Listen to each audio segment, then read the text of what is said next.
We're up and running. I think we're up and running. I see an audio meter happening. Should be there in just 1 minute. Let's see. Does this actually work? Hello, check. Are we there? Check. Are we there yet? Sorry. Check. Hello. Are we ready for a show? We don't know. We will find out. That might be annoyingly loud. All right. Let's see. 3, 2. Wonder what's going to happen when I push this button. Hey, that's good. Except I forgot to turn off my overhead light. Hi, everybody. Hey, I'm working on getting my ship back together, as you were. Hello, welcome. Glad you could be here to the greatest live stream on the internet, hands down, no question. Now, I know what you're thinking, Hal. Yeah, but what's your standard? Your own ego? That should be plenty. But on top of that, what's your other standard? The fact that funny, informative, nearly always right. And I say nearly because I always leave room for the potential that I might be wrong about something. But no, so far, no good. And then what's the other thing? There was one other thing. You guys, that's right. The chat room. That's what makes this thing so friggin' spectacular. You guys, time after time, supporting the show, keeping us here, making this thing an actual thing, which started as a hobby that I was doing during lockdown and has now become a show where on the regular people walk up to me and they go, you kept me sane during such and such a period. And it's a lot of pressure. It is a lot of pressure, but I feel good about it. And I feel if I've just kept one lunatic off the streets by mocking Trump and the rest of his lunatics, I will have done a fairly... I will have misused my time as little as possible. I won't say it was a good use of my time, comparatively to like being a father and a decent, boyfriend, lover, cook, caretaker, as it were. But in that scale, as much as you can be friends at arm's length with a bunch of people and they can be friends at arm's length with you until we have a meet and grope, of course, which, by the way, I can't even believe it took me this long to bring it up. This weekend, Thursday, Seattle, we're at a different venue. We're not at the Crocodile. We're at another place. They moved us last minute to it's a yacht club thing or whatever. It's the Screwdriver Club, but they call it the Belltown Yacht Club, something silly. Anyways, I posted it on my on Shitter, and you can follow Nerd Halen and find that hype train. Also. Friday, Dante's, Portland. That's awesome. And then Sexy Liberal Portland is the night after. So you can come to both shows. You're not missing anything. And it's awesome. And then at the Phoenix Sexy Liberal, which is the next one after the next. Yeah. Which I think is the 28th of September. The 27th, the night before, we're in Mesa, which is just like a half hour away. It's on the other side of town. It's across town, half hour. In Mesa, Arizona, Nerd Halen there as well at the Niles Theater, So we're in denial for one night only, I think. Hi, chat room. Hi, everybody. And thanks for your likes and your thumbs up and your support and all that stuff. And what else? Is there anything else? I'm so geared up to do stuff now because I feel like I've been away for a long time. We did that extra long morning show yesterday with our dear friend Boston Brian. It was lovely to have him around. I wish... I was about to say I wish I lived on the East Coast, but I wish I lived everywhere because I'm melancholy by nature and I miss places I haven't even been yet, so much less friends I never even spent that much time with. I'm still...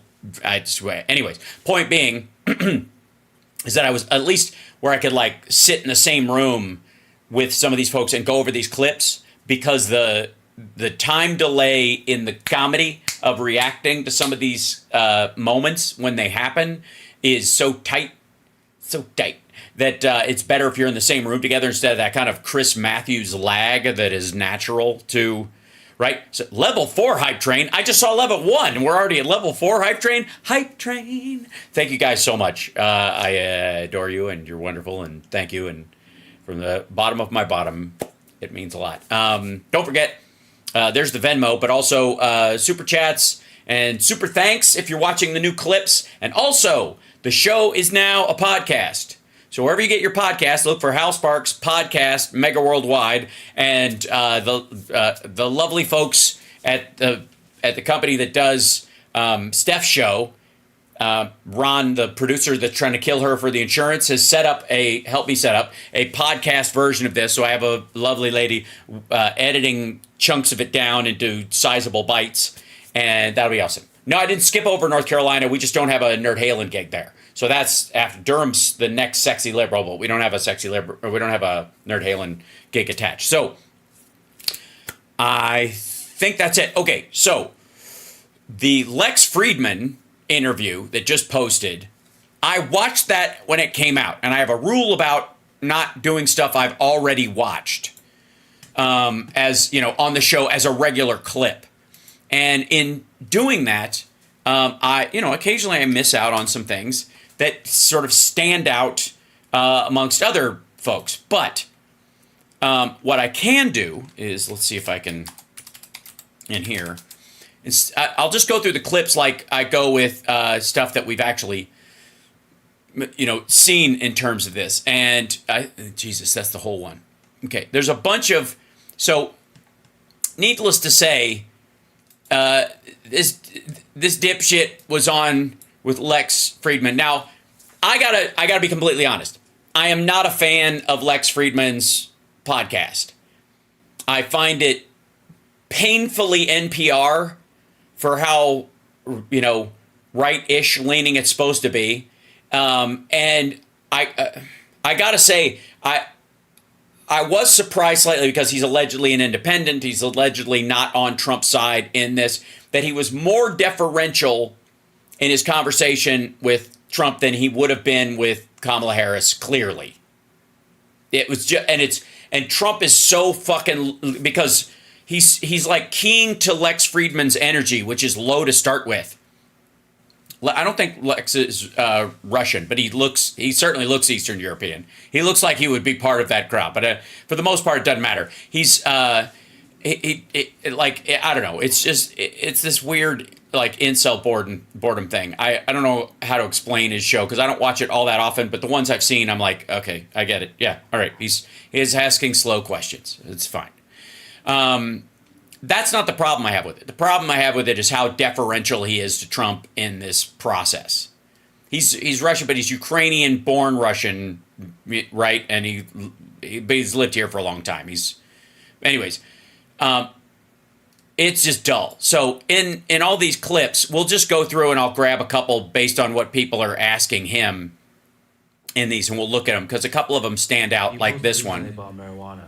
Okay, hold on one second. So this is his one about drugs. So Lex Fridman asks him about whether or not, is this really quiet? And Jesus Christ, the whole fucking thing's quiet.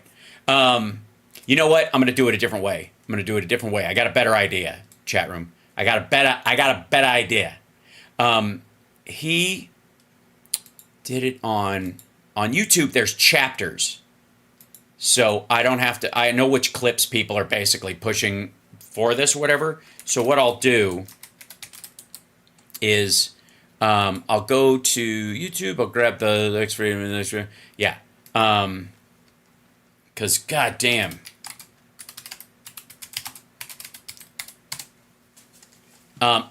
Yeah, here it is. So I tuned in. I was like doing my shit this morning and working on things, and I'm sitting at the computer, and up on the screen comes this, and I'm like, oh, when is that? And it dropped in like an hour before. Support. So, anyways, so he brings him in, and he goes, each one of these is in chapters. So here's the chapter list. Is there a chapter list?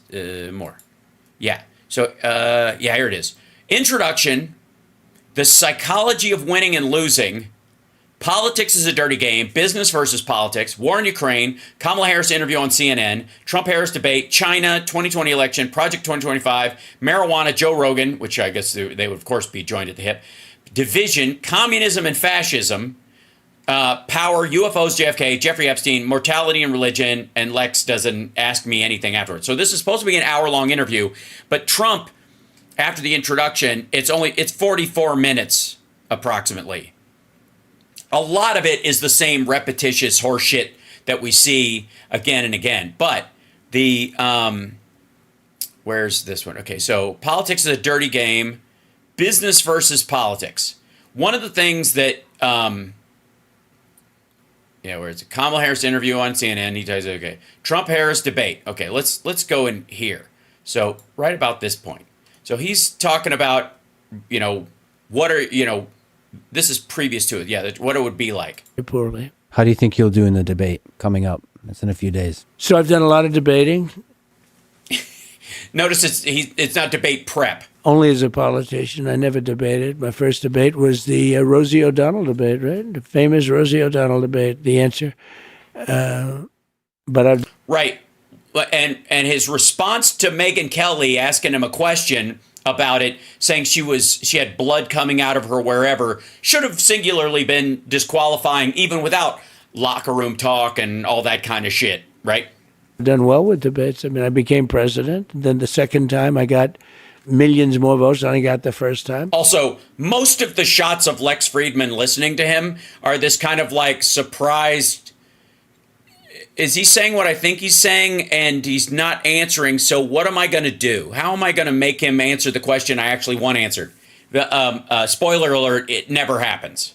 I was told if I got 63 million, which is what I got the first time, you would win. You can't not win. Right. This was from the people selling him the votes when he was going to cheat in theory in 2020. That if they do everything they can to guarantee him a certain number of votes, there's no way Biden catches up. And they never counted in the fact that people were at home and they were being able to vote easier than ever. And so the availability of the vote fucked him essentially out of this like easy boost win because they were going on old numbers. What the fuck does this have to do with how are you going to do in the debate? And I got millions of more votes than that and lost by a whisker. But no, he didn't. He lost by 8 million votes. It wasn't a whisker anywhere. And I think what he means by whisker is by not being able to turn Georgia his way, which still would not have given him the Electoral College. And look what happened to the world with all of the wars and all of the problems. And look what happened with inflation, because inflation's just eating up our country. So this is his answer to how do you think the debate is going to go? Just reminding you. Eating it up. So it's too bad. But there are a lot of things that could happen. We have to get those wars settled. We have to get... He's forgotten what the question was. I'll tell you, you have to get Ukraine done. That could end up in a third world war. So could the Middle East. So So maybe let's talk about what it takes to negotiate with somebody like Putin or how about Lex, Bobby?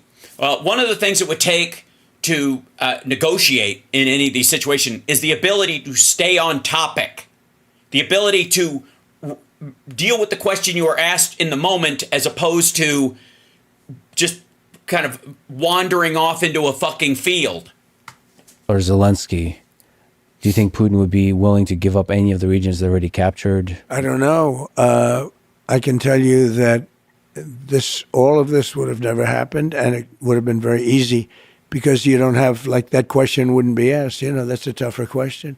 Once that starts happening, because he has taken over a lot of territory. Now, I guess he did in 2014, asshole. He had all that territory while you were in office. You weren't able to negotiate him giving any of it back, any of the shit that they done. What are you talking about? They're insurgents now too, right? So, it's a little bit interesting. It is a little bit interesting how they're insurgents now too. Somebody used insurgent war with him about Kursk, and he just remembers the word, but he doesn't know what the fuck it means. That's happening, and that it can happen, and it's... You got that? Anybody need a minute to write that down? Interesting that Putin has allowed that to happen. Look, that's one that... Seriously, for fuck's sake, all of Lex Fridman's, look at it was like, I'm sorry, what? Like his whole face the whole time is just, I'm really trying real hard to understand, to make it look like I can make sense of what the fuck you're talking about. Should have never started. We have to get it stopped. Yeah, this really shit in the bed. Ukraine is being demolished. They're destroying a great culture that's largely destroyed. What do you think works better in those kinds of negotiations? Levin? Just keep, hey, hope springs eternal. Keep trying to get back to a reasonable question. I give him points. I give Lex points for actually now, but it's as much muscle memory. These are questions that are much muscle memory in style for Lex Fridman as they are the dipshit answers or muscle memory for Trump. Like, no one is thinking in this interview. Like, on either side of this conversation, there are no thoughts. There's a bit of a scramble to, there's about as much thought as Lucy starting to eat the chocolates that are coming off the conveyor, right? That's as much thinking is going on. Leverage of, let's say, friendship, the carrot or the stick? Friendship or sort of the threat of using the economic and military power? So it depends on who the person is. Everyone's different. Negotiation's interesting because it depends on who the person is. This is, again, I got to write this down. So you negotiate differently. What chapter of The Art of the Deal is this in? So you negotiate differently based on factors? And then you have to guess or know through certain knowledge, which is, more important. The carrot. Yeah, you got to guess or know through certain knowledge. Know through certain knowledge. As, by the way, not in contrast to uncertain knowledge. This is not him having a Rumsfeld moment. That's just gibberish. Or the stick. And with some people, it's the stick, and with some people, it's the carrot. Genius. When you're right, you're right. Even if it's only twice a day like a broken clock. I mean, with some people, it's if you've got two things, and those are your only two things, with some people, you're going to use one of those things, and with other people, you're going to use the other. Who can say which one? I think the stick probably is generally more successful in that, we're talking about war. Right. No, it isn't. As a matter of fact, if you'll notice, all the wars, you win all the wars you don't fight. Every State Department success that has not involved the United States putting troops on the ground fucking anywhere is a win. Is every fucking time. It's all like, dude, it's carrots and friendship. That's exactly the point he's trying to make. Otherwise, what stick, you dumb motherfucker? But the kind of destruction that we're witnessing now. Oh, yeah, fall back on nuke. This is the biggest stick ever. Nobody's ever seen. I mean, it's a terrible thing. And we're witnessing it all over. We're witnessing it in all parts of the world. And a lot of things are going to get started. Look what's going on with China. A lot of things are going to get started in here.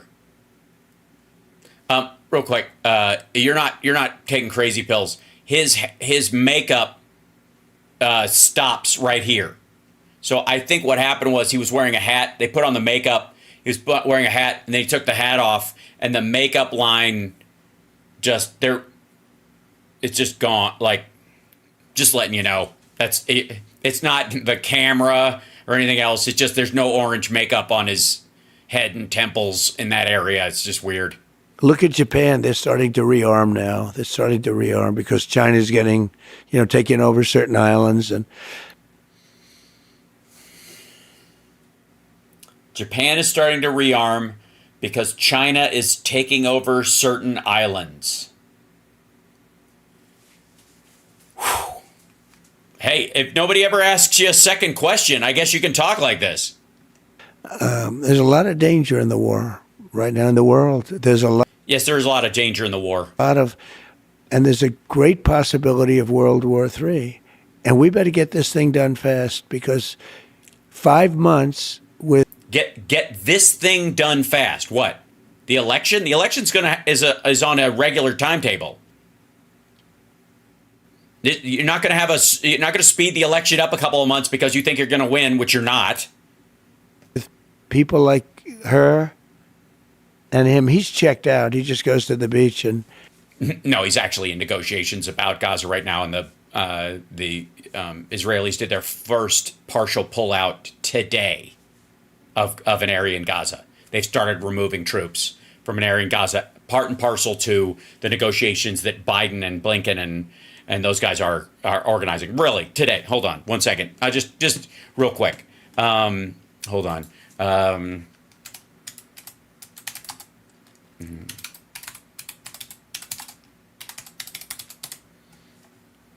Da, da, da, da.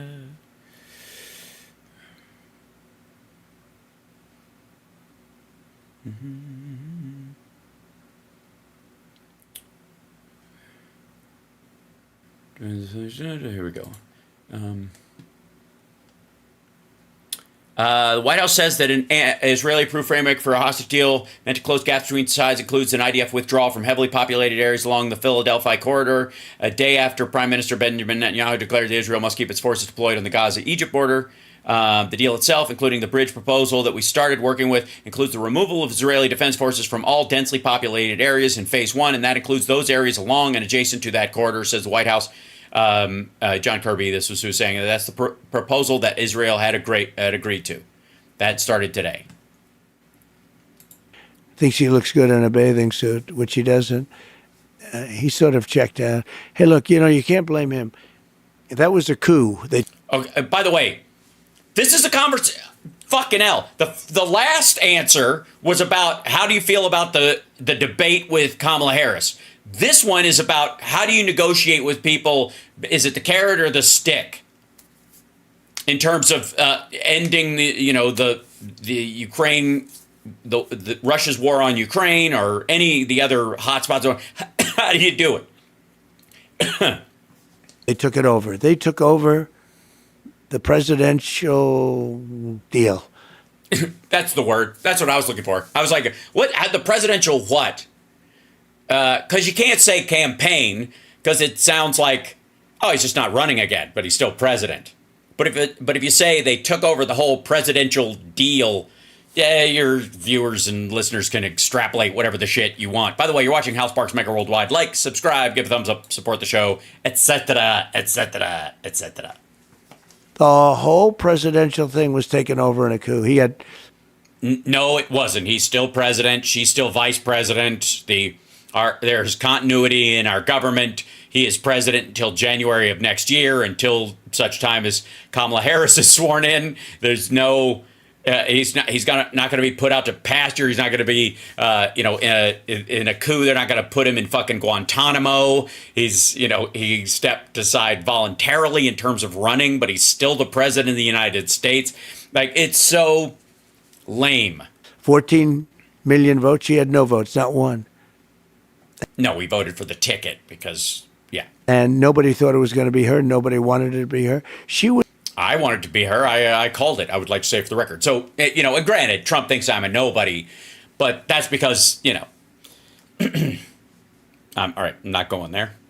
I'm not going to go there. Hal, you don't have to go there. Okay? Okay? You don't have to go there at all. You don't have to go there.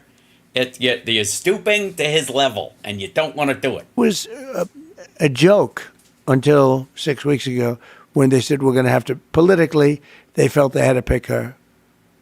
And by the way, he means because she's of color and she's a woman, and he was hoping they'd pick somebody else. He was hoping that, he's hoping that Biden would stay in. He was still going to lose anyways. That's the part he can't deal with. But he can pretend it now because kind of like Ukraine and Gaza, he can go, that never would have happened, right?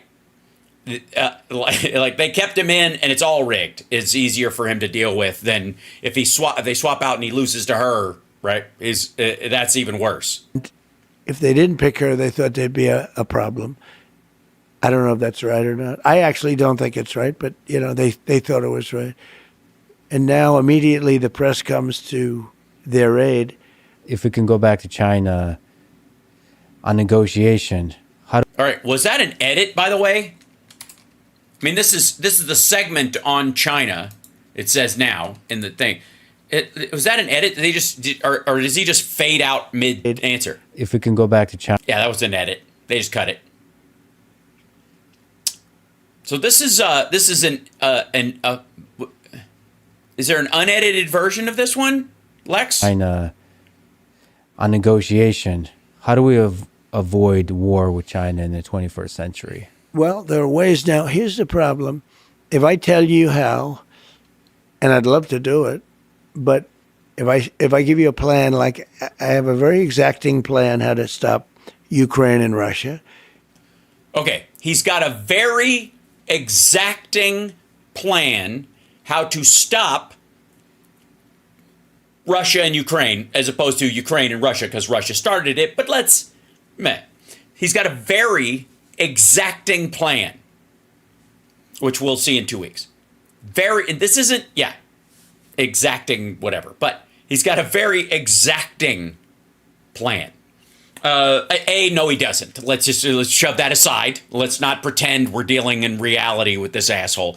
But there is no plan. There is not a plan. The plan, unless his plan is just give it to Russia. Just call him up and go, I'm going to let them do whatever. He calls Zelensky and get Putin on the phone. No transcription, no listeners, no translators other than, Vladimir Putin's in there doing all the talking. And no matter what, we're just going to, you guys are going to lose the territory you have. You take whatever you need. And if they try anything, I'll just tell them we're not going to give them any arms or anything, no matter. I'll just slow walk anything. So even if the Congress gives you shit, it'll take you so long that they'll kill you. And I'll give them information where your house is. Zelensky will go, but why do you show me a picture of my house? That kind of shit. That'll be the conversation he thinks he's going to have. It's fucking bananas. And I have a certain idea, maybe not a plan, but an idea for China. I got a certain idea, maybe not a plan for China. Okay, he has neither. He doesn't have a plan. He doesn't have an idea at all. Because we're in a lot of trouble. They'll be in a lot of trouble too. That's okay. That sounds like a plan. We're in a lot of trouble. They'll be in a lot of trouble too. But we're in a lot of trouble. But I can't give you those plans, because if I give you those plans, I'm not going to be able to use them. They'll be very unsuccessful. Part of it's surprise, right? Right. But they won't be. Wait, I'm sorry. You have a part of your plan with Russia and Ukraine is it's a surprise. Okay, I would like to say something, and I posted this on Shitter as well, but I think it stands to reason that if you have a plan that would end a war in 24 hours, and you do not, and it's a real plan, which allegedly he thinks it is, that can really be enacted, and he really thinks it can be, and is real. If you believe that, and you don't reveal the plan for fear someone else will use it before you do, in theory, are you not responsible for every death on both sides of that war going forward? If I have an antidote to someone's being poisoned, right? But I'm not going to give them the antidote until I get credit for giving them the antidote. I have to arrive in person. I could beam it there through a device, in theory. I could just put it in this chamber and, like the fly, it zips over and it appears in this thing, and then they give the person the antidote. But I want credit for it. So I'll drive there and give it to them myself. But in the time it takes for me to get there, they will be gravely wounded. They will lose, their hand, their leg. They will lose, parts of their brain, or they will, the poison will destroy parts of their body. And between my leaving and getting there, when I could instantly send this over, whatever happens to them is my responsibility from that point forward. Yes? Morally, does that make sense? Does that make any sense to people? Because, that's how stupid this is. If your plan would work, what's the plan? Because the plan, if it could work, then it could work now. If it could work in the future, if it would have worked if you were president before, right? Morally, you are responsible. It's just like the border. It's exactly like the border. If the border, let's say, these people don't believe that the border bill would have done 100% of what they wanted, but it would have done 60%. Well, then aren't you responsible for 60% of the fentanyl, 60% of the deaths, whatever the margin is, whatever the number is? You are now, if you stop that thing, you are responsible for every bit of it that goes through that, whatever that percentage is, and beyond that, that extra 40% that you don't think you're responsible for, that you believe you could fix once you got in office, if you don't supply the plan that solves that other 40% and go, you got to wait for me to get there, then are you not also responsible for that other 40%? Morally. Anybody who dies, anybody who's harmed by migrant crime, whatever the fuck he wants to clamor about, anybody who dies of fucking fentanyl, if there was a border bill on the table that would have removed 60% of it, are you not, if you stop that bill, you're responsible for that 60%. And if you have a bill or you have a plan or something specific besides seal the border, which has zero meaning, means nothing. There is no sealed border ever, like in any way. Most of the fentanyl that enters the country comes through from 90% of it is being carried by American citizens in shipping containers and trucks. It enters at ports or it's driven across the border. And so unless you have the technology to stop it, you're not going to. You can stop all the people walking across the border. You will stop 10% of the fentanyl. And by the way, the 10% that they're carrying is like this much of what's crossing. It's nothing. It's there. It's almost like personal use amounts. 90% of it comes through in trucks. And if you stop the bill that would set up machines that would sense it when it's in the trucks, you are responsible for all of it. Same thing applies to if you got a plan to end the war and you don't talk about it. Because you're not going to be president until January of next year, even if you win, which you're not going to. So if you withhold, you go, I'm not going to even do anything. I'm going to let everybody die till January of next year. I'm not doing shit. I mean, look at the Iran deal. What does he say about the Iran deal? What has he said every time about the Iran deal? We could have had a deal done in a week, in 1 week after the election. We could have had well, you were still president, motherfucker, for almost 2 months. What stopped you? What was in the Iran deal that he was going to present that the Biden administration, when they came in, would have thrown it out? What was so bad in your Iran deal? Now, granted, there was no deal. It's all made up. It's all bullshit. We all know this. But I'm operating on the sales pitch. Right? On what other people, I'm not talking to this dickhead. He doesn't have a plan. But there are people who believe he does. So if you believe he has a plan, you believe that plan exists, then explain to me one piece of it that would have made the Biden-Harris administration kick it to the curb once they got in office. That they go, fuck the Iran deal. This is terrible. Well, and if there isn't one, doesn't Donald Trump help his case if he thinks he really won and all these other things? If he goes, I still kept doing my job and I got the fucking Iran deal. Israel is, I mean, it would certainly help if he ran for election again. It would certainly help in his popularity in the world, all this stuff, right? If he managed a week after the election, after he just lost, to get an Iran deal that stuck, kept Iran from getting a nuclear weapon, protected Israel from the potential of it, right? Why wouldn't you do that? Well, you wouldn't because it's bullshit and you're talking out of your ass. But the other reason you wouldn't do that is because you are a murderer. Because you lost the election, and this is if the deal is real. If he really could have had a deal. And he lost the election, so he went, you know what? Fuck Israel and fuck America. I hope Iran gets a nuke, nukes Israel, nukes the United States, blows up some of our ships because fuck you guys. Right? What's the other reason? What other reason could possibly exist?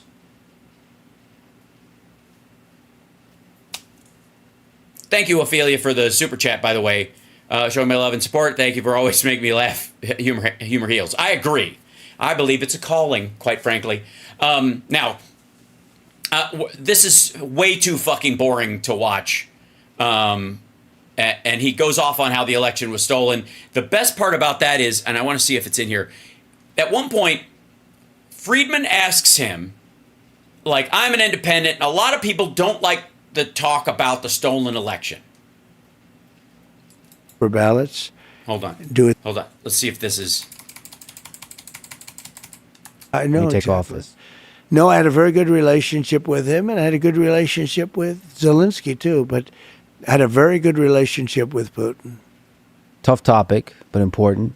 You said lost by a whisker. I'm an independent. I have a lot of friends who are independent. By the way, a lot of Lex Fridman's friends who are independents are Republicans who are too embarrassed by Trump and their Bush votes to admit it.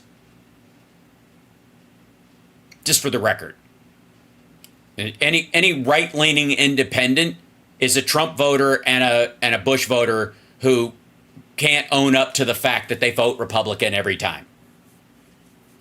You're not an independent if you call yourself an independent and you vote the same way every time. You vote party line Republican, which is what he's talking about. Many of whom like your policies. Uh-huh. What policies would that be? Like the fact that you're a deal maker. Really? Lex, real quick. I don't know if you know this, but this guy, Lex Fridman, I think is his name. He just interviewed Trump like seconds ago, and he asked him how he would make a deal, and he couldn't even answer. He couldn't even answer the fucking question. You should watch that guy's interview with him, Lex. Like the fact that you can end wars, but they... Hold. Citation needed, motherfucker, because he didn't end a war during his presidency. He ran on getting out of Afghanistan. He never fucking did. And when you pin him down now, what's he going to say his plan was?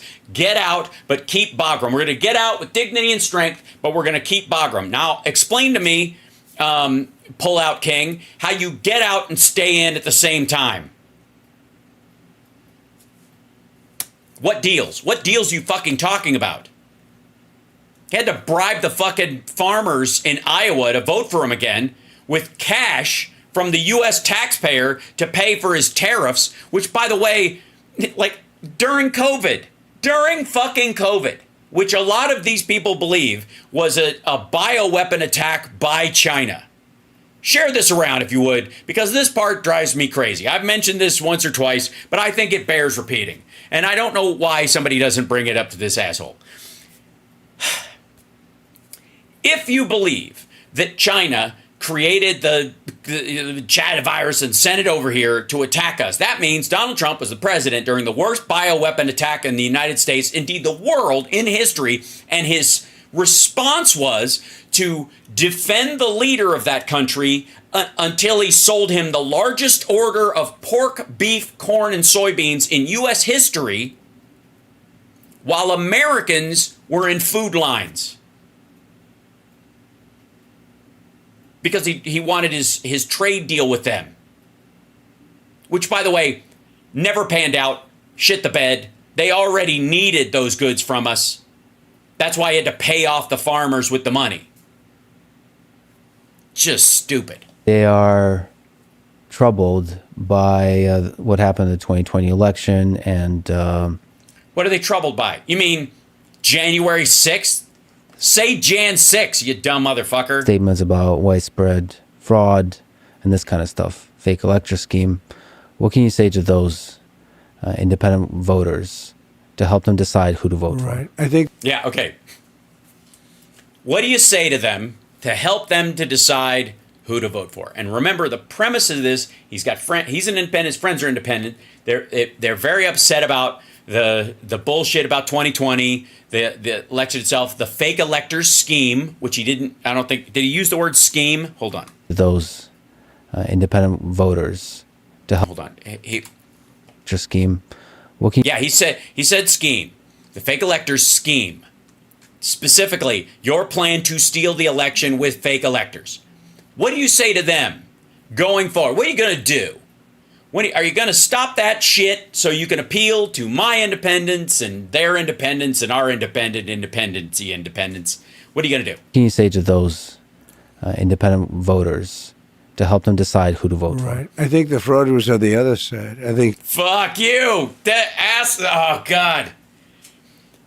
I think the fraud was on the other side. Just right out of the gate. The election was a fraud. And many people... Basically, Lex, if you want me, I watched this whole thing, but Lex, if you want me to shorten this for you, he's basically saying, fuck you, no. Felt it was that. And they wanted answers.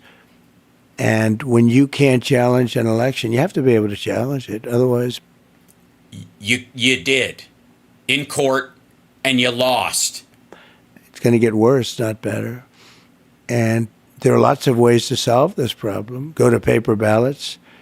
Do it the easy way. I mean, the paper ballots, and you... By the way, we had the highest paper ballot count in U.S. elections history because of the number of mail-in ballots, because of people actually filling them in and carrying them in, dropping them off personally, because a lot of people were nervous about, especially DeJoy in the post office made a lot of Democrats very fucking nervous. So a lot of my Democratic friends, myself included, we could have mailed in our ballot, but we didn't. We didn't trust it. We wanted to walk it down and put it in a fucking in one of the drop boxes or drop it off at the actual office. I hand delivered mine because I did not trust the mail at that point, because all these stories about Louis Joy like dismantling post office equipment. Remember that shit?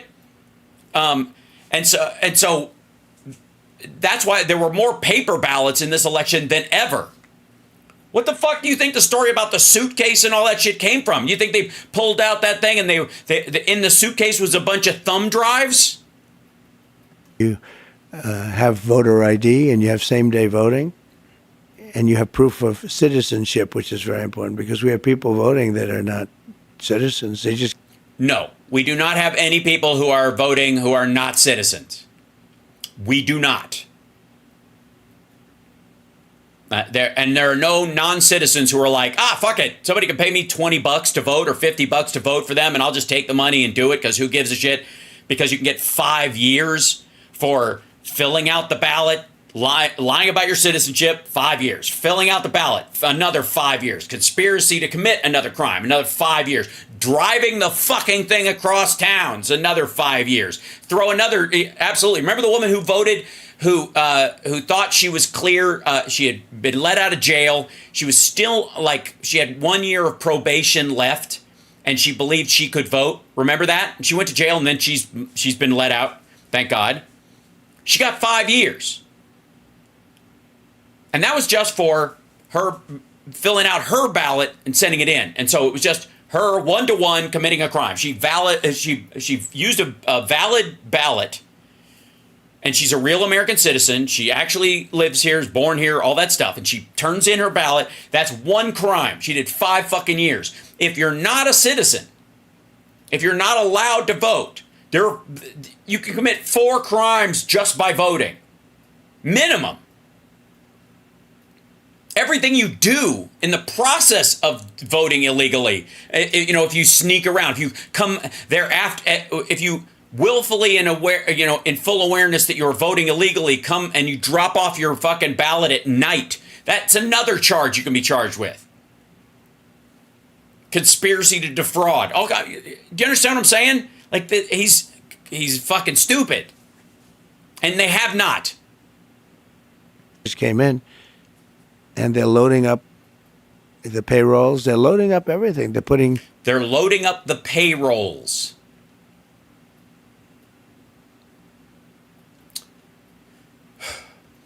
I think what he's talking about is migrants coming across the border and they're voting and they're taking union jobs or something. Students in schools, they don't speak a word of English. And they're...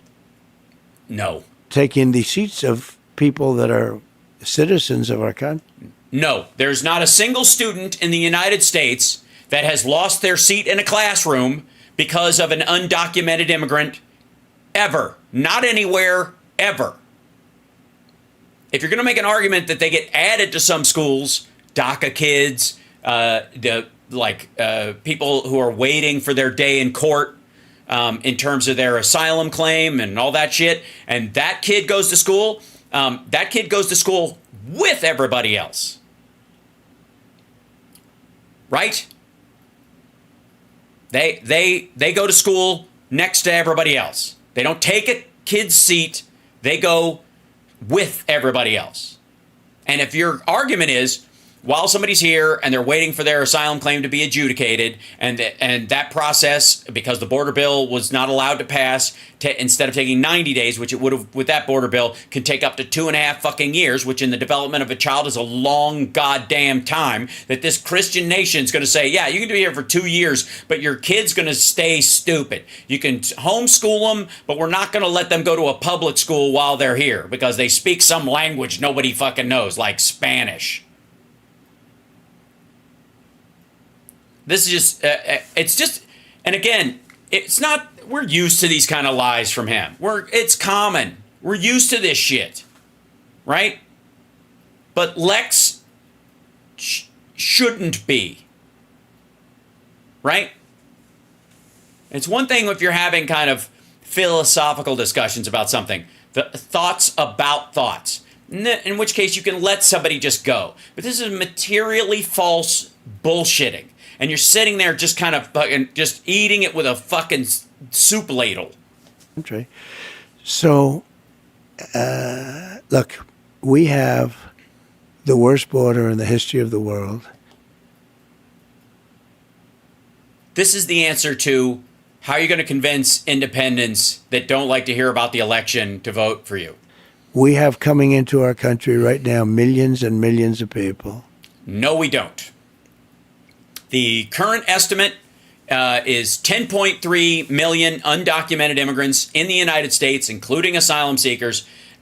People here fully illegally, just economic migrants, gang members, anybody else who gets across the border, and people who snuck across to work at fucking, picking strawberries or doing shit like that, and DACA, and extended family. So there's a legal family here, and they brought in someone from another country from all over the fucking world, by the way, not just from South America. 10.3 million is the number currently that can be ascertained. That's what we have right now. That is down from 2013 was the height, which is when the Obama-Biden administration started, kicking people out at the highest number ever. It was 11.5. We're not anywhere near 20 million. We're not anywhere. And again, broad range of ages. People die. They move back. There's a bunch of these fuckers are overstaying their visas, and then they go back to fucking Norway or wherever else. At levels that nobody's ever seen. I don't believe any country's ever seen it. Which is just dumb. And they would use sticks and stones not to make it happen, not to let it happen. We don't do anything. What he means is we should be shooting these people from the wall. That's what he means. That in a third world country, they'd be using sticks and stones. What he also means is bows and arrows and guns and that kind of stuff. And that we have a wall that should have turrets on it. And if we see a bunch of people running towards it, we should, treat it the same way you would during a riot. A bunch of people approach that couple's house or whatever. They walk down the sidewalk. Remember the BLM people, and they were like holding their guns on them. That's what he wants. He thinks you should have the right to consider them a threat and open fire. And we have a person. And yes, the show is on Twitch, by the way, and on Shitter and Facebook. If you're on Facebook, by the way, we're close to 100,000 followers on the Facebook page. So. Go over there, give that a click if you're on Facebook, that kind of thing. And I'm on Instagram at HalSparks. Like, subscribe, blah, blah, blah. Person who was the border czar, who now said she wasn't really the border czar, but she was. She was the border czar, but she was in charge of the border.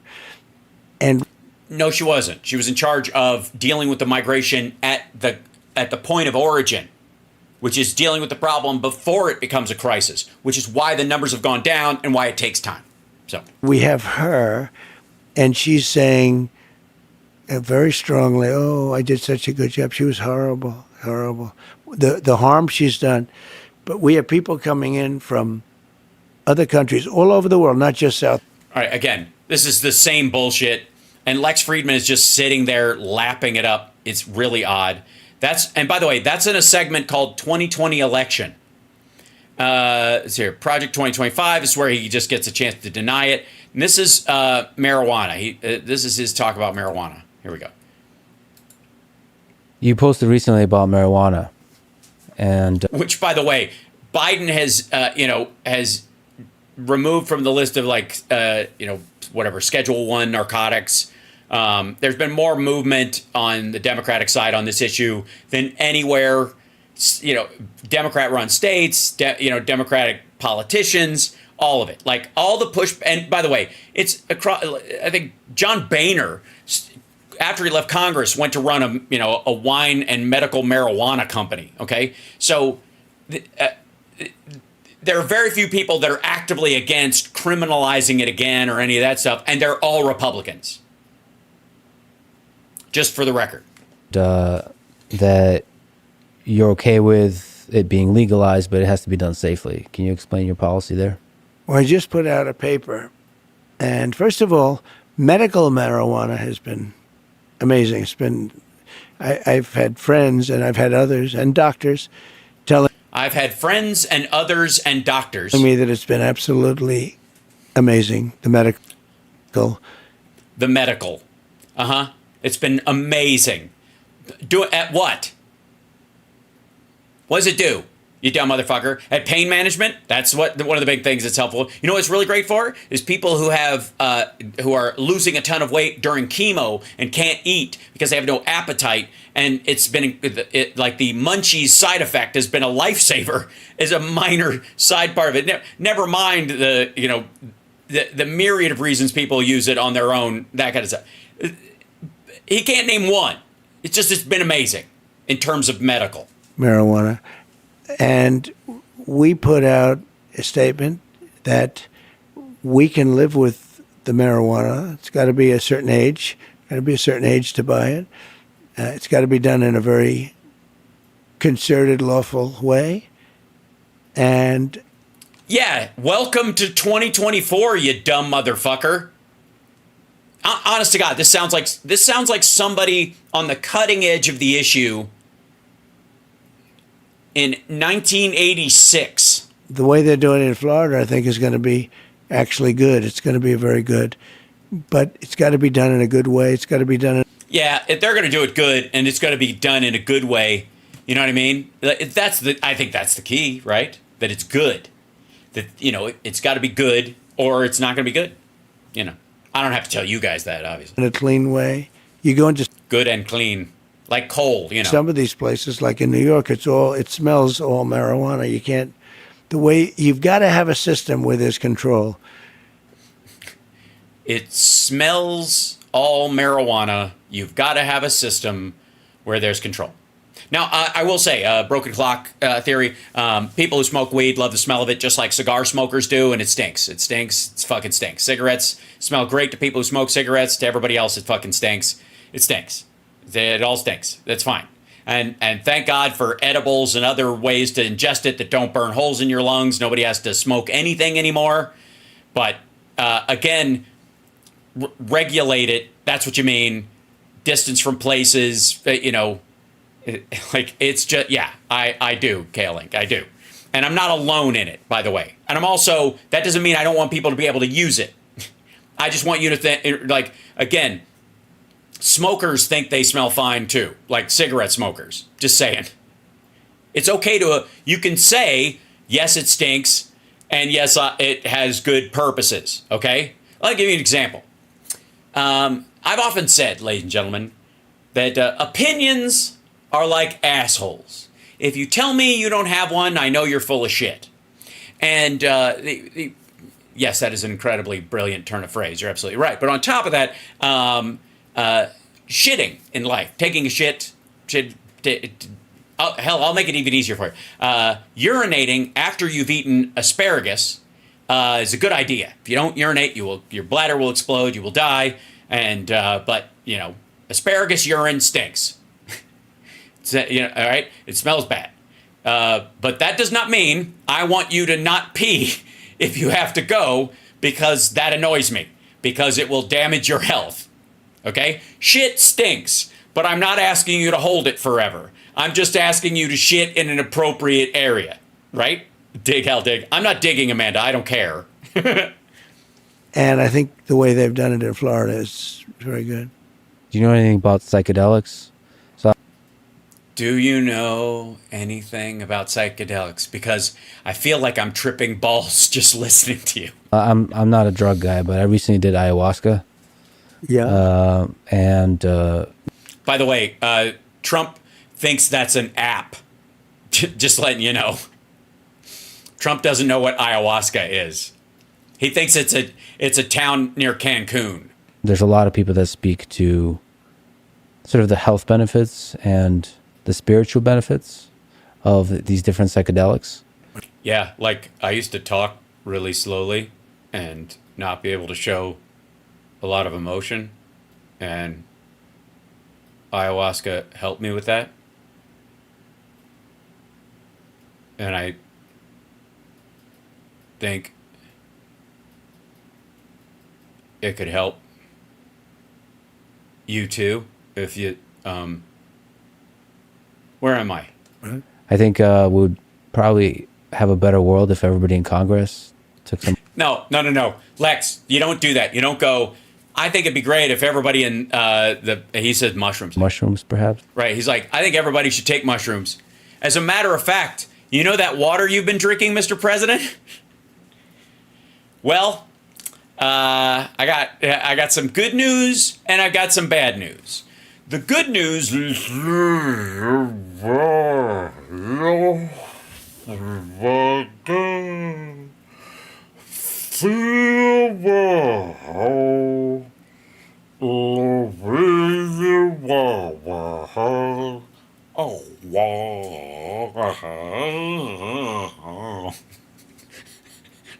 the whole thing just shing, shing, shing, shing, shing, just flowers start growing out of his shoulders, and Trump's just like trails up the thing. You know, I thought at the wrong time. I'd like to apologize to all the women in my life. This shit is heavy. Now I know you stay away from all of that stuff. No, not all that stuff. Well, if all that stuff you mean psychedelics, absolutely. He's all uppers. He's a child of the late 70s and 80s, motherfucker. This dude knows speed, okay? He's obviously not on it today. I know also veterans use it for dealing with PTSD and all that kind of stuff. So it's great, and it's interesting that you're thinking about being more accepting of some of these drugs, which don't just have a recreational purpose, but a medical purpose, a treatment purpose. So we put out a statement today. We're going to put out another one probably next week. Be a couple weeks. More specific, although I think it's pretty specific. It is pretty piss specific, yeah. And so you got to piss in a cup? We'll see how that all goes. That's a referendum coming up in some states, but it's coming up, and we'll see how it does. What are you talking about? What are you talking about? What are you talking about? What do you mean? What do you think? What do you mean? You mean are you telling me there's a referendum on getting people in Congress to take mushrooms? Is that what? Let's just back that up for one second, if I may. It's great, and it's interesting that you're thinking about being more accepting of some of these drugs, which don't just have a recreational purpose, but a medical purpose. Yeah. So he talked about just doing ayahuasca, and that people in Congress should do mushrooms, and that it's unclear whether he means ayahuasca or mushrooms or both or some variants therein, microdosing or whatever, helping soldiers with PTSD. That's all in that question. Okay, it's all about like you're easing up on marijuana. Are you leaning more in the direction of easing up on these other drugs that have a medicinal use? Here we go. Treatment purpose. So we put out a statement today. We're going to put out another one probably next week. Be more specific, although I think it's pretty specific. Great, thanks, man. And we'll see how that all goes. That's a referendum coming up in some states, but it's coming up, and we'll see how it does. What in some states, like state of shock? What are you talking about? I will say it's been very hard to beat it. You take a look at the numbers, it's been very hard to beat it. So I think it'll generally pass. But you want... Jeez, do you want to beat it? What are you talking about? Did you just hear what he said? He's like, I hear you being more open to it. You're supporting this thing. Yeah, we put out a statement. It's been very hard to beat it. So basically, you're just saying, if you can't beat him, join him. Is that what you're saying? Well, then why don't you fucking dose with Lex? I seriously, I would watch that whole fucking thing. I mean, let's be honest, after a bit, it'd be like 2 assholes, 1 cup. But I might turn it off at that point. Want to do it in a safe way. Speaking of marijuana, let me ask you about my good friend Joe Rogan. So you had a bit of tension with him. So when he said... Look at this. Total froze. Look at this. Like, not a nice things about RFK Jr., I think. You've said some not so nice things about Joe, and I think that was a bit unfair. And as a fan of Joe, I would love to see you do his podcast, because he is legit the greatest conversationalist in the world. So, and by the way, Lex would know what constitutes great conversation on the whole. What's the story behind the tension? I don't think there was any tension. And I've always liked him, but I don't know him. I mean, I only see him when I walk into the arena with Dana, and I shake his hand. I see him there, and I think he's good at what he does, but I don't know about doing his podcast. I mean, I guess I'd do it, but I haven't been asked, and I'm not asking them, you know. I'm not asking anybody. It sounds like a challenge. His people do. Also, edit, just real quick, can we clarify right there? Lex Fridman people, edit. I'm not asking them, you know. I'm not asking anybody. It sounds like a challenging negotiation. You can literally hear a as he's beginning the next word. I'm not asking them, you know. I'm not asking anybody. It sounds like a challenging negotiation situation. No, it's not. It's not really a negotiation. And he's sort of a liberal guy. Yeah, they cut something out. They cut out. He shit on Rogan or shit on, you know, or got pissy about it or something like that, and they cut that part out. I guess, you know, from what I understand.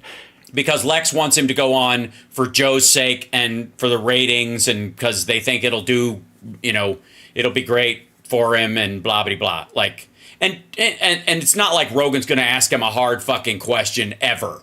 But he likes Kennedy. This was before I found this out, before Kennedy came in with us. He's going to be great. Bobby's going to be great. Yeah. Anytime there's roadkill. But I like that he likes Kennedy. I do too. You know, he's a different kind of a guy.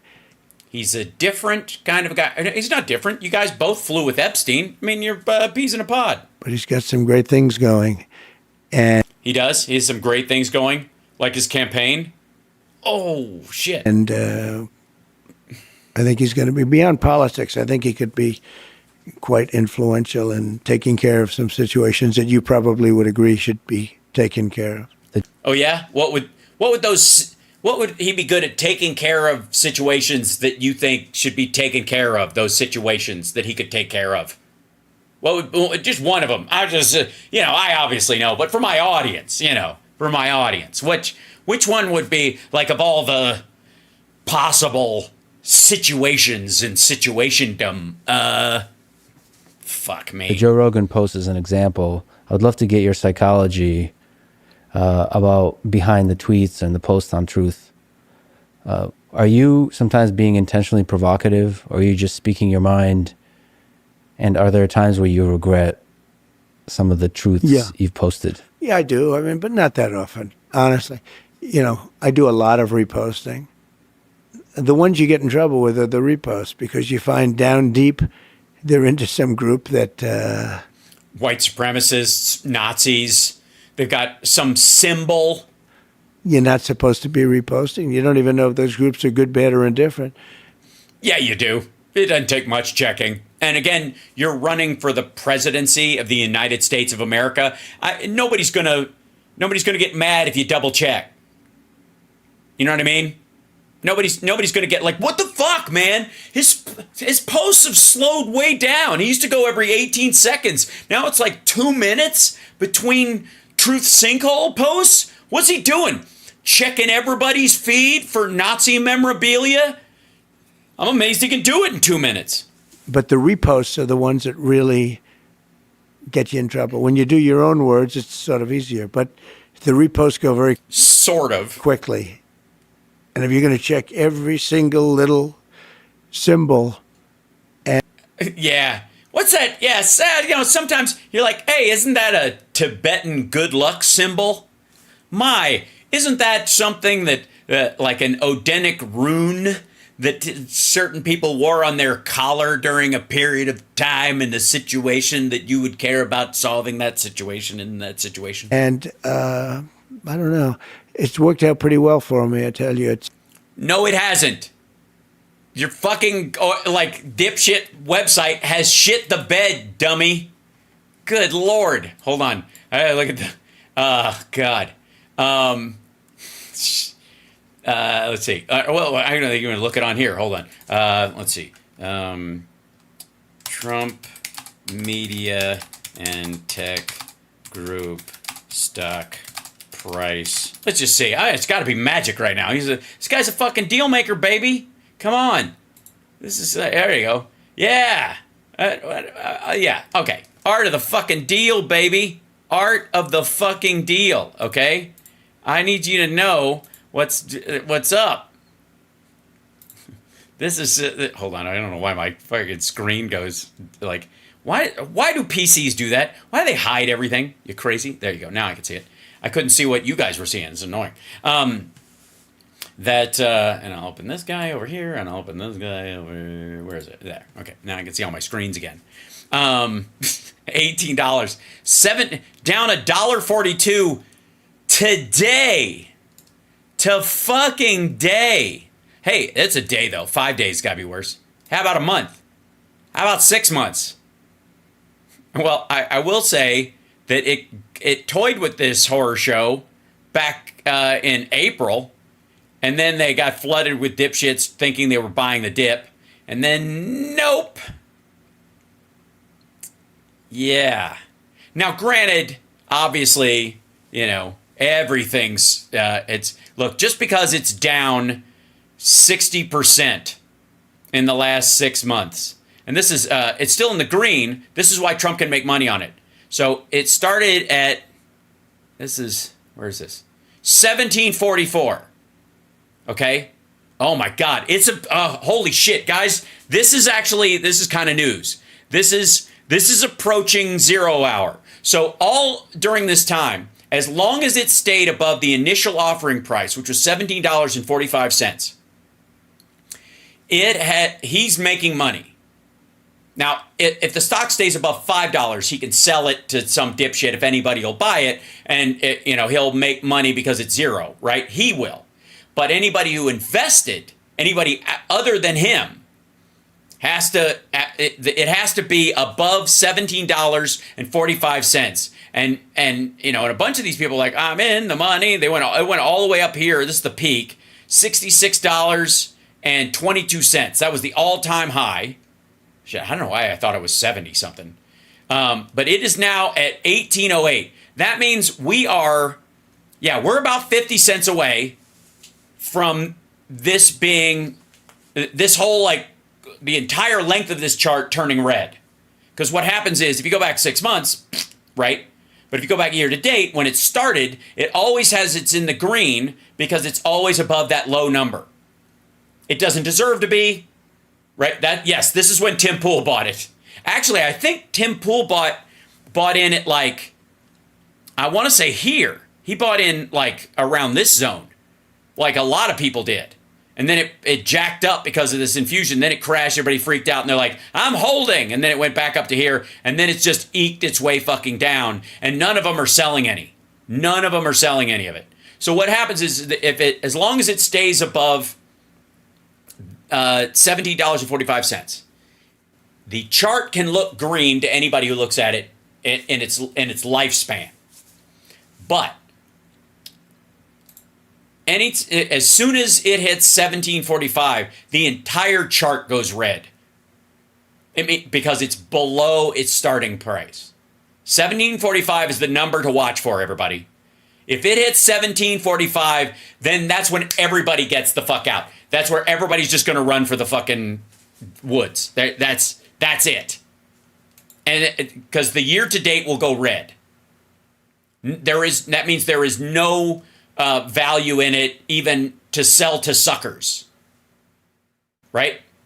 Everybody's like, that didn't look green at all. It is materially, because again, if you bought it in here and you still sold it today, you wouldn't make much. You make 50 cents a share on whatever you do. You haven't lost money unless you bought way up here. These people have all lost money, don't get me wrong. Anybody who bought in here or anywhere in here, they're fucked.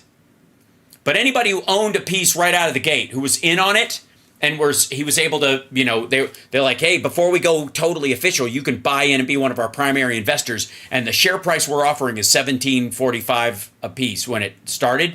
And then it pinged up really quick to $50. And everybody's like, dude, we're making so much fucking money. And then they hung in, and then it all collapsed, right? A bunch of them sold here after they'd lost it here. And, lost a couple bucks or whatever. And then they jumped back in, it went up, and then they think they were riding something out, so they've never been able to get out. And then they started trying to get out here. This is the real slide. If you take out these bumps and ruffles where people coming in and out, you can see a direct line beyond the psychology of it. This is how you track sort of the worth of it. Right? The real numbers is, from the peak down here is a clean line if you squint, right? Without all the volatility back and forth in it that doesn't really matter. It started there and it's crevicing. That's all that matters. It's on a slide. It's not nothing's coming back. It's fucked. Just because it's low doesn't mean it can't go lower. That's true. Well, that's what we're hoping for, if we're being completely honest. Because the idea that this thing if it hits $16,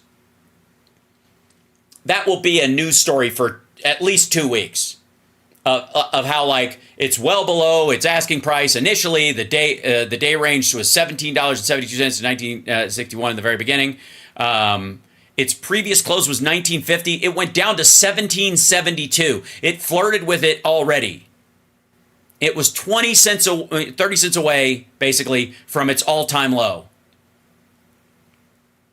And it's going there. There's no value in the company at all. There's no reason to have any of this shit, right? The only way that this makes any money is if Putin or the Saudis or somebody like that buys a bunch of it, gets the spike to come up, which is what they did back here, buys a bunch of it and go, oh, people are buying it. So they'll play what's called the greater sucker strategy, which is I know this isn't worth shit, but I'll find some dumbass who's dumber than me to come along and buy it, right? That's yeah. So anyway, it's been great. Truth is very powerful. Truth. Truth is very powerful. Truth social, not so much, but the idea of truth. And it's my platform, and it's been very powerful, very, very powerful. Goes everywhere. Oh, by the way, when he says goes everywhere, I'd like to be clear.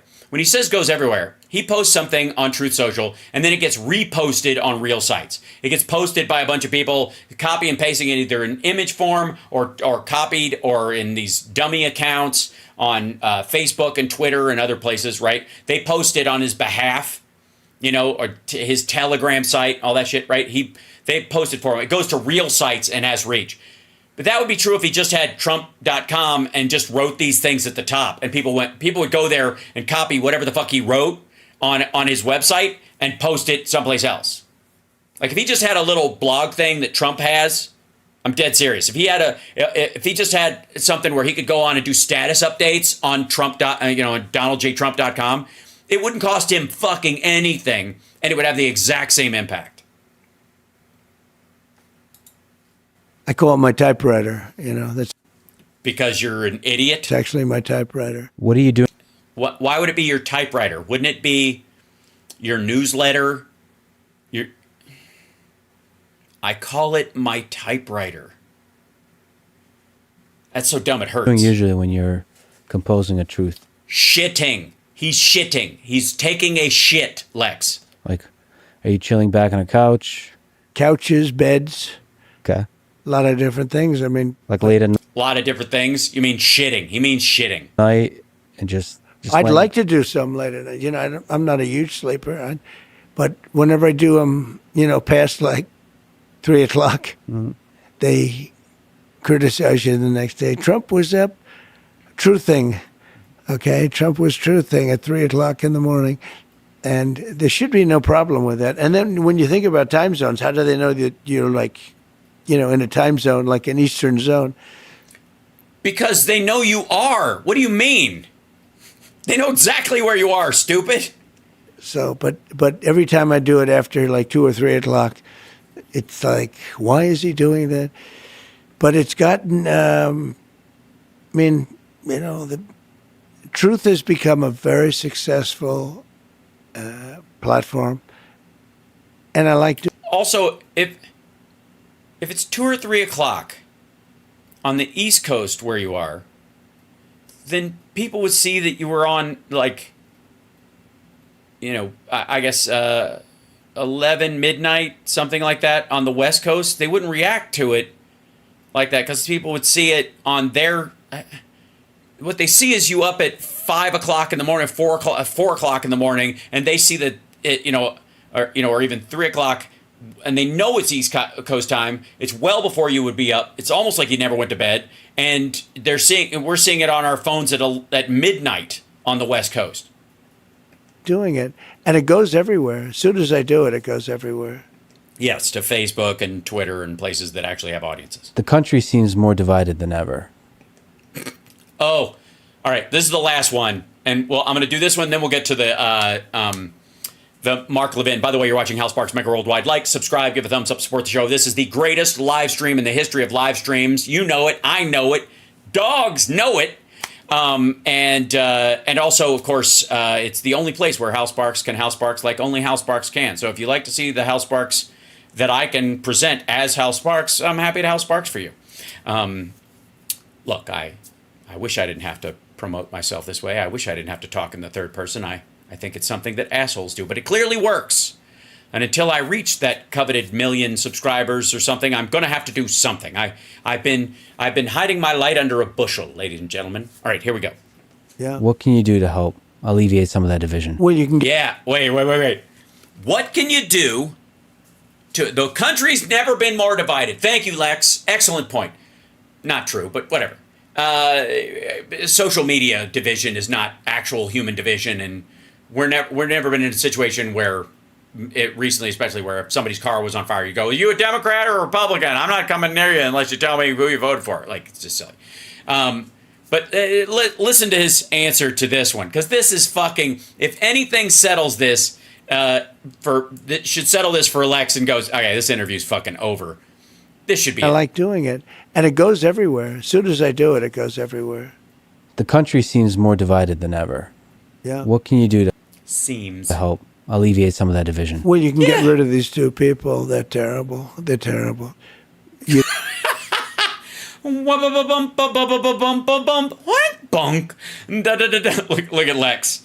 Motherfucker. Like, if he ever had... Like, honest to God, if Lex Fridman was just a different human being using this body, he'd be like a character in the video game Assassin, right? Who, just don't piss off Yuri, right? But you can get rid of the leaders of the other side of the party. Get rid of them. You don't want to have them running this country. They're not equipped to run it. Joe, it's a disaster, okay? And Kamala. Again, this is the answer to how do you mend the divide, ladies and gentlemen. That's right. Thank you for tuning in to the Lex Fridman Fuck Off Cast, where questions get answered and then they go out into the vapors, ladies and gentlemen. They just float out into the ethers, into the Oort cloud, never to return. That's right. Thank you, my fellow babies. I think she'll end up being worse than him. We'll see. I think a lot's now, the convention's over with, and I see I'm leading in just about all the polls now. They had their little honeymoon period, as they call it, and we'll see how that all goes. Who knows? So. From my personal opinion, that was his answer about how you bridge the divide. Let's see if he's got a follow-up. I think you are at your best. Oh, boy. Okay. I know I said the last one was the last one, but it was short. So, point of order, Mr. Chairman. This is where he asks him. I think you're at your best when you're discussing policy or some shit like that, which is absolute nonsense. No, that is not true. That has never been true. That is just gibberish. Here, back the fuck up. That's the question again. Wait a second. Start the question again, dum-dum. Lex, I don't know Lex Fridman, but Lex, what are you fucking thinking? How are you okay with that answer to your question about how do you bridge the divide? We got to get rid of the leaders on the other side because these fucking people, am I right? He's a disaster. She's probably worse. How does that speak to the voters on the other side? They voted for him. You just said he got 14 million votes. They obviously like the guy. Maybe don't be such a prick. It's a thought. From my personal opinion, I think you are at your best when you're talking about a positive vision of the future versus what positive vision of the future? When is that ever? He has a phrase, "Make America Great Again," which is a vision of the past that is projected onto the future, and there is no plan to actually make it fucking happen. What? Versus criticizing the other side. Yeah. Versus criticizing the other side. Okay, first of all he does is criticize the other side. And what vision of the future are you talking about, you absolute lunatic? All right, at the beginning of this, I thought like Trump was experiencing a loss of oxygen somehow. I think it's now the room. I don't know if they're doing this interview in an airplane at 14,000 feet with no pressurization. I can't imagine why anybody would think that the answer he gave to the last question makes any sense. And I certainly don't get where you would look at this man and go, I think you really do your best work when you're talking about a positive vision of the future and not insulting people. Are you fucking kidding me? It's all he does. It's the only way he won. Yeah. I think you have to criticize, though. See? I think you're wrong, Lex. I think they're nasty. They came up with a story that I looked down and I called soldiers that died in World War I suckers and losers. Okay. No. He disparaged the intelligence service workers, asked the wounded veterans be kept out of military parades because he doesn't like them being around him. Multiple sources tell The Atlantic. He called them suckers and losers at other places. At the graveyard, he said, what was in it for them? The way he gets around this is I wouldn't say that in front of military people at this, who would do that in a graveyard? Right. You didn't. You said it elsewhere. Who would say something like that? Even if it wasn't in a graveyard. I'll tell you who. The same dude who thinks POWs aren't heroes. Donald Trump does not think POWs are heroes, okay? Hear me now and listen to me later.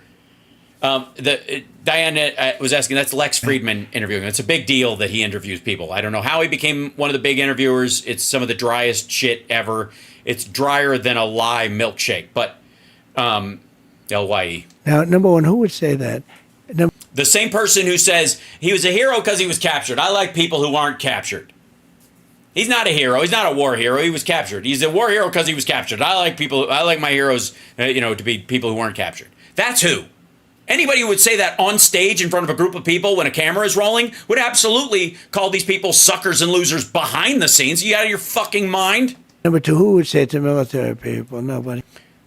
First of all, you weren't accused of saying it to military people. You were accused of saying it around military people. And again, this one, John Kelly was his chief of staff when this happened. He wasn't in military uniform. He was around him as a member of his staff. And he talks shit about people around his staff all the time. It was a made-up story. It was just a made-up story. And they like to repeat it over again. They know it was made up. I have 26 witnesses that nothing was said. Bullshit. That's not true at all. His 26 witnesses are not. There are people who say he wouldn't say anything like that. And these are people he said equal shit to about women, about minorities, about other people. And they cover for him too. He's got 26 sycophants, yes men, who will cover for his ass. They don't want to hear about that. I would love to hear about it.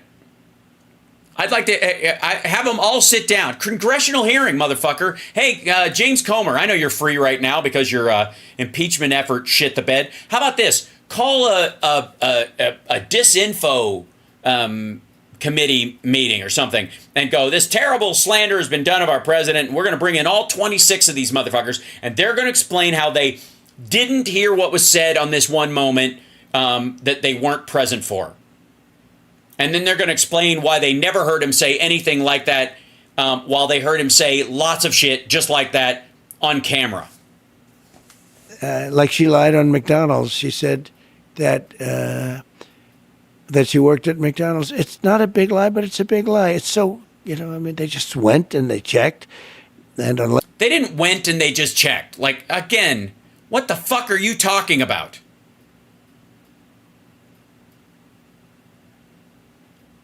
Also, I would like to let's just put this in perspective. He's accusing Kamala Harris of lying about a summer job when she was young working at McDonald's. He is also on Jeffrey Epstein's flight logs and call logs. And on the call logs, he's making multiple phone calls to Jeffrey Epstein years after he told people he cut ties with Jeffrey Epstein and they were angry and they never spoke again. That's not even a question. This is the comparison. These are the two sides of this issue. He's saying she lied about a job at McDonald's. She didn't, but he's saying she lied about this. And this motherfucker is on the and he's using Epstein's plane to fly around right now, or at least JD Vance is. Unless she can show something, they don't talk about. The presses are going to follow up with it, but I'll keep hammering it. But she never worked at McDonald's. It was just sort of a cool thing to say. Hey, I worked at McDonald's. Why would it be a cool thing to say? Oh, I see. Because actually knowing what a real job is, because you've never had one, so it'd be a real dig at you. But one of the worst was 2 days ago. I went to Arlington at the request of people that lost their children. There'll always be children to those people. You understand that? That's not. Why would he understand that Lex does not have children? Politically incorrect thing to say. Again, why? Why don't you just say that Democrats are going to call Diet Mountain Dew gay? You're so odd. The mother comes up, I lost my child. But, the child is a soldier. And lost the child because of Biden and because of Kamala. Just as though they had the gun in their hand. Jesus Christ. Fuck you. Just as if they had a gun in their hand. Just as if they shot these soldiers themselves. This, by the way, this is after the question about how you're going to bridge the divide. Because it was so badly handled. It should have been done at Bagram, which is the big air base. It shouldn't have been. No, if it had been done at Bagram, the death toll would have been through the fucking roof. Bagram's 90-minute drive on a 2-lane highway with desert on either side through ISIS-K controlled territory. Why the fuck would you move a giant caravan of civilians out through the desert that way? That's not even. The Taliban didn't even have a way of guaranteeing your safety. Ugh. Like, he doesn't even know where it is. It's been done at a small little airport right in the middle of town where people stormed it. People didn't storm it, by the way. Was a true disaster. No, it wasn't. We're not still there anymore. You know what's a true disaster? Being there 10 years after you know there is no reason to stay. And they asked me if I'd come and celebrate with them. And you can't do that without bringing a film crew. I mean, what kind of a celebration is it if we can't get a campaign ad out of it? You know what I mean? You can't just show up and have a quiet moment unless someone's documenting it. How will people know how much I'm pretending to care? 3 years. 3 years. They died 3 years ago. And I said, I'm going to try. I got to know them because I brought them here, actually. One night, they almost all came here. All right. He tells the same story. We've heard this a bunch of times, so we don't need to go through that again. But especially because we have the great one, the grating one, Mark Levin, and he did an interview with him. He's got it in little chunklets, and I think that's the best way to explain it. If I may, if you don't mind, I'm gonna go through the majority of this thing if I can. But like, subscribe, give a thumbs up, support the show. It's Hal Sparks, Megaworldwide, and that was pieces of the Lex Fridman interview, which would take me a fucking week to get through all the shit in it. When we've got so much other shit to deal with. Ladies and gentlemen, I present to you Mark Levin, let's see, talking in terms of this, and I don't think the order matters all that much. Let me check and see if I can, like, which one starts where. Yeah. Grace, let's see. Yeah, so this is the first segment that I know of. This is the beginning of the interview. Oh, get on with your... You're having a wonderful Labor Day weekend. We have Boy, yeah, I did. I had a great one. Thanks for asking. Yeah. a very special program for you. Two-part program tonight and tomorrow night, 8 p.m. Eastern as well. Yeah, you're going to have to do a lot of editing and split it up, clearly. My interview with President Don't care. Don't care. Don't care. comments Don't that care. talk about Don't care. Don't care. Don't care. Don't care. Don't care. You can get it at 45 books. Don't care. Don't care. Government, All right. and I feel good. Are you? Also, by the way, he's selling this fucking book. That's how he got the interview. Mark Levin wouldn't even get the interview if Trump wasn't trying to sell this Saving America picture book full of public photos he doesn't have the rights to. Just an asshole. Thank you very much. Good to see you. Thank you very much. First of all, how you feeling? I feel good. We're in the midst of a campaign. Oh, is that what's happening? We have to fight the government and candidates. Nobody's ever had that before. Well, nobody's been an abject criminal while they're running. I mean, even Nixon had the decency to resign and disgrace and hide. But I feel good. We're doing well. We're leading. Nope. We beat Biden by 18 or 20 points, and then he had to get out of the race. And now they gave me a new one. But I think we're doing very well. Nobody's ever had a double. You have to beat one, and when that person doesn't do well, they say, that's all right, we'll take them out, we'll put a new one in. You know who did something similar to that? You with your vice president. Because, you had one, and then you tried to have him killed, and then you replaced him with, I gotta say, comedy 10. I don't know how else to describe this guy. I have never seen anybody as unfunny and full of shit as, well, if I may. Point of order, Mr. Chairman.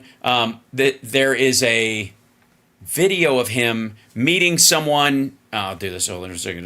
Go to you, chat room. I know I'm getting so sidetracked right out of the gate, but it's worthwhile. So, and I think I posted the Nobody Does It Better one, or is it? Okay. That, and by the way, share the show out, would you? Yeah, let people know we're here. It's a good time. Let's see. There's a, yeah, here we go. I got it. Is like one of the best moments. This is just, if anything sums up J.D. Vance, ladies and gentlemen, it's this. It's this right here. This is just some good stuff. This is J.D. Vance, and I used magnified fortune to show it. This is him grabbing a lady's fist bump. It's just, there's so much, there's so the moments of, it just, I gotta say, it's just, it had so much, it's just, you can't, I mean, it's like that beer mug when Thor meets Doctor Strange, it just never empties. It's always full, ladies and gentlemen. It's always full. God damn, it's stupid. It is just blazingly embarrassing. So it was like, first time here, I think it was, okay. J.D. Vance, first time here is, whoops. Yeah. So here's, Very well. How are you doing? here you go. I'll open this up. There you go.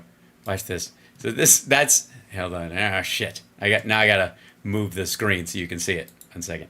Oh, it's so good. Look at that. Here he is. Watch this. This is gorgeous. First, he's wearing his Ohio State jersey. You know, just blending in. Very well. How are you doing? Nice to see you, Marcy. Good to see you. Yeah. First time here? First time here. Yep. Thank First you for time coming. Here. Of course. Yes. All right, what can we do for you? Oh, God. It's so, I mean, come on. Like, that's just, what a treat.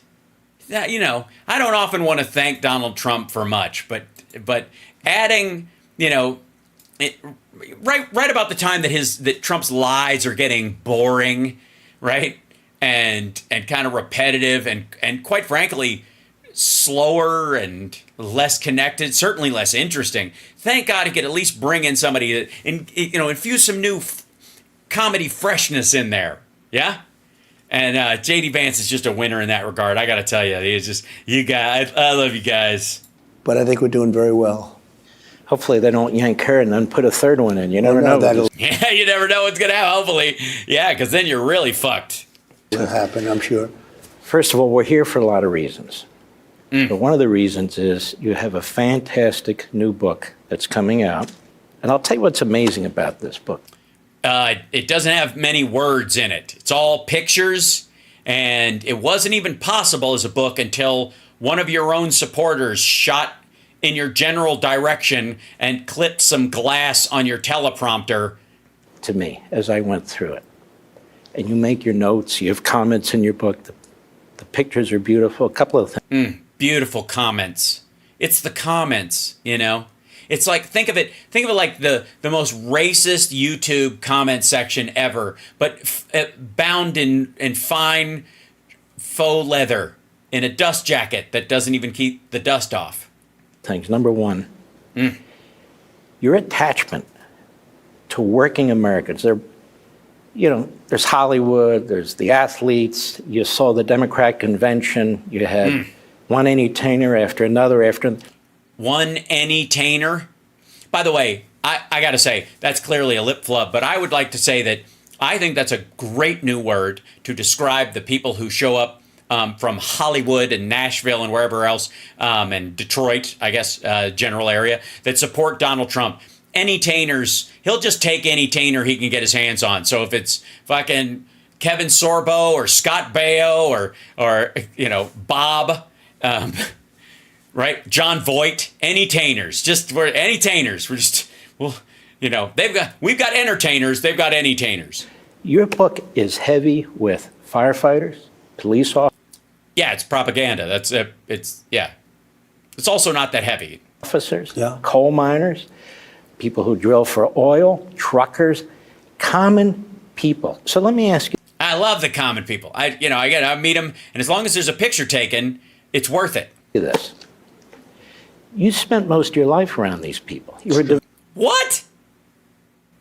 He spent most of his life avoiding these people. developer. You were a builder, electricians, plumbers, No, he didn't meet with the fucking electricians and plumbers. He dealt with the top-end contractors, most of them mobbed up like a motherfucker. But what? construction workers of every kind. You created thousands and thousands of middle-class jobs. No, he didn't. All right. He didn't create those jobs. The contractors that he hired created those jobs. And they go from job to job, keeping those people employees. The contractors do that. He didn't create those jobs.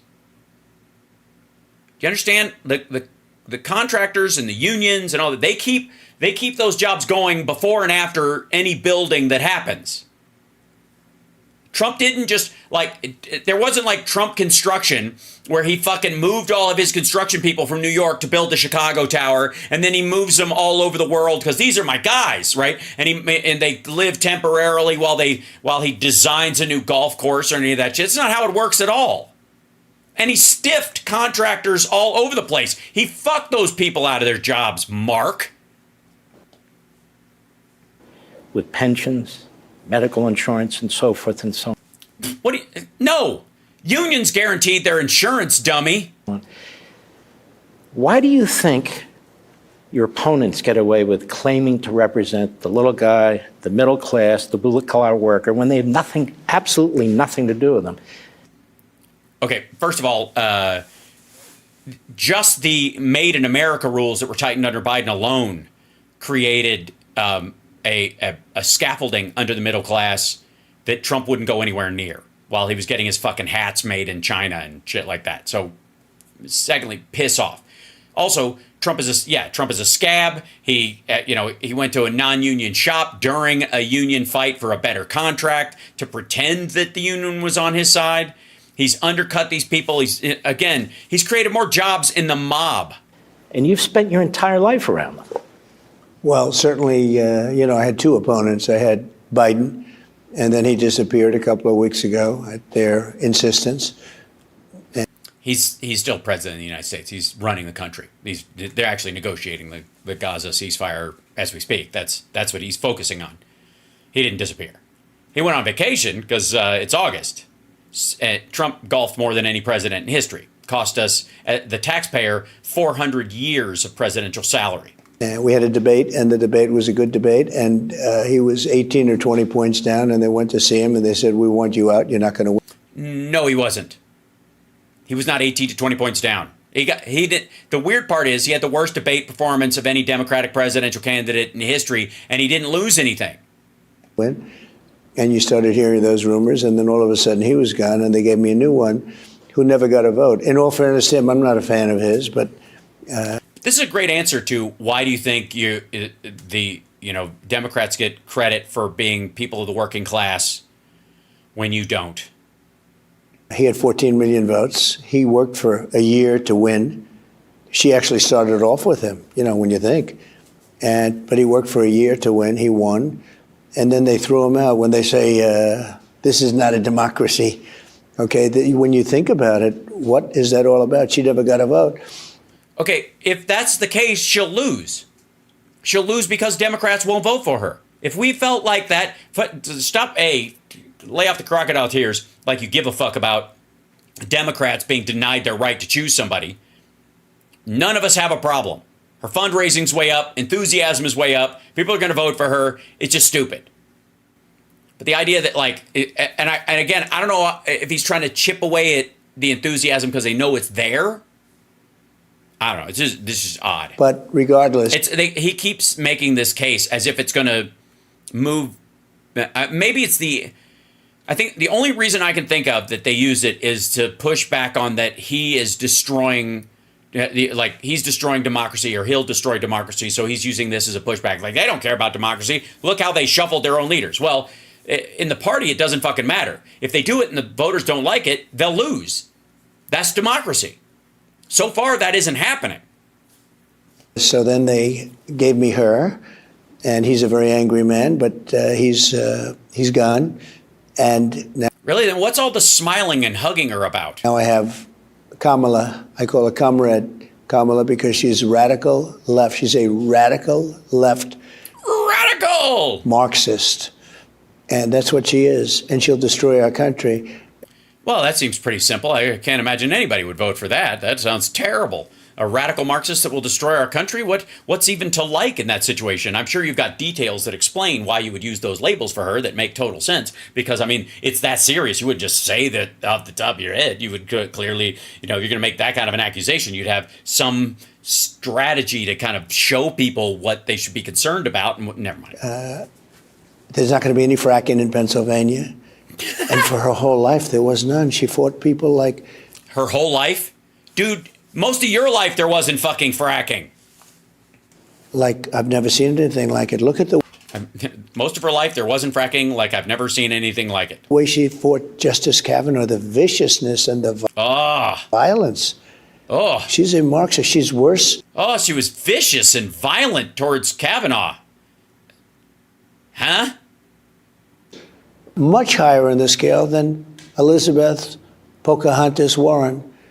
Elizabeth Warren and Bernie Sanders are not as left as she is, but she's just really out there. Now she's totally changed her whole policies, everything. I mean, she's gone They call her the greatest flip-flopper because she's gone for I'll never. Do they? Well, hey, you know what I should, you should have done, like, well, when you have the RNC, you guys should have flip-flops, and you should put Kamala, you should put like Harris Waltz on them or whatever, and go flip, flop, and people, you know what I mean? Because that worked. That attack worked before. Never drill for oil. She's just real quick. She's a radical Marxist who's going to destroy the country and the biggest flip flopper ever. I don't know which is worse: a radical Marxist who will destroy the country, which seems bad, or a flip flopper. I don't know. I mean, it sounds kind of innocuous and silly, but it belies a depth of frightening flip flopper. Because if you think of it like in a horror movie, flip, flop, it's like a monster walking down a hallway. It's To like, let's put a well on every street, but she won't do that. If she,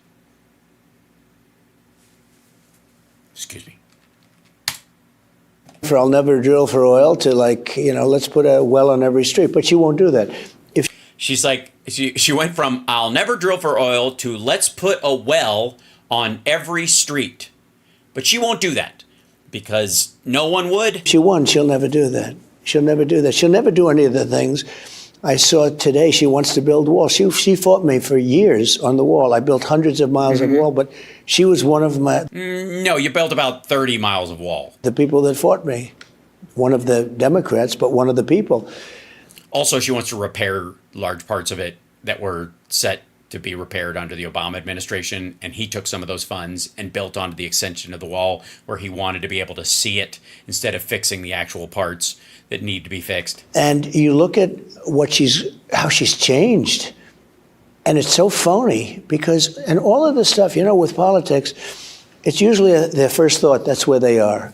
That's right. Yeah. They start out as a Democrat and are pro-choice and all that kind of stuff, and they suck up to people like Oprah, and they hang out with Jeffrey Epstein for 2.5 decades. That's really who they are. They're not going to change. You can't, And her first thought is Marxism. She's not going to have walls. She's going to have people. We'll have 100 million people in this country within 4 years if she gets elected. 100 million. They've already allowed 20 million in. No, they haven't. We have about 10 million undocumented immigrants, down from 11.5. I think it's a lot higher than that. It's a lot higher than 20 million. You know what? Just say it is. And Mark, they come from prisons and jails. There's a slight. Look, I'm not going to feel bad for Mark Levin.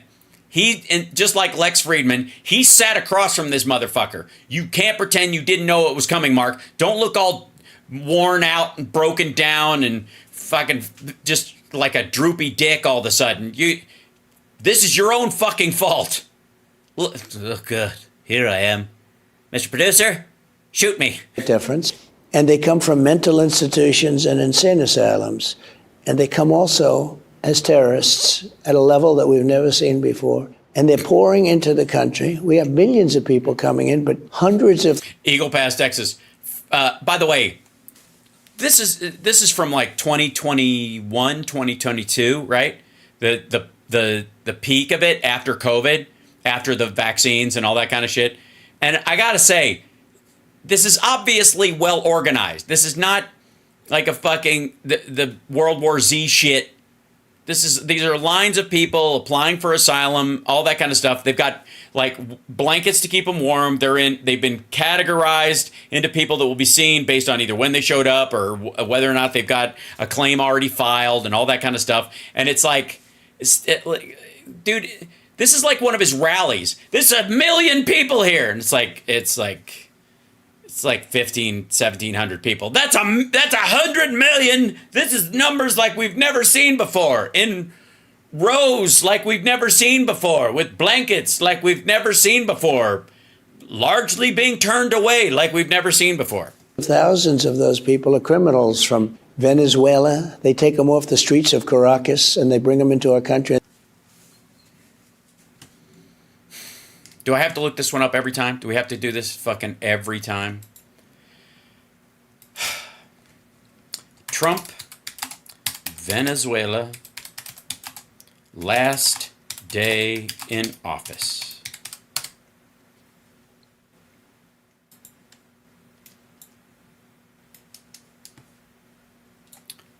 President Donald Trump on Tuesday announced he will offer Venezuelan exiles protection from deportation, a move he considered for years but refused to do until his last day in office. That's right, ladies and gentlemen. Donald Trump granted Venezuelans 18 months of protection against being removed from the country.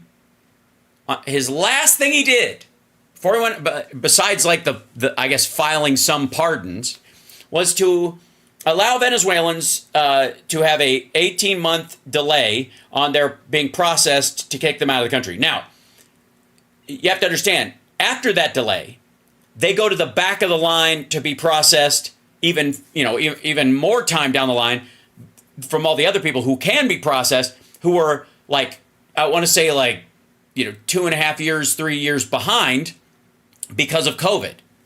Yes, and selling some pardons. You're absolutely right. But Trump is using a little-known Deferred Enforcement Departure Program, or DED, to offer temporary legal status to Venezuelans. Now, does anybody know what country the killer who killed Laken Riley came from?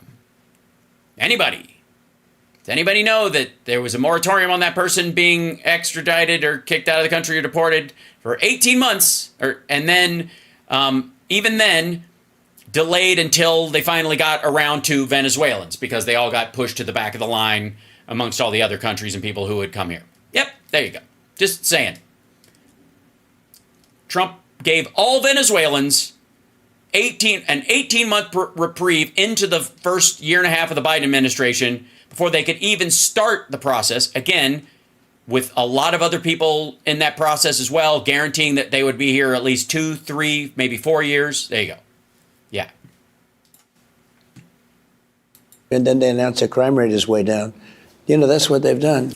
Also, Venezuela locked up a ton of their gang members, like a bunch of South American countries, and their crime rate's down 22%, something like that. A lot of it has to do with they're dead from COVID, too, because they didn't keep numbers. Their crime rate is way down now, but they come from Africa, Asia, the Middle East, and from South America. And they're destroying our country. And when you watch her, like at the convention, everything's just peachy-dory.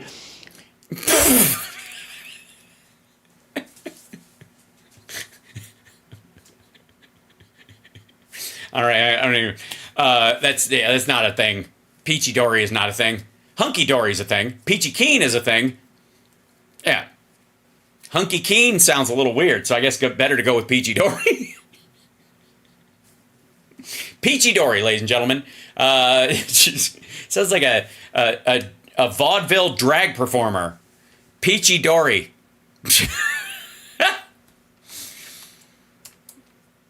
And when you watch her, like at the convention, everything's just peachy-dory. But migrant crime is... Okay, please, why can't they cut to Mark Levin right when he says peachy-dory?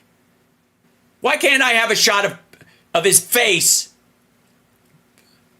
Well, I'll tell you why. Because Mark Levin told his producers, whatever you do, don't show me when he says peachy-dory, because I almost laugh at his fucking face. Peachy...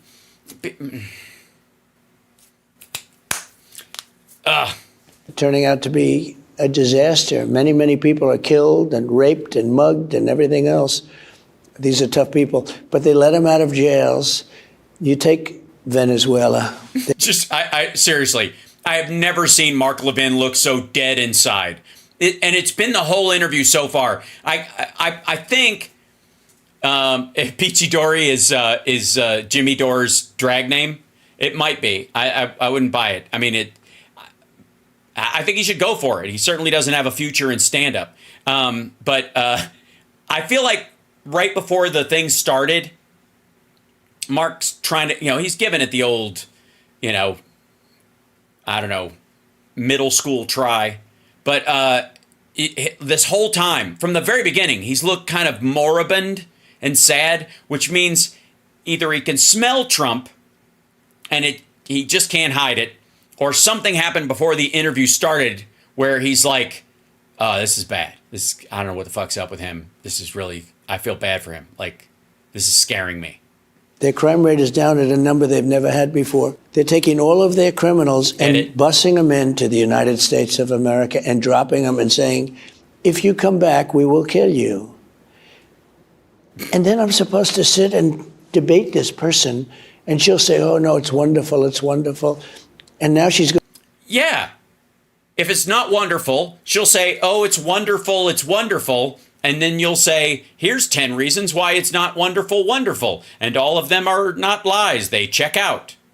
In theory. going around and saying, we had the weakest border in history. She was the border czar.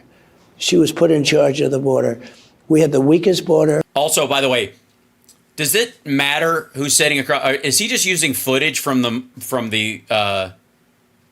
Lex Fridman interview? In the history of the world, I think. I believe it's not just here, the world. Yeah, but that's silly. Just kind of is. Yeah. And now she's going around saying, oh, I think I'm going to build a wall. I'm going to build a wall. She fought me for years on the wall. She was on every lawsuit. I had 11 lawsuits. No, she wasn't. And she was on every one of them. One of the leaders. Well, part of it was because of where you wanted to get the money from. You told everybody that Mexico was going to pay for it, and then you wanted to take it from military families. She's not that much of a leader.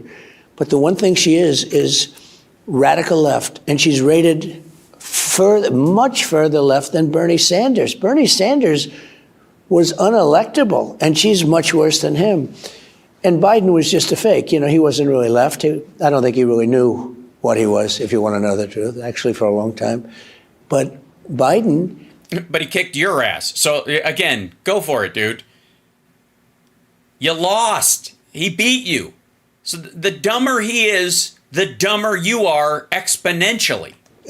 was not real. She's real. She really believes in all this stuff. Defund the police. She wants to defund the police. No, she doesn't. She's a former prosecutor. You tried to run to the left of her and Biden. For years. She's on crime. He did. He was like, it'll be great with her on because we'll paint them as bad on crime and locking up black men and all that kind of stuff. That was part of the pitch in 2020. It was shit, but it was part of the pitch. Said defund the police. Now all of a sudden, a little while ago, she goes, no, I don't want to defund the police. She's flip-flopped on every single thing that you could flip-flop, from border strength to defunding and defunding the police. Defunding and defunding the police? Things that you wouldn't believe. You're right. I don't believe you.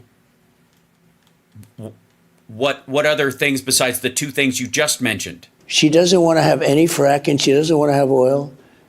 She doesn't know how you're going to fire up our plants. How do you fire them up? You don't fire them up with wind, I can tell you that. The wind, let the wind blow. Let the wind blow. Is that, that's the second verse of Let the Eagle Soar, right? The John Ashcroft song? So I think our Let the wind blow. Country's in serious trouble. The good news is I'm leading. I think I'm leading maybe by a lot. Could be a lot more than people think. Or a lot less than you think, which it is. Because you're not. And historically, I was losing to Hillary, and I ended up winning quite easily. No, you didn't win quite easily. You lost by 3 million votes in the popular vote. It was because of faux-gressives that you got 3 states. That's not happening again. Once people hear, and also they have to look at what we did. We had a great economy. We had Great. no. It was so great. It was so great. That's why we had a recession before COVID even started, and that's why you added a third of our national debt is yours. Inflation. We rebuilt the mill. You had no inflation. First of all, you want 2% inflation, I guess, standard. That's what you shoot for, or whatever. We had deflation because our economy collapsed because of COVID, because you screwed the pooch. Military. We defeated ISIS. No, you didn't. It was an ISIS bomber that killed our troops in Afghanistan. If you had defeated them, then they wouldn't have been able to do that. But I had no new wars. Our country. Biden hasn't had a new war. He hasn't. What new war has Biden started? Where does America have new boots on the ground? Is going to be in World War III. Right now, we don't have a president. We have Biden that just took a vacation in California, came home, was going to go to the office. He decided to go back to Delaware, where he's going to take another vacation. And they split the 2-week vacation, the one in California and one in Delaware. That was planned. We have people talking about World War III. Right. And we didn't have one the entire. So let me get this straight. This is real clear. Just to clarify, we're both on the same page. So Biden stopped World War III from the beach. We're not in World War III, so clearly he's doing something right. And a war like no other, by the way. This would be a war like no other because of the weaponry. So we just have a country that's in such trouble. I know it's close to your heart, but the October 7th attack of Israel would have never happened if I was there. As you know, Iran had no money. Also, this is close to your heart because you're Jewish, because Mark Levin is Jewish. That's why he couldn't be close to your heart what happened to the people in Israel on October 7th. If you're not Jewish, I'm not Jewish. I would consider it close to my heart. That's pretty terrible, right? You could feel it, I guess. But he gets it. It's basically everything is derived self-interest. Money to give to Hamas and to Hezbollah and all of the other elements of terror, lots of different terms, but they call them elements of terror. That's No, they don't. the new term. No, it isn't. You just made it up. There's not elements of terror. That's not the new term. I don't know what the fuck you're talking about. Listen to this again. To give to Hamas and to Hezbollah and all of the other elements of terror, lots of different terms, but they call them elements of terror. That's the new term. No, they don't. Hamas and Hezbollah and ISIS aren't elements of terror. But they had no money to do that. Also, why can't they put a camera on Mark Levin when he says that shit so that I can see Mark Levin's sorrow? I just want to see Mark Levin go. I want to see his face drop like Keanu Reeves' partner in Speed when the bomb goes off. During my term, we had no terrorist attacks. Think of it.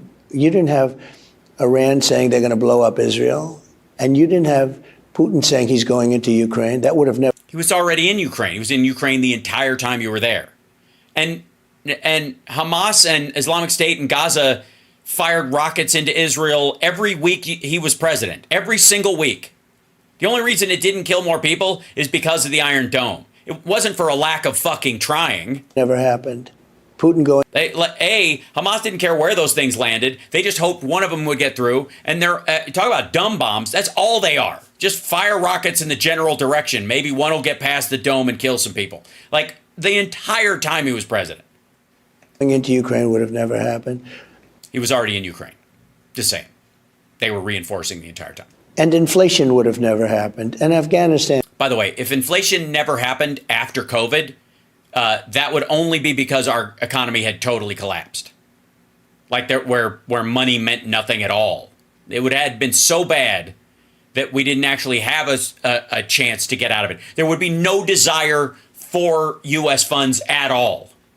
And would have never happened. I was just with the parents of some of the great heroes from the Afghanistan slaughter. 13 died, many horrifically injured. And overall, 400 or 500 people were killed, including both sides, right? Because I like to include both sides. What? First of all, what do you mean both sides? 400 or 500 people killed, like, all right. I think he means Afghans, like civilians and Taliban people, but I don't know. I think there was like somewhere in like order of like 120 people that day that were killed or injured, and they were largely civilians because it was on the civilian side of the airport. And we lost hundreds of people. There are hundreds of people dead. We left $85 billion worth of military. No, we didn't. Equipment behind. You know, Afghanistan now is one of the largest sellers of military equipment in the world. They're selling our. No, they are not. Not even close. They don't even chart. Our equipment, brand new, beautiful stuff. How they put in so much, who would believe it? But we left America. I don't believe it. I don't know who would believe it, but I don't. Fuck you. citation needed. It's just gibberish. 85 billion is the number of the entirety of training and gear and like logistical equipment that we left for the Afghans or taught them to use or trained them on or had for them the entire time we were in there over the course of these, of the 20 years. Americans behind, as you know, and you cover it really well, better than anybody. You get it. Jesus Christ. I got to say, Levin looks fucking miserable. But that would have never happened. All of these things would have never happened. And now What's he going to do, though? Interrupt Trump while he's saying this shit that he's heard before in every other interview in the exact same order, in the exact same, like, with every fact being wrong again? We have a world that it's just blowing up. They asked the prime minister of Hungary. Oh, for fuck's sake. Blah, blah, blah. Yes, Orban, let's get Trump back in. Trump was president. We had no problem. I would stop wars with the telephone. Okay, oh yeah. With a telephone call. I would stop wars with the telephone. And it's very sad. The world is exploding right now. That's what the question to him was. The world is exploding. What's happening? What's the difference? He said, you have to bring Trump back. So we'll see what happens, but we're doing well in the election. Let me follow up with you.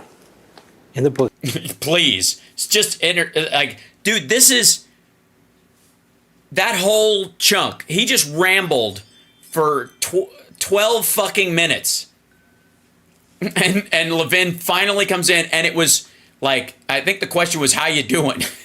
you have some very compelling photos of the border. You spent a lot of time on the border. Yeah. You spent a lot of time working on the border. No, he didn't. He didn't spend a lot of time on the border. He visited it a couple times, specific places, for photo ops. Again, if they hadn't built this wall, there wouldn't be an access road on the Mexican side of the border, of the wall, and people wouldn't be able to go to the end of it and walk around it because it's been completely flattened out. Thinking about the border, litigating to get the money to build the wall on the border, opposition from people like Kamala Harris. She says if this so-called bipartisan bill hits her desk, she will sign it. The border bill. Not a single Republican in the House supported it. 3 Republicans in the Senate. It was negotiated in secret. She never... Yeah, who cares if it was negotiated in secret? You know what's in it, you dumb motherfucker. Who cares how it was negotiated if you can read the final bill? They didn't... And by the way, it wasn't in secret. They worked together. They set up a bipartisan committee to do it. To work on it. In the same way that, that's like saying any bill you write yourself was written in secret because you typed it up yourself. It tells us what's in the bill. Catch and release. Mm-hmm. You put an end to that. That's in the bill. It would be a statute. Work permits for illegal aliens. Right. You said, no way. Yep. Taxpayer-funded lawyers for illegal aliens. In the bill. Right. But if you don't process them, they can keep coming back. By international law, unless you adjudicate their case, if they claim asylum, you have to have a lawyer process them. If the lawyer processes them and they have representation under our laws as a country, they don't have any claim on sneaking or coming back into the country. But if you don't provide them with that, if you don't hear their case on some level, even if it's perfunctory, they can claim I was never given a full trial, and the international court could grant them another one and another one and another one. You stack that on thousands of people trying that, it costs the country so much more money. 5,000 illegal aliens a day, 1.8 million a year in 4 years' time. They don't get to stay. Those people, by the way, we're not allowing in 1.8 million. That's the cap. To where you shut it down entirely because of the 5,000 a day. If it reaches that point, you can do it. Now, the bill actually allows for it to be lower than that, but it's mandatory at 5. It gives the president discretion at 3,000 or 2,800, I think. And then at 5,000, it's capped. No matter what the president wants to do, no matter who it is, it automatically shuts down until we have caught up with the backlog, which, by the way, if that passed, you'd hit the 5,000, because it's the entire southern border. You'd hit the 5,000 number tomorrow, and it wouldn't reopen until you had processed everybody in the backlog, which is like a fucking 2.5 years worth of cases. Doesn't that sound preferable to just not doing fucking anything? A lot of illegal And it would be aliens. much higher than that. And it would be higher because of all the gotaways.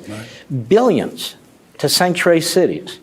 Billions to Also, billions to cover their costs in processing people, to kind of play against the kind of the grand sweeps into sanctuary cities where they just round people up. So they can be more specific about it, so the cities themselves can differentiate between violent criminals and people who aren't violent, who have either got family or are seeking asylum or both. pro-illegal alien NGOs. And Senator Chris Murphy and others said, don't worry, the border's not going to be closed. So she runs around. This is a bigger issue. You say flip-flop. If you're a flip-flopper, you're a liar. You either lied before or you're lying now. Okay, so like when Trump used to be pro-choice and now he isn't, which one is he now? She's hiding out from the press. Is she a... Yeah, that's a talking point. Hold on one second. Let's see. Text of the bipartisan border bill.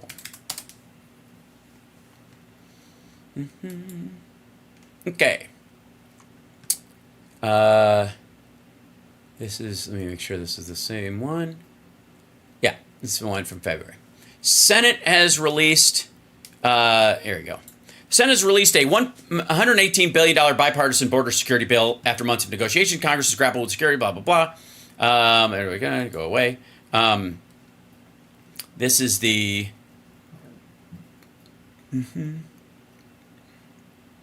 They've compiled 5 key takeaways from the bill. Tougher migration rules.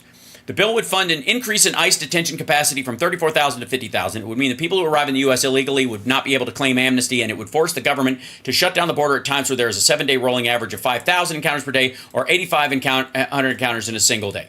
When encounters approach 4,000 people a day, the U.S. government would be granted the power to voluntarily turn away people at border stations. So even if the president was for it, the Texas and these other states would have the right to do it at 4,000.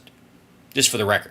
Asylum cases would also be fast-tracked from years to months, and there would be tougher asylum requirements with claimants' criminal history examined, so nobody would get in without looking at their criminal history. Everybody gets fingerprinted, everybody gets iris scans, and that's how you identify people. It would create a new expedited removal authority to remove migrants who don't qualify for asylum. Boost to Border Patrol. The bill would also allocate $20 billion in immigration enforcement, which included hiring of hundreds of Border Patrol agents and new officers to evaluate claims. Aid for Ukraine and Israel. This ended up being stripped out. That one didn't end up being in there. They literally took this out and it passed on its own. The irony that was one of the excuses that people were using. The bill's been seen by going to call it dead on arrival. Johnson, I've seen enough. This bill is worse than we expected. Blah, blah, blah.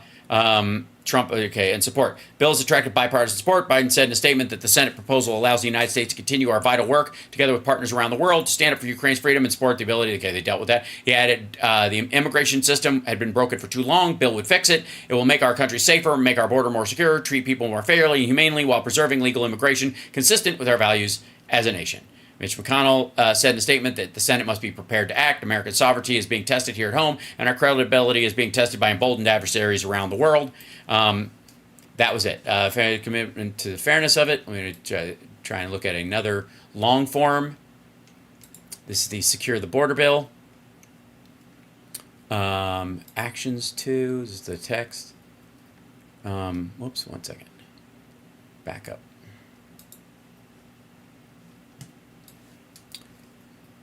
This is the a bill. I'm just a bill. Yes, I'm only a bill. And I'm up your ass on Capitol Hill. This is Secure Border Act of 2023. Definition, border wall construction's in here. So this is section 102. Immediate resumption of border wall construction no later than 7 days after the date of enactment of the act. Use of funds. To carry out the section, the Secretary shall expend all unexpired funds appropriated for explicitly obligated for construction of the border wall that were appropriated or obligated in the case may be for use beginning on October 1st, 2019. So anything that stopped after that was already allocated for, it's been sitting there. Any unused materials purchased before the date of this enactment for construction may be used for activities related to the construction of the border wall in accordance with the paragraph. Plan to complete tactical infrastructure and technology that no later than 90 days after the date. That's where they're going to put in drone systems and sensors and all that kind of stuff that actually makes it worthwhile. Yeah. Appropriate committees, tactical infrastructure. They define all these things. Strengthening requirements for barriers along the southern border. Agent safety, and carrying out the section Secretary of Homeland Security when designing, testing, constructing, installing, deploying, integrating, and operating physical barriers, tactical infrastructure, technology shall incorporate such safety features into such design, test, construction, installation, deployment, integration, or operation of such physical barriers, tactical infrastructure, or technology, as the case may be, that the Secretary determines are necessary to maximize the safety and effectiveness of officers and agents of the Department of Homeland Security or of any other federal agency deployed in the vicinity of such physical barriers, tactical infrastructure, and technology. That's wonderful. Okay. And then border and port security technology investment plan, which is a bigger part of that because that's where most of the fentanyl comes in. Border security technology program management, all the actual work of it. U.S. Customs and Border Protection technology upgrades. The Commission will ensure that each CBP officer or agent, as appropriate, is equipped with a secure radio or other two-way communication device that allows each officer to get and each agent to communicate between ports of entry and inspection stations with other federal, state, tribal, and local law enforcement entities.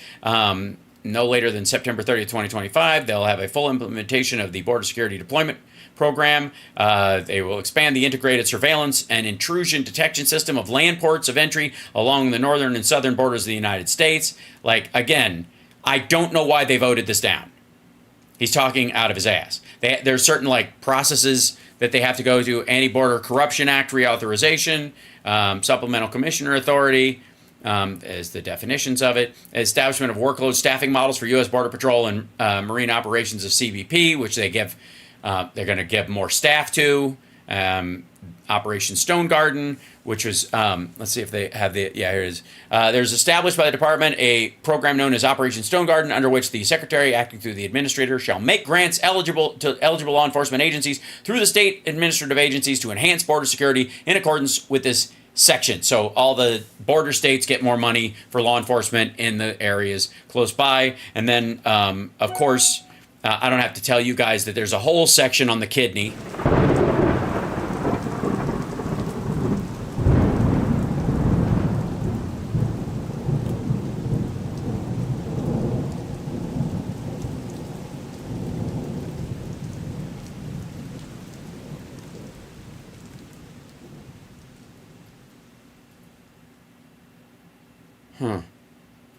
The kidney has a very special place in the heart. Well, sure. Also, there was let's go down here. Border Patrol strategic plan. More money for them. More money for that. U.S. Customs and Border Protection spiritual readiness. No later than 1 year after the enactment of the act, annual thereafter 5 years, the commissioner shall submit to the Committee on Homeland Security, House of Representatives Committee on Homeland Security, a report on the availability and usage of the assistance of chaplains, prayer groups, houses of worship, and other spiritual resources for members of CBP who identify as religiously affiliated and have attempted suicide, have suicidal ideation, or at the risk of suicide, and metrics on the impact of such resources have in assisting religiously affiliated members who have access to and utilize such resources compared to religiously affiliated members who do not. So check that out. Mark Levin, I think this is probably the biggest one. Mark Levin and Donald Trump both oppose the creation of churches. That's right.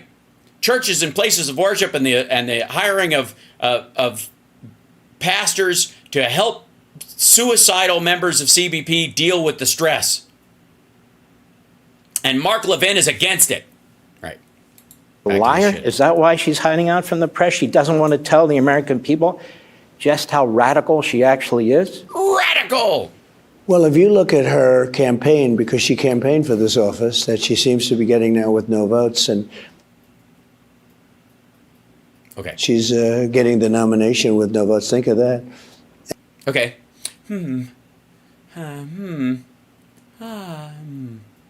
Okay. And it'll be between two people to who wins. And I think we're going to win. I guess you and her, you mean? Because I think when people find out about, they know what I did and they loved it. They had no. If they know what you did and they loved it, you would have been reelected the first time. Inflation, we did Space Force, we rebuilt our military, all these things. We got the. Yeah, that's what everybody's looking at right now. Yeah, Space Force. The biggest tax cuts. Yeah, like women are like, fuck it that I'm a second-class citizen now because of the Supreme Court you put together. Space. Tell me more about this Space Force thing.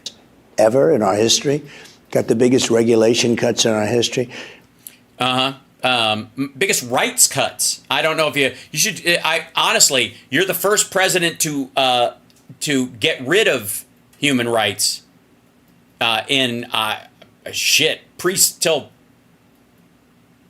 post-slavery. They know all this stuff. That's good, but they don't know her. Most people don't know her, and she's a Marxist. She's a radical left Marxist, and this country's not ready for that. This country's not. I used to say this country will never be a socialist country. And I was right. They skipped socialism. They went from here down to here.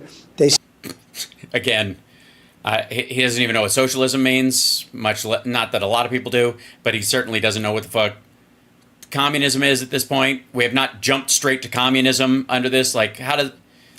Dude, the stock market's like at an all-time high. What are you talking about? We skipped it very quickly, and we skipped it. We're communist now very quickly. We have the biggest communist stock market you've ever seen. We have the biggest communist wage increases, because commies are big on wage increases. we just can't let it happen. It would be No, you can't let it happen. it would be the end of our country. All right, we've seen this before. All right. Next phase in this. Oh, hey, it's him with that lady he doesn't hang out with anymore. I don't remember her You're name. engaged about it? Well, I love doing Yeah. a great job for the country. I loved being president. But Hold on, I loved wait. it because we. Hold on. I don't even know what the fuck It's the a question was. fantastic book. Oh, it's a fabulous book, and if I don't sell the book every fucking segment, you're gonna get up and leave. 45books.com. You can order it directly. I'm going to tell you, there's so many, I can't possibly There's so many pages. It's just cover it all. No, I know. But you loved being president. You could see. You were excited. what? You loved being president. First of all, you pick a picture where he looks worried. Like, he looks like he's like, do they know my diaper is full? She looks happy.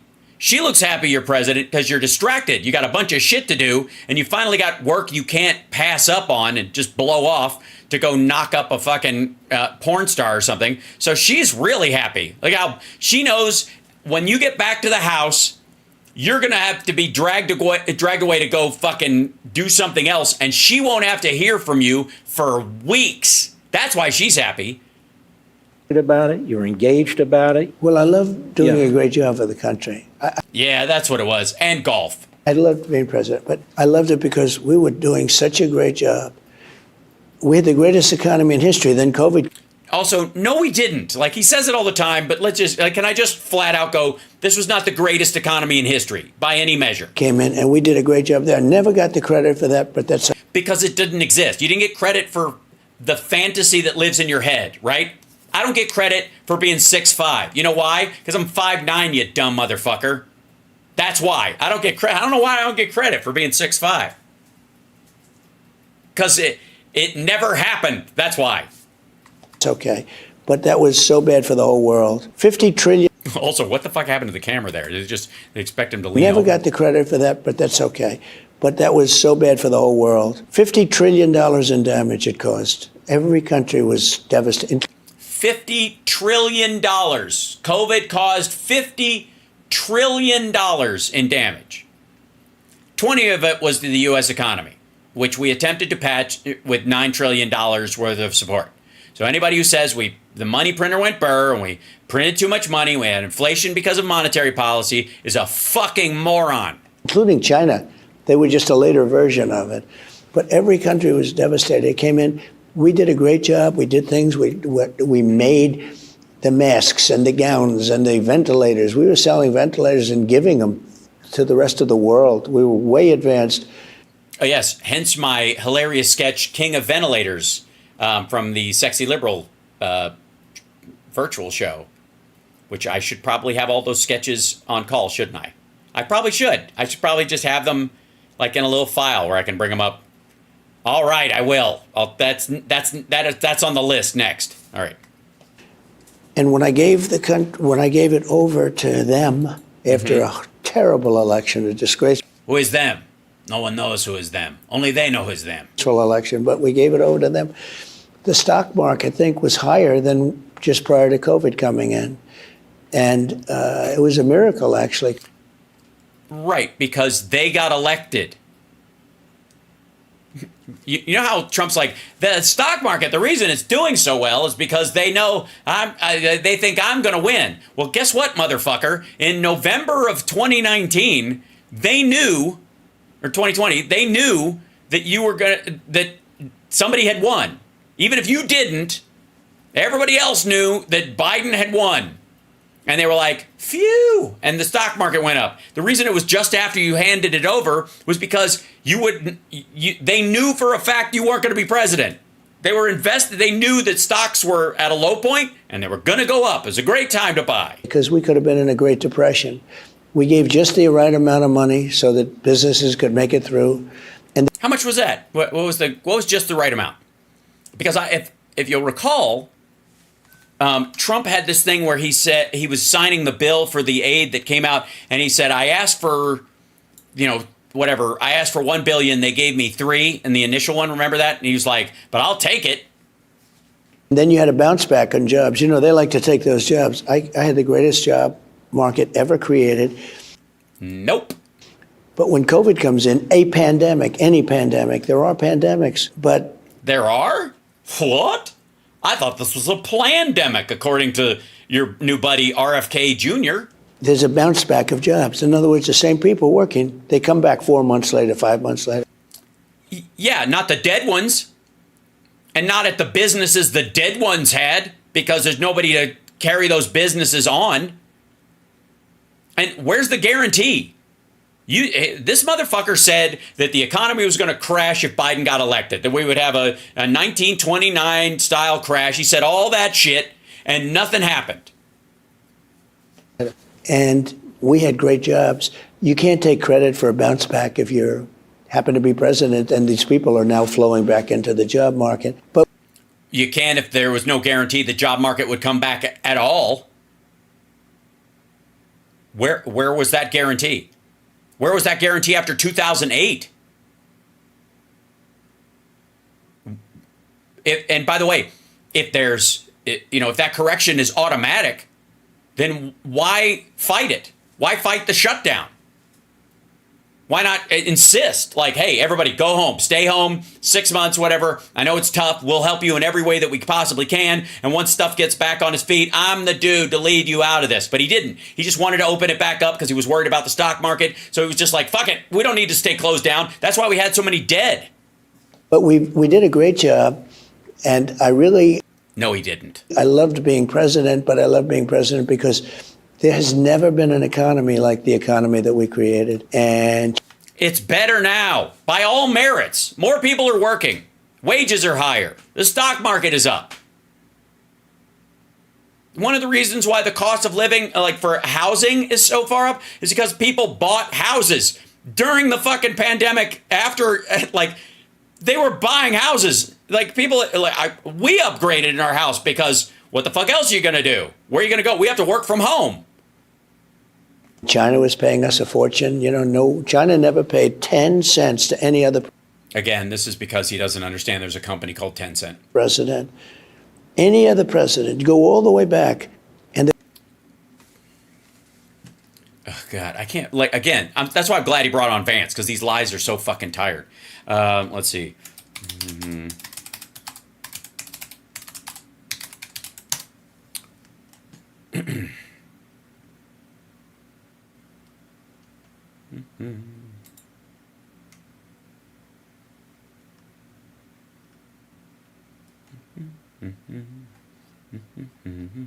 There's yeah. Go into here.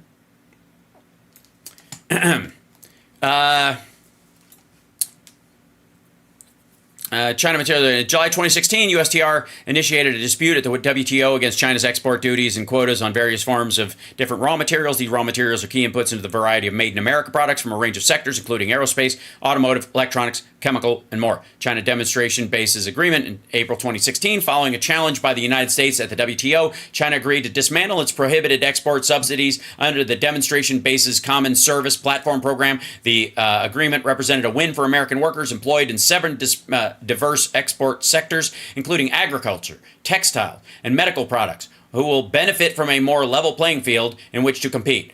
China Poultry Compliance Challenge. In May 2016, the United States challenged China at the WTO following China's failure to bring its ADV-CVD orders against imports of U.S. chicken broiler products into compliance with WTO rules. The United States challenged the Chinese imposed duties on behalf of American poultry producers and the hundreds of thousands of people employed in the poultry industry. The United States remains firmly committed to ensuring that China lives up to its WTO obligations and that American farmers and workers can compete and win. China high-tech steel duties. In July 2015, the United States prevailed in a WTO challenge to China's compliance actions following WTO findings in 2012 that China's duties of high-tech steel were inconsistent with WTO rules. Those WTO inconsistent duties contributed to over $250 million in annual export losses for American steel exporters. The U.S. compliance challenge was the first time any WTO member had initiated a WTO proceeding to challenge a claim by China that it had complied with adverse WTO findings. China terminated the illegal duties following the USTR challenge. On and on and on and on and on and on and on. This is Obama. Like, he doesn't know what the fuck he's talking about at all. He just thinks...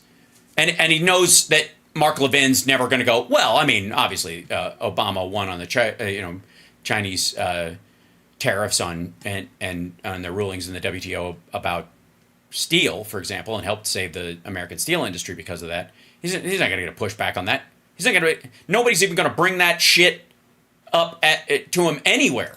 They were paying hundreds of billions of dollars to the U.S. in the form of taxes and tariffs. And I get along with China. You know, I get along. I had a lot of respect for President Xi. The press hates when you say that. I had a lot of respect, but I did. And no, they just want to know what you respect about him. Because if you just say you have generalized respect for him, then I have huge respect for the way he rounded up Uyghurs and sterilized and murdered them. I have a huge respect for the way that he solves their organ donation program using Falun Gong members and Chinese dissidents. I have a huge respect for the kidney market that is out there. Oh, dear God. Not again.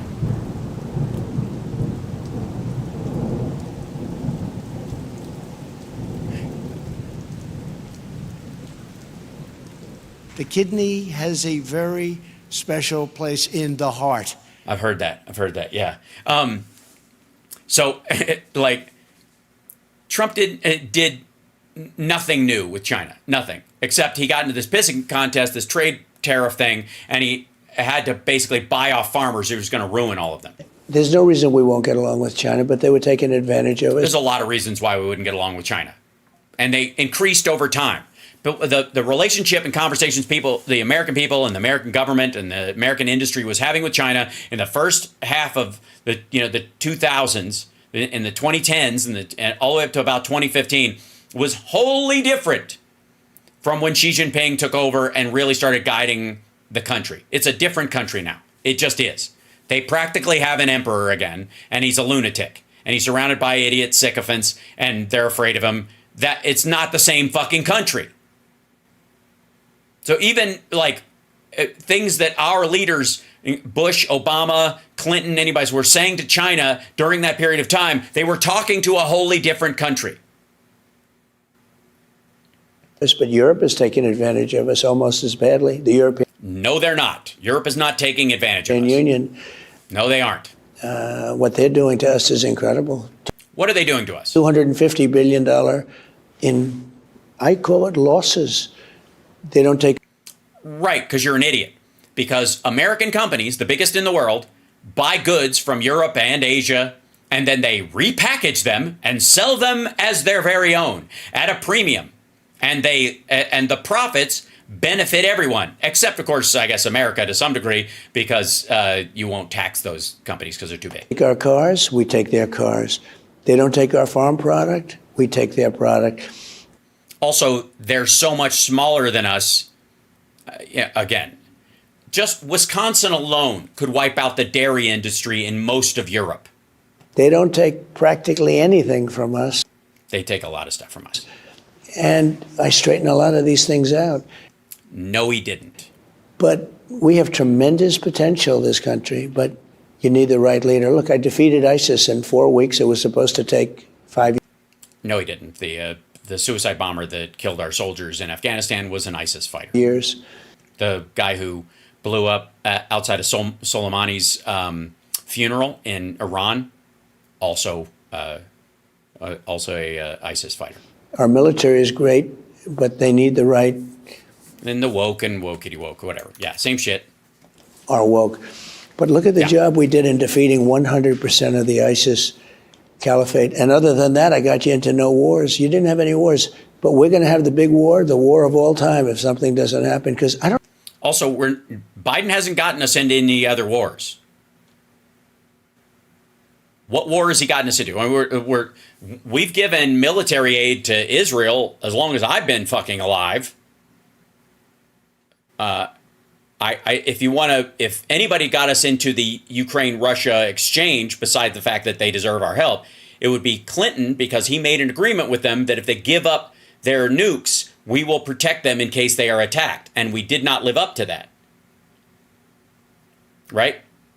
So we're doing it now. I don't think we have a president right now. Biden's on vacation all the time. And yet he's holding World War III at bay, like from the beach, from the bay. He's depressed from being overthrown. He was overthrown. This was a coup. Right. He's saying the exact same shit he said in the last segment. And we know it's not a rerun of the first segment because Mark Levin has the book open on his lap, which is super fucking weird. I think you agree with that. 100%. This was a coup. And the person running got no votes. He literally said all this already. And they wanted to be politically correct because 6 weeks ago they thought she was a joke. And no, they didn't. Immediately the press, the press is really the biggest problem of all. The fake news, I call it, is the biggest problem of all. He's on Fox News with one of its hosts. Because they immediately went from her being a joke, not qualified, she'll be terrible, and she's the worst vice president in history, too. Nobody said that. Again, this is what he's saying now. Like, he didn't. Okay, the opposite happened. He was ignoring her, never even talked about her. He was so busy attacking Biden, he ignored Harris entirely. And so, I don't believe he actually thinks that MSNBC was taking any time out. CNN, any of these were saying, "Oh my God, Kamala Harris is the worst vice president we've ever had." Like that, there was literally no noise of that prior to her going to the top of the ticket, and since then it's all been from him. All of a sudden, she's wonderful, but she's not wonderful. So we have a debate coming up, and I look forward to that, and she'll be exposed. Mr. President. Yes, it'll be amazing. I'm sure she's quaking in her boots. President, the press. It's very, very interesting. Before you got into the politics, the press liked you. They love me. I got the greatest press. I don't know what I did. I got the best press. I'll tell you what you did. I know what you did. You called the press and pretended to be your own press agent and made shit up. And none of it mattered. All the press you got was just fucking New York socialite bullshit. Honest to God, like, the reason he got as much positive press is because his entire life up till him running for president was fluff, useless. If he went away, ultimately, it'd be another story. And you had to kiss his ass to get him on your program, and he'd say awful shit, which would, on either The View or on Stern or something like that, he would just say the grossest stuff. So it was incendiary and it would make some news, right? Yeah, it was just tabloid nonsense. You decided to be a Republican. Strike number one. You took on Obama. Strike number two. He didn't take on Obama. He made racist attacks on the man, saying he wasn't born here. He didn't take him on. What was the policy? How did he take him on? Was it on taxes? Defeated Hillary Clinton. Oh, that was a big strike. Strike number 3. And then he oversaw the greatest bioweapon attack on the United States. It sat on his hands the entire time, and then kissed the leader of the country that attacked his ass for months. You became president of the United States. You stopped. And then, also, by the way, since then, Mark, he's also lost the presidency. He was a one-termer. Don't forget that. The Obama, Hillary, that sort of dynasty from doing exactly what Kamala Harris wants to do now, push the country over the cliff. You're a capitalist. You say you use common sense, which is hilarious. He's a debt whore who doesn't care where the money comes from. That's just being a mobster. That's not capitalism. Also, what constitutes common sense? I'm dead serious. By his standard, what's his standard for common sense? Common understanding, which is often mistaken. Because again, common sense told you the earth was flat for a very long time. is true. America first, national security. Also, America first is only true when if he was playing poker, it'd be the first chip he threw in. Those are the views of most Americans. Kamala Harris is hiding because she doesn't agree with most Americans. She's also campaigning everywhere. She's not hiding at all. You call her a Marxist. She wants to nationalize health care. She wants to set wage and price controls. She wants to determine the price of food. Also, by the way, I didn't get to see the entirety of her statement on price controls on certain things, but a lot of it is not. It seems not about like how high the price can be, not setting a price that's managed by the state, but a percentage on how quickly you can raise it in a situation that covers that makes gouging illegal. That would be the standard, right? That would be that's where a lot of people that talk around that area are. Same thing is true of rent. Like they want to make sure that you can only raise rent at a measurable amount, not just jack it up because the market gets all cattywampus and you just decide to kick people out and bilk them, just automatically raise it, right? And that you can do it by percentages that balances to what inflation is instead of just gouging people in an emergency. That said,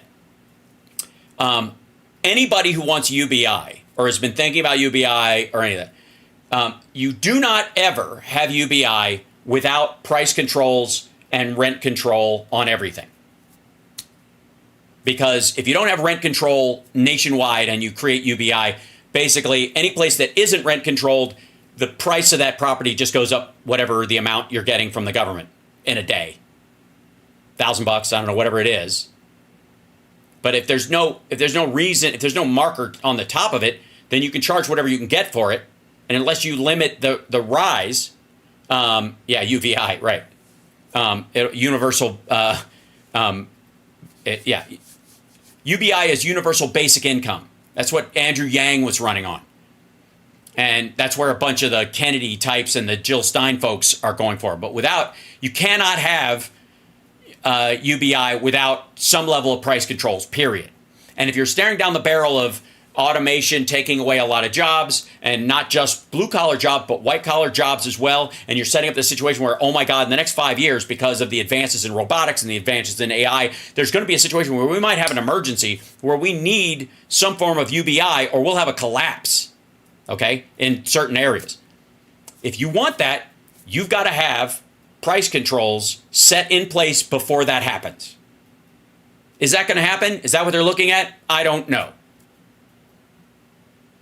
Just for the record, I don't know. I don't know that anybody can say for sure how that's going to work. But what I am saying is that if you are going to create a solution for automation taking away physical jobs and AI taking away middle class and white collar jobs, if your solution for that is any kind of UBI or welfare, you are going to have to set up price controls on those things, or it will just automatically jack up the cost of everything. Just saying. Just letting you know. Hit that like, share the show, etc., etc., etc. You're watching Hal Sparks Mega Worldwide. We're going through this ridiculous Mark Levin interview. Food. She doesn't know anything about food. In every Yeah, she's never eaten. She doesn't cook. She's never put ketchup on a well-done steak. respect, her reaction is government, centralized decision making. No, it isn't. No, it isn't. But if you have a country, an actual functioning country, you need standards that are ubiquitous across the country in terms of safety and rights for the people. Otherwise, you don't have a United States. You don't have a country. You can't just let the states do whatever the fuck they want, or you don't have a country. The Constitution is meaningless if any state can override any aspect of it. I don't know why this is hard for these assholes to grasp. Do you think you're going to be able to get that point across to the American people? No. Because he wants control of the media. He wants to use the DOJ to enact revenge on people. Given the nature of the media and the He doesn't understand what you're saying, Mark. fact that she plays rope-a-dope and hide and seek? Well, I have to go in shows like yours. This is a great show, a very highly rated show. A lot of people are watching. No. No, it isn't. Not at all. It's a midday Saturday and Sunday show on Fox, like when no one watches news. And you have to go in shows like this, and Sean Hannity and Laura and Jesse and a lot of Fox and go on Fox, and you got to say on Fox. And how are you going to convince voters who aren't going to vote for you already that she's going to be terrible and do all these awful things and she's a Marxist if you only go on stations where people already believe that, like this one? a lot of other shows. There are a lot of other shows. You know, There are a lot of shows. There are a lot of shows, Mark. It's just like if you squint, it all just blurs into one big mushy face. if you get good ratings, they always take you. That's the one good thing. But some are nasty. They don't want you, but they don't want. They got to have the ratings, right? But I get the word out. Yeah, Who the fuck is that? Maria? I think we're going to be able to. Truth has been a very great thing for me. Truth, social. It's my my form of getting the word out. So that's why the stock is doing so well. And I also use X. Elon's a Whoops. friend of mine. He endorsed me very strongly. He really endorsed me incredibly. He endorses me a lot. He tells people because he understands. He's very smart.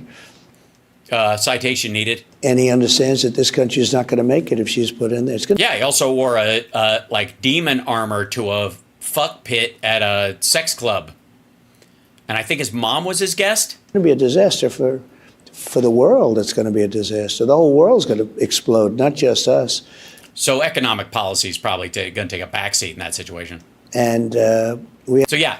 I mean, you don't have to argue economics. I don't need a lot of argument about who killed who, because ultimately we're all going to die. Like this is it's us versus the big asteroid. have tremendous endorsements, and those guys are going out. Those people are going out, and they're talking about it. We brought RFK Jr., and he's a terrific guy. And he's a It didn't help the numbers at all. little different, but he's got some great ideas and some great things that he's been working on, having to do with health, having to do with women and women's health, and just a lot of great things. What? Women and women's health? What do you mean? Because his running mate is against IVF? We brought in Tulsi, as you know, who is terrific. She's great, very respected. Very respected. To do what? I've watched her for a long time. I don't think I've ever seen her say anything that I disagree with. And she was a Democrat, and she left the party. She was a congresswoman. I notice they're under attack now. Oh, they're probably under attack. They've been this way for a while. Dude, Tulsi went after she clearly had a mission when it came to the 2019-2020 campaign. But once it was abundantly clear she was a spoiler candidate and meant to be there as kind of an undermining voice. She's been persona non grata amongst Democrats for a long time and has been showing up all over. I mean, she fucking guest hosted Tucker. We don't give a shit. Yeah, you get under attack. This is a tough business if you're a Republican. It's a lot easier to be a Democrat. Really? Really? When you got some like second generation rich kid from New York who, you know, who got 5 deferments from Vietnam and says that AIDS was his avoiding STDs, not even AIDS, avoiding STDs was his Vietnam. That guy questions your citizenship the entire time you're president, and it's easier. And Okay. yet, yeah, you're right. We won against Hillary and Obama because it was all one thing. And No, it wasn't. Bush, we won against Bush. I get no support from Bush. That's the cut point. Whew. All right. Next chunk. You're watching Hal Sparks Mega Worldwide. Like, subscribe, give a thumbs up, support the show. I think it's 2 more segments of this. Yeah. They're cut into little pieces. There's 3 of them. Shit. All right. He sliced these things up. So we'll jump into this. The book goes through not just the presidency, the campaign, your family, and your life. Save America. A horrendous day. You were almost murdered. Yeah. Somebody else was. A horrendous day. One of your supporters was murdered. You were injured. I'm just saying, if you worded it like you gave a shit, maybe we wouldn't all think it was hinky as shit. 6, 7 weeks ago. 6, 7 weeks ago. For the media, it's like it never happened. What are you talking about?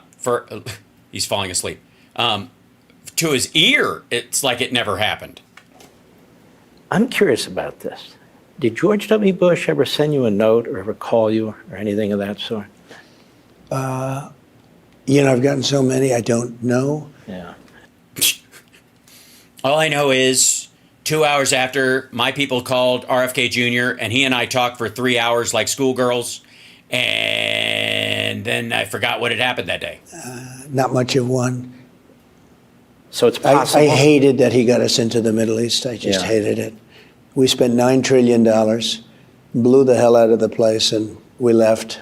There's never anything, in the old days, to the victor belong the spoils. Oh, fuck me. Okay, so first of all, the idea that we're in the Middle East because of George W. Bush is ridiculous. Never mind the fact that he absolutely was full of shit and blah, blah, blah. But he's about to say if we attacked Iraq, which didn't attack us, we should have just stolen their oil. That this shouldn't have just been a crime against humanity, but a heist. I used to say, but I was a civilian, so who's going to listen? But I'd say, don't go into Iraq. Don't do it. But if you are, keep the oil. Well, by the way, he was saying this while most of us were marching in parades with signs that said, in protest, no blood for oil. Donald Trump wants you to know that back then, when that was happening, he was saying, okay, blood, but if you do have blood, yes, oil. Blood for oil is okay. Blood for blood's sake, bad. Blood for oil, good. So Iraq has hundreds of billions of dollars worth of oil right now. We spent a fortune with Saddam Hussein and all of the things we did. Mark, he's confessing that he wants to commit a war crime. Just telling you. Should have never gone in. We decapitated the enemy of Iran. Now Iran essentially, it's like a subsidiary of Iran, but they have hundreds of billions of dollars. 4 years ago, Iran had no money. They had no money for any of these terrorist organizations. So I see. So we should have gone into Iran instead? They had no money so they could attack Israel. Now they have a lot of money. Iran has... By the way, the October 7th attack didn't cost anything. Chump change. Almost $300 billion. They've got Iraq that has almost $300 billion. It's a lot of money. And they made it in 3.5 years. Iran made all this money in 3.5 years. People couldn't buy oil from them. They weren't allowed by me. And I'm not looking to be enemies with Iran. I'd love to get along with them, great, but they can't have a nuclear weapon. Just can't let them have a nuclear weapon. This is the same thing we were talking about earlier. Like, look, if you could have had a deal with them a week after the election and you didn't, aren't you responsible if they nuke anybody? I'll say this, if they do have a nuclear weapon, Israel is gone. it'll be gone. Israel is under Mark Levin. Israel has nuclear weapons. It would be mutual assured destruction, is what it is. If they have a nuclear missile, the Iranians would use that as leverage. tremendous pressure right now. Thank you, Tobias. Thank you for the super chats, by the way. Thank you, Ed. Can you bash your pro-Trump ads? Love your work. Yes. I'll compile a bunch, Ed. How's that work? I'll do that. That would be great. It's amazing. If you go back 15 years or even less, the strongest lobby in that sense in the United States was Israel. Oh, this is okay. So because Mark Levin is Jewish, he's whipping out the same shit he says when he's at gatherings that have Jewish people at them. It's the same storyline he tells, and it's the same shit he says while he was saying like Schumer's a Palestinian now and that kind of stuff. You couldn't say a thing about Israel, Christian or Jew. You couldn't say anything about today. It's like under siege. You look at AOC +3, you look at these people, the way they talk about it, and then you see Schumer, who's become a Palestinian. Yeah, so that's my point. Same shit. Like, it's just so lame. It never occurred to you that maybe back then, 15 years ago, the leadership was different and they were more measured in their response, and that Netanyahu is part of the reason why people are reacting? Because, again, it's not the same country. That leadership does matter. As far as I'm concerned. I mean, he's actually become like a Hamas agent. Yeah. Schumer's a Hamas agent now, and Kamala shot our soldiers in the head. Yeah, this is the kind of language you use when you're winning. Schumer, how did that happen? Let me see ask it- you about that. You see the outbreak of anti-Semitism in our Tremendous. streets. Yep. That wasn't happening when you were president. But Well, it was where everybody was hiding away inside, and by the way, they had. You do realize he had lunch with like 2 massive anti-Semites. Forget Nick Fuentes. Have you heard Kanye lately, dumb fuck? It didn't happen when I was no, president. but you signed an executive order extending the Civil Rights Act to cover Jewish students Sure. and their free speech, which Jewish students are using now to defend themselves in these Ivy League colleges. You see what's going on the streets. Do you think this administration, they give a speech here and there, do you think they've done enough to fight this? Because colleges are opening now and they're saying it's going to happen again and it's going to get worse and people are running for their lives and they're hiding and so forth. When you see that, what do you think? What's getting Yeah, it's getting terrible. So I think at some point you're just going to have to, I don't know, Kent State. worse, I just see That was his solution for everything. Cornell is a hotbed right now. Today, all of what's happening up there. So right Cornell. now, it's a little bit early, but as colleges are starting to open, Cornell was the occasion. It looks like it's worse than ever. And No, it doesn't. they don't respect this administration. It's very simple. The power that you have with all Wait a minute. So let me get this straight. The pro-Hamas, foot stompers showing up on college campuses and shit, and the genuine people who care about Palestine who are mixed in with that group that are protesting. The reason they're doing it is because they don't have any respect for the administration, which he means, I think, fear. So what the fuck does that say to you in terms of the BLM riots? Because I got news for you. As bad as some of the stuff was with the pro-Hamas crowds and the pro-Palestinians, and again, it's a mixed bag. None of it goes anywhere near a Target burning down. And why isn't this the equivalent of him going? Everything was fantastic. He's always accusing like Ali Velshi of standing in front of a burning building, saying everything is going to be right, everything's fine, everything's right, everything's good. But Trump is talking about that time in retrospect like it was. He was president when all that shit happened. So does that mean not a single black person in this country respects him? Except, I guess, Kanye and what's her name? all of the endowments and everything else, the big tax breaks that they get. You have tremendous powers. But the I just don't want to say them because I don't care. heads of these schools seem like Either they're weak and pathetic, or they're sort of Marxists themselves, fascists, Marxists. Fascists and Marxists would just put it down. One of the professors was on from Cornell today, and he was talking about how the head people at the school are almost encouraging the students to Protest freely in a free society? Weird. destroy the place. It was actually an amazing statement. You think, I could see them cowering in a corner, but I can't see that they're actually helping it. And it's Yeah, because they weren't. shocking when you look at Columbia from last year, but it looks like it's going to get...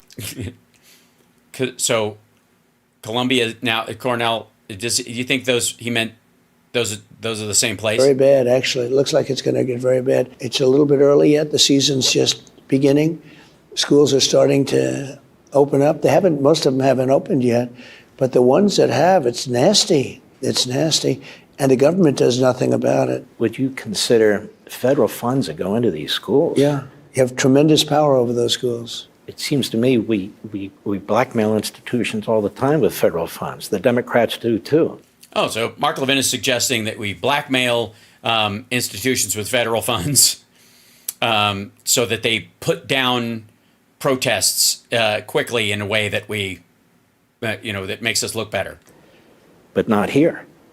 They just seem to have wide berth to go for it. Well, also speech. I mean, you're not allowed to, if you're Jewish and talking about a positive Jewish event, or whoever you may be, or if you're conservative. If you're Jewish and you happen to be talking about a positive Jewish event, what are you talking about? A bris or? Even, you can't, they won't let you speak. No, you cannot mention bris on a college campus right now. So I wrote out an order, a very strong order, and everybody went and spoke. But that doesn't mean they love it. We put a big order that they have to pay massive penalties if they don't let conservatives speak. Mm-hmm. Mm-hmm. We did a lot for... So conservatives, not so much Jews, even if those conservatives are anti-Semitic, which a bunch of them are. You mean like Nick Fuentes? Jewish people, because... Oh, and by the way, I think he means Ben Shapiro in some of these. That's why, I don't know. Oh, and yeah. I think mainly Ben Shapiro. We were able to turn that tide, but now it's turning back, and Biden does nothing. How a Jewish person can vote for a Democrat, but specifically somebody like Kamala, she wouldn't even meet with Bibi when he was, he came over, he's the prime. You do realize there are Jews, yeah, he went to Cornell West. That's exactly right. That's the college he went to, Kerry. You do realize lots of Jews are protesting against Bibi Netanyahu in Israel right now. Prime Minister of Israel. He's in a war. We're heavily invested in that war. People are dying. October 7th was... Also, she did meet with him. I'm just saying. She literally... Remember the statement she made? That was the point. She came out there and she wasn't taking any bullshit. She had a meeting with him. What are you talking about? A horrific day, just horrific. And now you see people that are picketing, they're saying no such thing ever happened. They did that with the Holocaust, too. They said there was no Holocaust. But yeah, Nick Fuentes says that. And you had lunch with him. This one was... You know who else said that? Kanye. You had lunch with him. Right next to us because... Hey, if you drill down with Charlie Kirk and those guys, what do you think they'll say? Because we saw it. We saw it. You saw it. Everybody saw it. They saw it. I don't imagine they aren't thinking straight. They must know it happened. But they are, I think, they're interviewing people that are rioting. What about October 7th? It never happened. Now, either they're conning us or they really believe it never happened, and that's maybe worse. But what's happened is amazing. What's happened to us? Yeah, what's happened is amazing. I agree. I was waiting for him to kind of button it up, and nothing really buttons up that whole thing about people either not believing October 7th or the Holocaust happened. Maybe they believe it, maybe they don't, maybe they're just conning you, but it is amazing. Our country is amazing. We had a country, 4 years ago, we were respected as a country. We're not respected anymore. So many bad decisions. The worst in terms of prestige was Afghanistan. No, it wasn't. It was handled so badly. No, it wasn't. Well, I mean, you handled it terribly. You didn't do any of the work. You set the date and then you abdicated all work. So the Biden administration had to rush to catch up, and they had to extend the deadline 3 months just to get people out. You could have gotten everybody out during COVID. You could have used COVID as cover, man, but you didn't because you're fucking stupid. I'm convinced Putin would have never gone in if I were president. But Yeah, it's gibberish. He keeps saying the same stuff over and over again. power from where China makes its nuclear weapon. Yeah, Bagram. Runways are the most powerful anywhere. Crete goes down to almost China, which is right next to her. But big, Hold on. heavy, any other runway, you know, the massive, thick concrete goes down to almost China, which is right next to her. Okay, the whole point is like all the way through because China's on the opposite side of the world, but if it's an hour away, I don't know what the fuck he's talking about. It's just weird. Like, it made Mark Levin laugh because he's an idiot too. But he was saying earlier they're 9 foot deep, these the runways. That's not weird. That's not a big deal at all. It really isn't. It's pretty standard, actually. But big, heavy slab concrete runways. And you can't just leave concrete behind. You almost couldn't build something like that today. We walked away, You absolutely fucking could. It wouldn't be hard at all. You just wouldn't. and one day it's gone, and China now occupies it. Yes, and they're surrounded by ISIS. We were 1 hour away from where they make their nuclear weapons. But so I was getting up, but we're going to get out with dignity and strength. And you know, Also, what does that mean? What does that mean? What dignity and strength? What do you mean? What is just head held high, smiling? What, they're just twirling our mustache? What do you mean dignity and strength? for 14 months we had nobody. 18 months we had nobody killed. Because that was the deal. If you don't kill anybody, we'll leave by this date. That was the conditions of the retreat that he organized. That's the withdrawal. Those were the terms of the withdrawal that he spoke to with Abdul and the Taliban. They were killing, and I spoke to Abdul, the leader, and they didn't kill after that. They'd never killed. Because if they didn't, we would leave, and that would give them the country. How else do you describe that? Conditional surrender? Conditional withdrawal? But that's what it is. They were sniping. You know, we had the snipers, and they were knocking off our guys, a lot of them during the Obama years. And I spoke to him. I said, don't do it. Just don't do it. Don't do it. Don't do it. Don't do it. Why? Because don't do it. When Putin saw Afghanistan, I think you've heard that. That's a theory. But he saw such weakness, and he said, wow, that's not the country that I thought it was. Yeah, that means he's a moron. Okay, here's the second last one. This was shorter. President of the United States. You're watching Hal Sparks Megaworldwide, by the way. Like, subscribe, give a thumbs up, support the show. Patreon.com/Hal Sparks. And there's the Venmo over there if you want to buy me a cup of coffee. And thank you, Tobias, for the super chat. And thank you, Ed Bailey. I did that one already. And then there was one more I missed down earlier. Barbara, thank you so much. And JD, there you go.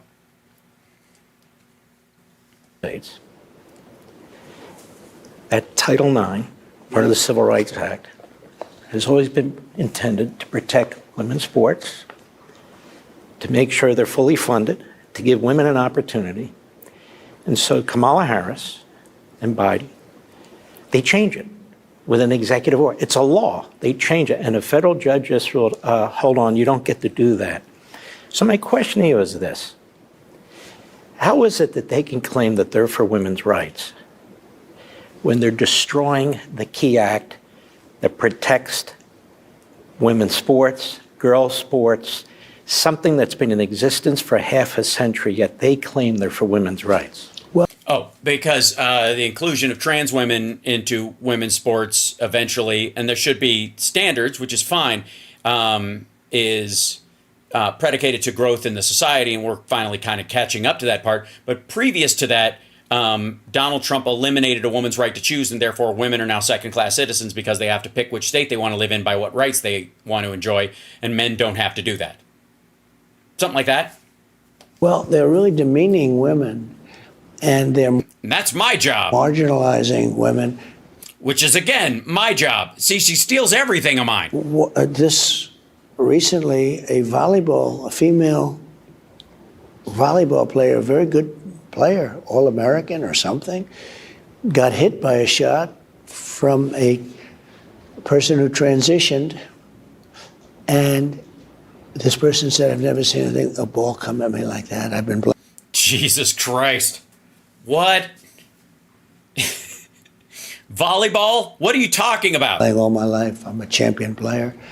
And it knocked her out, and she's not going to play anymore.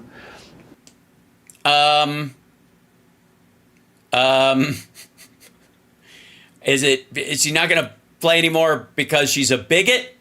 Or You know, you say when also, I don't know. It didn't happen. I don't know. He's talking out of his I ass. hear there are different things, different signs, open borders, defund the police.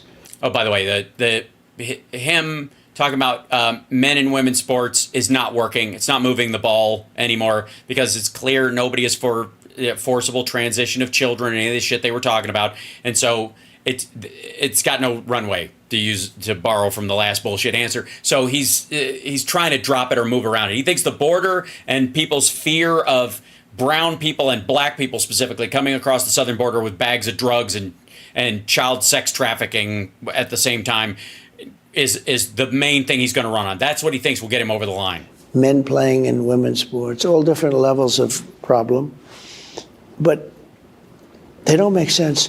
Who would want this? Who would want open borders where people come in from prisons, jails, and Nobody wants that. No, that's not what's going on. mental institutions? I don't know. By the way, I don't know. Why would you stop a bill that would limit it at all? Even if it wasn't perfect. If you could cut it in half, why would you not do that? Who would have an open border, have an opportunity to close it partially, or even, all the way sometimes, and pass that up? Who would do that? Who would do such a thing? Who would put their political capital on the line in an election year and say, you know what? Fuck it. Who would do that? And terrorists openly just walk into the country from places unknown. Who would want that? Well, I have to say, it's hard. If they're from places unknown, how would anybody know they were terrorists or anybody? Because you don't even know why they're coming here if you don't know where they're from. Who would want that? Who would want men playing in women's sports? Very simple. Who would want? Nobody does. But trans women aren't men, especially if they're biologically transitioning and they're on hormones and all the other stuff that would limit stuff. Now, again, it's a matter of time. There should be standards. I understand that. You can't just let somebody self-identify and pop from sport to sport or whatever, and it doesn't work that way. It shouldn't work that way. I think you can have a standard and it's okay, but it doesn't mean you rule it out 100% just to be a bigot, which is what they want. All electric cars, and Elon's a great friend of mine. I think he's phenomenal. I love the electric cars. I think they're great, but there's a place for them, and then there's a place for gas-propelled, gasoline-propelled cars. And there are no gas-propelled cars.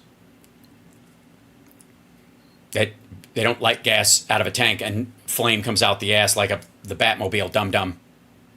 It's a combustion engine. It doesn't propel it. It pushes the cylinders actually perpendicular to the direction of the car, for the record.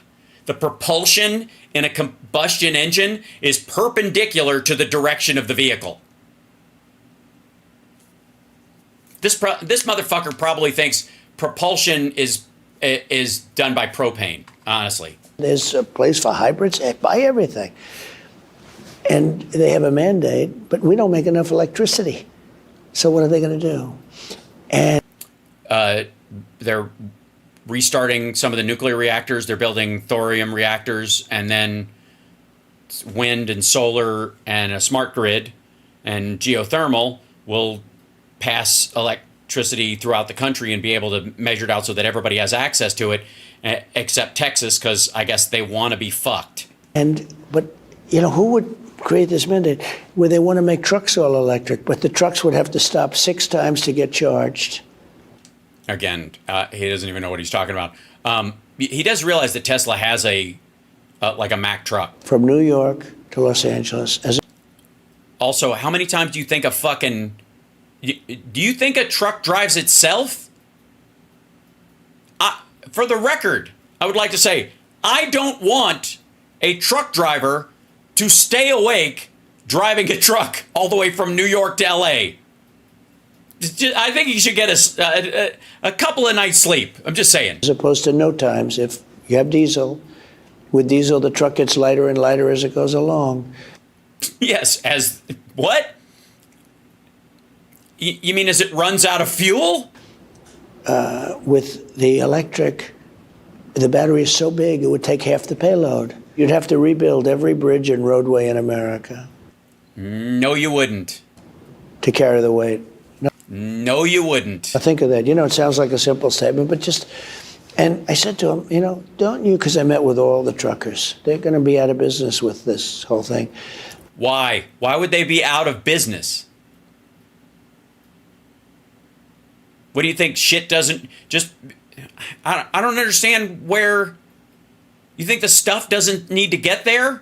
And you talk about Thanks, supply Edward. chain. Wait till you see this. Oh, yeah. But I said to him, so how long have you been in business? He said, 50 years.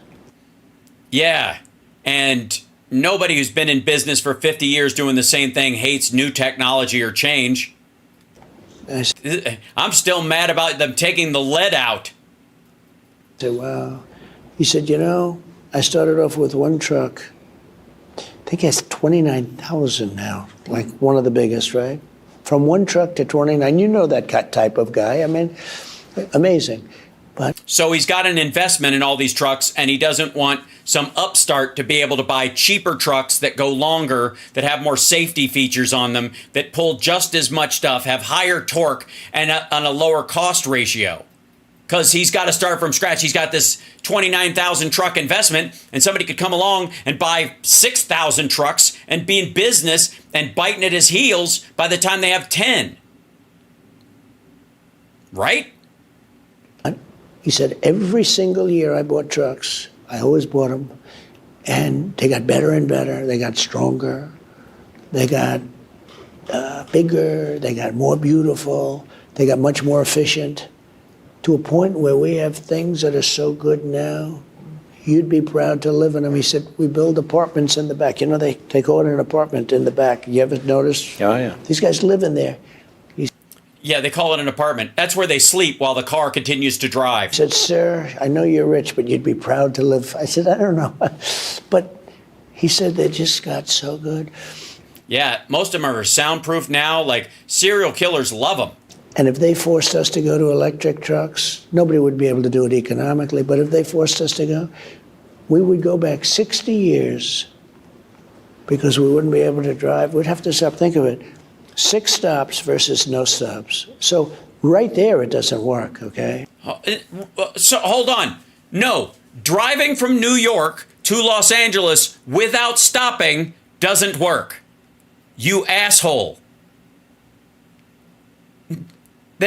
What are you talking about? There is no way. Is this okay? The only thing that can explain this is this asshole. You talk about flyover country. This motherfucker has never been anywhere where there are trucks for more than an hour. Because I got news for you. When I drive back and forth to LA, I'll go in on, for example, coming up on the 17th, the Ultimate Jam Night. We're doing the 27 Club. People who unfortunately passed away, big artists that died at 27, a bunch of them. And we're celebrating all of their voices and their music during that time. Jimi Hendrix, Kurt Cobain, Janis Joplin, Amy Winehouse, like that crowd. Like they all died at 27. Jim Morrison. So we're doing that show, all right? So I'll drive in the morning, more than likely. I'll do the show, and then sometimes I'll stay overnight and come back the next day. But most of the time, because I have a show in the morning with you guys, I get in my car at midnight, and I drive back to Vegas. And I sleep for a couple hours, do my morning show, sleep a little bit more, do the afternoon show, and then get kind of back to normal by the next day. When I'm driving back at night, in the middle of the fucking night, there are trucks lining the roads because they have pulled over to go to sleep. And they didn't drive from fucking Hawaii. They're leaving LA. They have driven in this direction at this hour from wherever they either drove in, did a little bit, started heading back, and right about that time they need some sleep. They pull over on the side of the road and they sleep till morning for hours. If they did that at a charging station, their vehicle would be charged and it wouldn't cost them anything. They would get, it costs like $4 to refuel the fucking vehicle while they're sleeping. By the way, they can't sleep while the truck is being refueled with gas. It's so stupid. Right there, New York to Los Angeles, 6 stops versus no stops. And they want to put these guys out of business. And so I like to say the Republican Party's become, yeah, we're conservative, we're this, we're that, We're the common sense a lot party. of things. But it's basically the party of common sense. We need Okay, you dumb motherfucker. Common sense says that no human being alone can drive from New York to Los Angeles without taking a nap. It's common sense. You're gonna have to stop, you absolute fuckhead. What are you talking about? Common sense. You're going to have to fuel the vehicle sometime. If you could fuel it while you were sleeping, that'd be a lot better than fueling it while you're awake. If you could do it every time you take a nap, you just pull over at a refueling station or an electric station and you charge up while you're napping and then you just keep fucking going. Why wouldn't you? Holy shit. Common sense says that's actually preferable. Good Lord. Just so fucking stupid. And again, this is the difference between common sense and like common beliefs or common understandings, which are often mistaken. Common sense is based on you have real information and the best way to fix something. It may not be the most efficient, but it is the way that works the best most times. That's not what this is at all. This is just he has no fucking idea. None. There's nothing common sense about somebody driving from New York to Los Angeles without taking a nap. I honestly, tell me you've never been driven across country or driven across country yourself in a quicker. Because this asshole, he's basically saying, I've been on a plane. You fly from one side of the country. You know, you fly from one end of the country. It's not that big. You just go. If he goes from New York to LA, he's never driven it. I've driven it. That's another. Okay, chat room. I love you guys. Hold on one second. Chat room, real quick.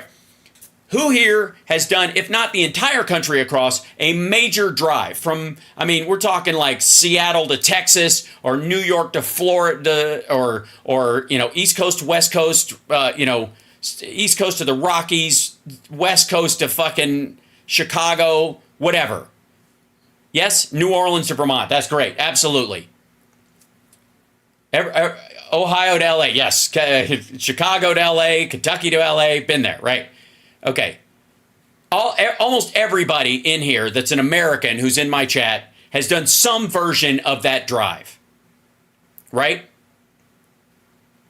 And usually do it with if you're driving straight through with, you know, somebody else is driving with you, right?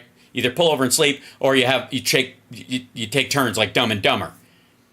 Yeah, OC Maryland to Denver, Texas to Seattle. There you go. Who else? New York to Florida, Boston to Michigan. That's rock solid. Sparks to St. Louis. There you go. Vegas to Chicago, Minneapolis to Chicago, or Minneapolis to where was that? San Jose. There you go. Massachusetts to California. That's the drive. Okay. Everybody in here. DC to Fresno. Yeah, that's solid. That's the length of it. Donald Trump has never done that. Think of all the experiences you had doing that. Think of all the, you know, the places you saw, the places you went, the depth of the experience, even if you did it straight through where you would stop for a night, stay at a little hotel, move on a little bit, find someplace funky to eat, go see the giant ball of string, whatever the fuck you did. Donald Trump has never done that. First of all, he can't drive a car. He doesn't know how to drive a car. He can't drive a car. He doesn't have a driver's license. He can't drive a car. Donald Trump can't drive a car. So fuck anybody who thinks he understands what your life is like. He can't drive a car. He doesn't know what it's like to be in traffic. He doesn't know what it's like except other than being a passenger where it's somebody else's problem. And that's not the same fucking thing. He certainly doesn't know what it's like to be driving as a father with your kids in the vehicle and traffic all around and all the stuff, all the stress that goes with that, or as a parent in general, right? He has no fucking idea how any of that works. And so he has no idea what a trucker goes through, much less somebody in a commuter car, somebody just a regular average driver. No idea. He doesn't know how any of it fucking works. Donald Trump, you know how he's always talking about, like, I could pass we should have like an IQ test or whatever to become president, or, they say I'm not cognitive. I take a cognitive, right? When he's saying that shit. He couldn't pass a driver's test in any state in the country. He's got houses in 3 states with properties. I don't know that they're technically houses. Most of them, it's just him staying on these rental properties. But he couldn't pass the driving test in any of the states he technically lives in. Not a one. Not a fucking one. So I don't want to hear anything about this asshole being common sense man of the people ever again from anybody. Fuck off. He can't drive a car. He's never been in traffic. He's never driven his family on a road trip. He couldn't if he wanted to. He legally can't. He intellectually and morally shouldn't be allowed to do it because he's obviously incapable of understanding the flow of traffic or how any of this shit works. And his judgment is such that he thinks you should be able to drive from New York to Los Angeles without taking a nap. He's a fucking dipshit. And what this also says, is this dumb motherfucker thinks your life is that easy. He thinks these guys get in a fucking truck and they just drive. And then, they're just there. They just show up. He doesn't have any of the idea of what they go through, traffic, weather, any of the shit as they're going across the country, right? He's never been in that. Okay, here's a good example, ladies and gentlemen. Oh, shit. This never had this experience. He's never had this experience. You ever been in that situation where the road is narrowing? You're driving, and finally it's down where you're in one lane on a highway in between cement barriers, the construction barriers, and it's super fucking tight, and you feel like you're in an X-Wing fighter, and you're like, stay on target, and it's the flow of traffic is pretty fucking fast, maybe even uncomfortably so, and it's dark or there's any kind of fog or whatever, and you're in a fucking trench with every other car in front of you and behind. Yes, and it's raining. You ever been there? We've all been there. But okay, chat room, I love you guys, but look at this. How many of you have been there? It's fucking terrifying. It's awful. It's the worst part of being a road comic, that I've ever experienced with it. And Chris Bono can attest. We've been in a car together so many times where it just got down to that. It was just fucking awful. And there's trucks ahead of you that can't fucking see you, and you don't know when it ends, right? And this is now that at least you have your fucking phone can tell you this goes on for 3 miles. Doesn't make it any less terrifying while you're in it, but at least lets you know that there's going to be an off ramp to it eventually. Whereas before it's just a map and you have no fucking idea for years, right? When this guy would have been driving his family around, when he was, when he was a relative young man, when Don and Eric were relatively young, right? He never did that. He's never had that experience. You have. I have. Everybody I fucking know has. That motherfucker has never experienced that in his life. He can't even wrap his fucking head around it as an experience. And so what he thinks is, you're full of shit. You don't know what you're talking about. You have an easy life. You guys don't know the pressure of anything. You don't have to deal with anything. He's always a passenger in these situations. Somebody send me hold on. Someone was, thank you, Patreon. Oh my gosh, Francis, thank you so much. That's so sweet for the Venmo.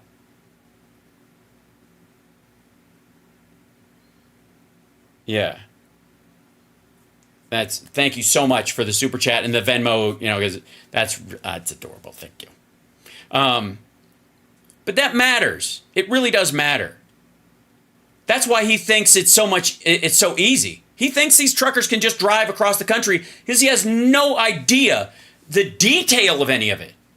He has no experience at all that he can share with you and I in this regard. At all. Never has. Never fucking will.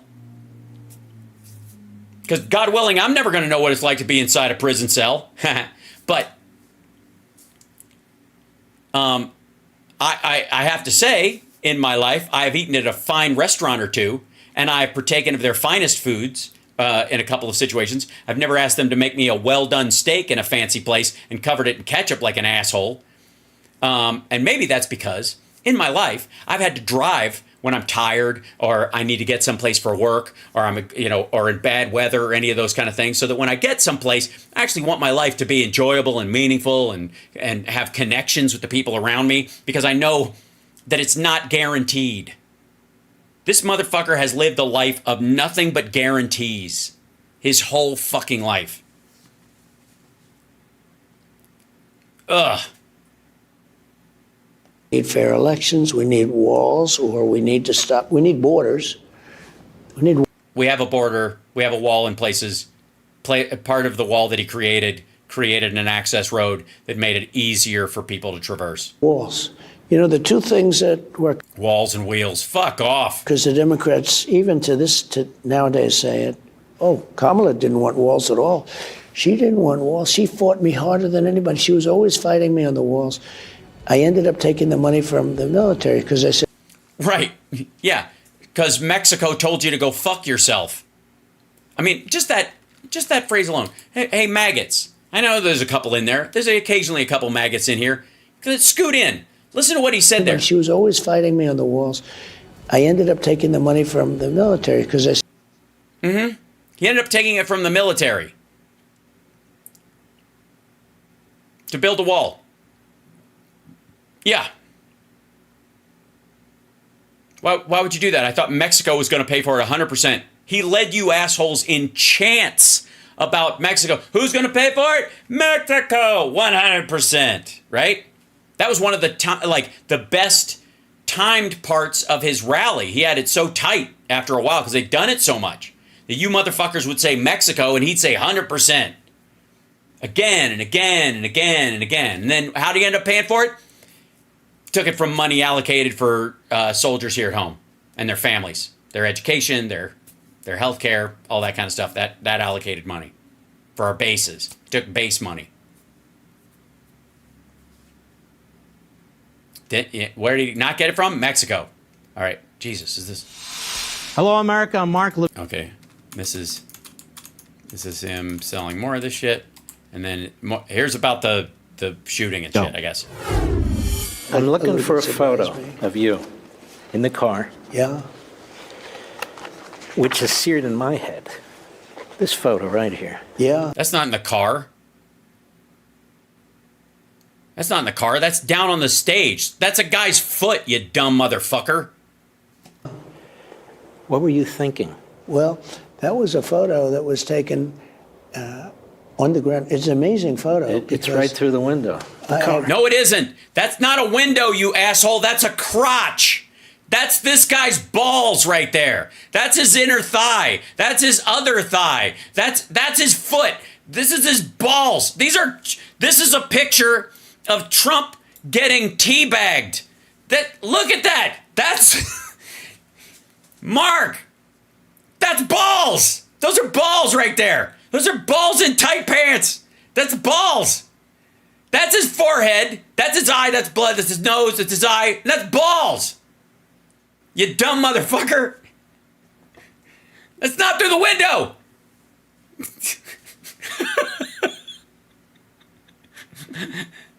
Trump's trying to correct him. He's like, no, I was taking out the stage. No, it's right through the window. Yeah, the window with his balls. It's his balls. It's got my balls like fucking pressed up against plate glass up over here with my fucking balls. 7 Secret Service people on top of me. And 2 balls. Because by that time I had gone down, and this was a photographer that was taking pictures. And he's like trying to get the balls out of the way, and he's moving so fast, and he just managed to, we were gonna we were gonna Photoshop the balls out, but the agent threatened to sue. And I think realized when he was developing them, I was like, wow, that looks like somebody's putting their balls on Trump's face. look what we have here. So there was a little gap. Also, when he was developing them, yeah, later in the lab, when he was hanging the film up on a line with a red light bulb, like it's a fucking episode of Columbo, you dipshit. It's like, look at this. I got the negatives right here. Click. Don't turn on the lights. Crinkle.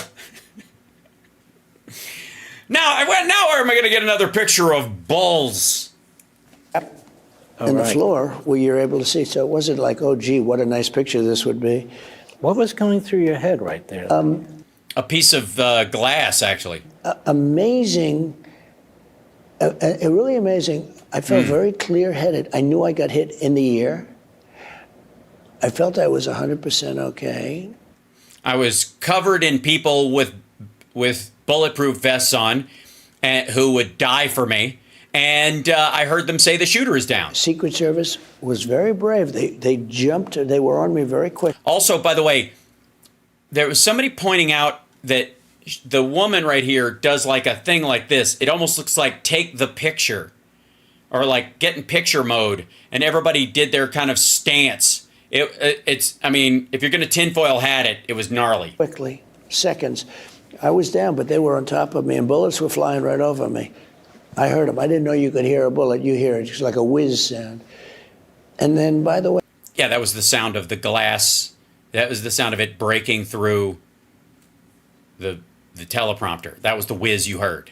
A Secret Service sniper was amazing because didn't know anything, didn't know there was a problem, heard the sound of the gun, saw the smoke, and within less than 5 seconds, he shot him from a very big distance, much further. He was on the... No, he wasn't. He was like 65 feet past him. These are guys that can fucking... like, they can blow the feather off a duck's ass from 1.5 miles away, and this ass was like, oh, it's incredible. He heard the shot, went... by the way, can I just... bang! 1 1,000, 2 1,000, 3 1,000, 4 1,000, 5 1,000. That's how long that was between the shot fired and the return fire. Bang! 1 1,000, 2 1,000, 3 1,000, 4 1,000. Pick. That's the shot. I'm not saying the guy didn't do work. I'm not saying the guy wasn't great at his job, but it wasn't like he did it in under... a minute and a half or a second and a half. You know what I mean? It wasn't the opposite side of the podium. One bullet, pretty amazing, right? One bullet. why it was in the top of his head. Why is it amazing? By the way, the bullet he's talking about, the bullet that went by Trump is probably about that big. The bullet that they shoot, let me find something that's similar. Something like, no, that one is, yeah, here you go, this one. The bullet that killed the sniper is like that size. Yeah, if that traveling at the rate that it's going, hit you in the top of the head, it's pretty much over. Yeah, the one that was shot at Trump is about this length. It's not exact, but fairly close. This is it. This is the one that they were firing. This is one he was shooting. This is one they were firing. Just letting you know. This is ballparking, but you'll get the point. And that's without knowledge. Now, obviously... And by the way, I'm not talking about the case. I'm talking about the projectile. So the projectile is about that on what he was shooting, what the shooter was doing, and then the projectile from the sniper is about that big. Because they're not fucking around. Somebody should have been on top of that roof. There were two guys watching it. Somebody said there was a guy walking around with a gun. They got pulled off because they didn't think he was going to go on the roof. They went down to look for him on the ground. That's why they got pulled away. If they'd have stayed on their station and didn't go anywhere and just watched the roof, and other people had been called in from the surrounding area, the guy never would have gotten on the roof. He would have been dead before he even crawled up the side of the roof. Because there were two guys watching the roof and they were pulled away. That's what happened. 100%, that was the problem. There was a window where these two guys, they didn't have to be out on the roof. There was a window where they had a total view of the roof where he was. And they got pulled away because somebody said there's a guy running around with a gun, and they pulled in units to go look for him because they were short or whatever. But they pulled guys off their point because they didn't think anybody would climb up on the roof, which is fucking stupid. And they left. They left, and the dude, like, got up there.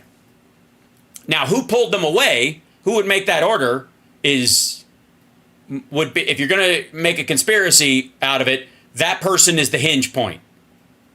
Who called those guys away from the one spot where they would have watched him, right? If we're going to Zapruder the shit out of this, that would be the question. Who made the call to pull them down? Who was the decision to pull those guys down? And there were some problems, but I have to tell you, Secret Service, they were on top of me, and they were... Yeah, I saw their balls. Bullets were flying over us. Balls were flying over you? And there wasn't one of them that said, oh, gee, I'm not doing that. Yeah, they're Secret Service, asshole. Yeah, we kind of that's why they're held to such a high standard. And even the people, as you know, we lost one great person, Corey, the firefighter, who was fantastic. Who you never say his last name for some weird reason?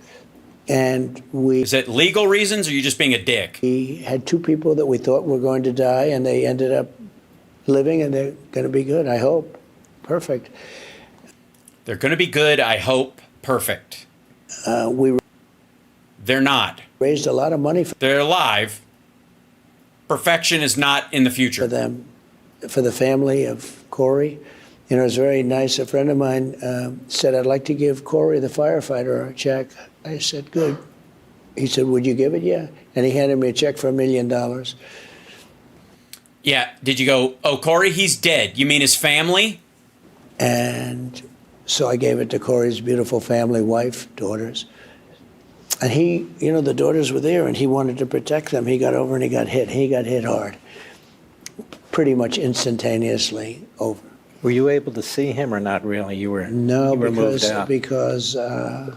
well, they were moving me, I guess, in a different direction. But No, actually, they were moving you directly towards him. He was behind you in the direction you were shot from, and they took you in the general direction he was in. You could see the crowd if you even looked up. But you were too busy giving the fist and saying fight, fight, fight while he was dying, I guess. he was hit hard. Bad shape.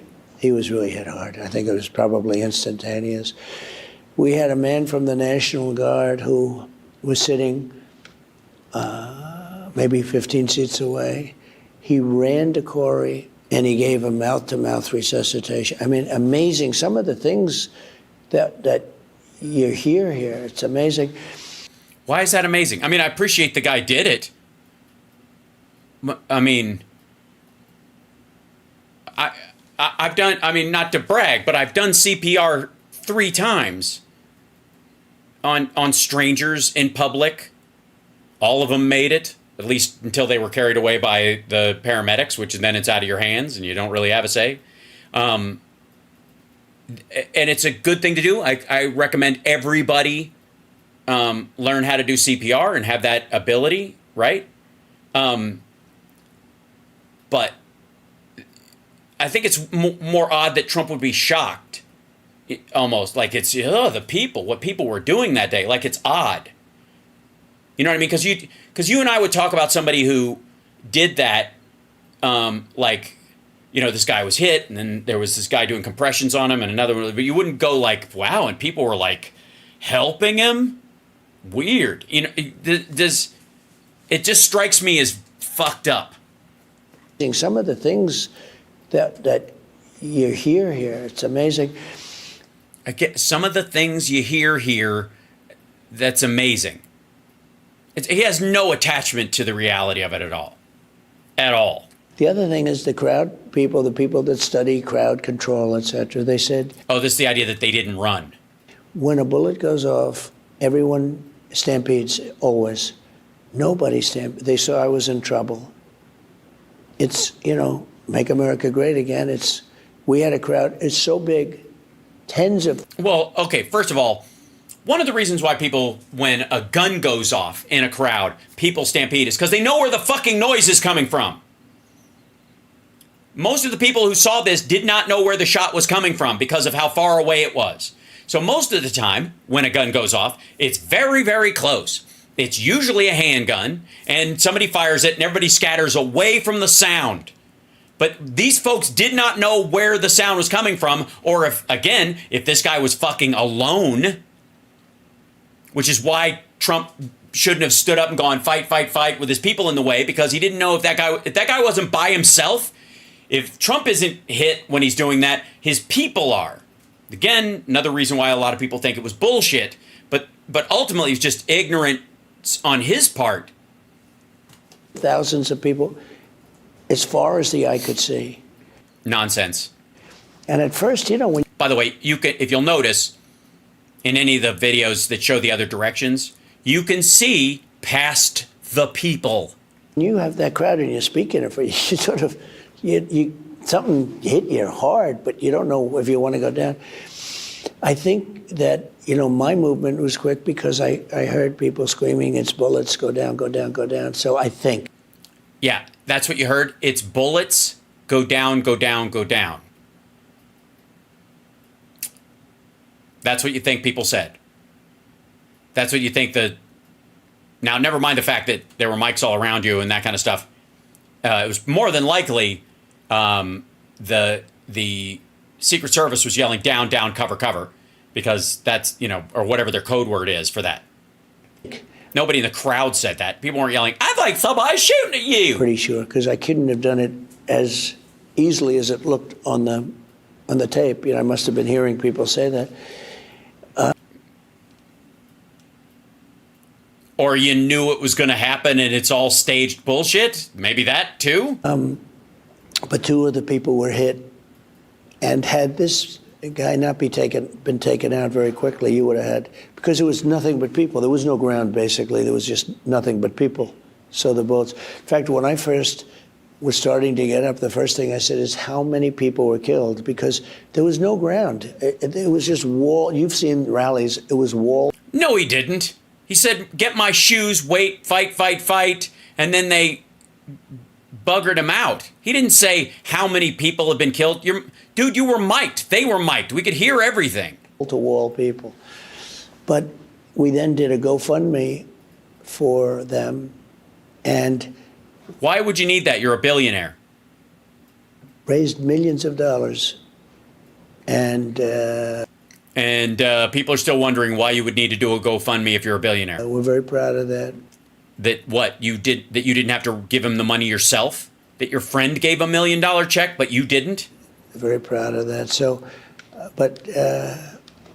and the two people were very. What was their names again? Very thankful, and the family was very thankful. But I know for a fact they'd rather have Corey back than all those millions. But that was a rough time. The hospital was amazing. The doctors were amazing. The doctors saved two people that most people thought couldn't be saved. And these were local doctors in Pennsylvania, Butler area. What do you think? They're like country doctors? They don't know what the fuck they're doing? You went to a regular hospital, dum-dum. And they were phenomenal doctors. They saved two people. Yeah, they do it all the time. That in theory, nobody thought could be saved. No, not in theory. What are you talking about? God damn, this guy's an asshole. Common sense says you just let him die, I guess. We're the party of common sense. That's what the thing is. We have a lot of talent in this country. You've been a man of faith. What? Okay, sorry. Sideswipe. No, he has not.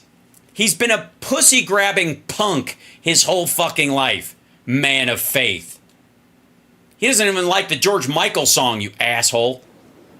You go to church? No, he does not. When? When? What church? Where? Whenever. Weddings don't count. Funerals don't count. The 2 times you go as president, that's kind of on purpose. And standing outside of one A burned out one you never set foot in otherwise, holding the Bible upside down, doesn't count either. What the hell? What church? I'm dead serious. This is nuts. That's why Mark can't look him in the fucking eyes. You go to church. You believe in God? Yeah, probably one with, I don't know, horns and a giant dick and goat legs. Has this further your belief, your commitment? Okay, by the way, this is a setup fucking bullshit question so Trump can milk the evangelicals that he's losing over his mixed fucking abortion blather that he's done lately. Good Lord.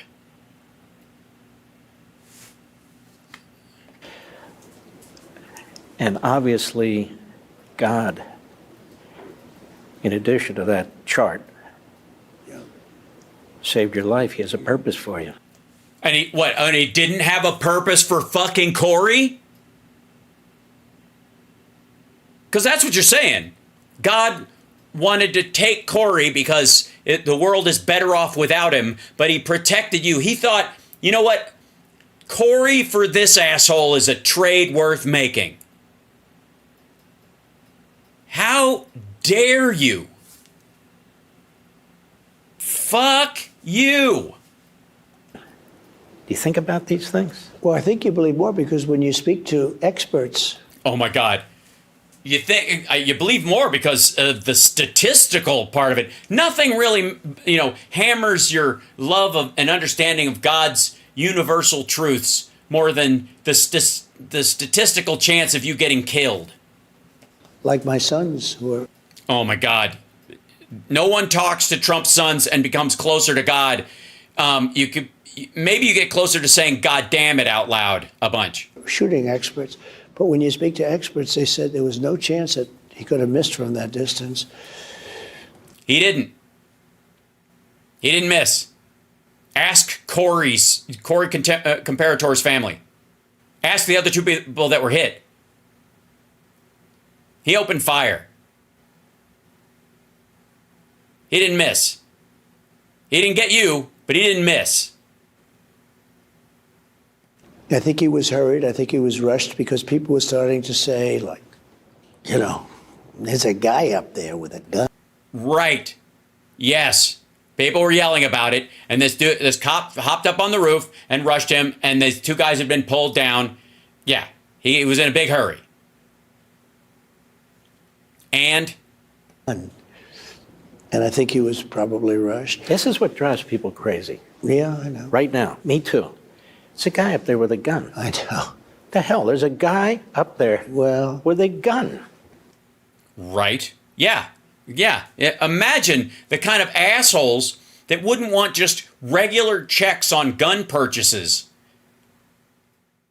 Imagine that anybody would stop universal background checks or red flag laws or any of that stuff.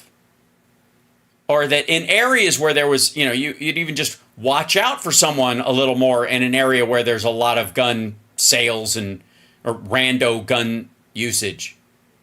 Weird. By the time they started saying it, it was a little. Hey, asshole, you do Sandy Hook. I think the rest of us are just surprised that you don't understand our outrage when it ends up being a bunch of kids that get shot.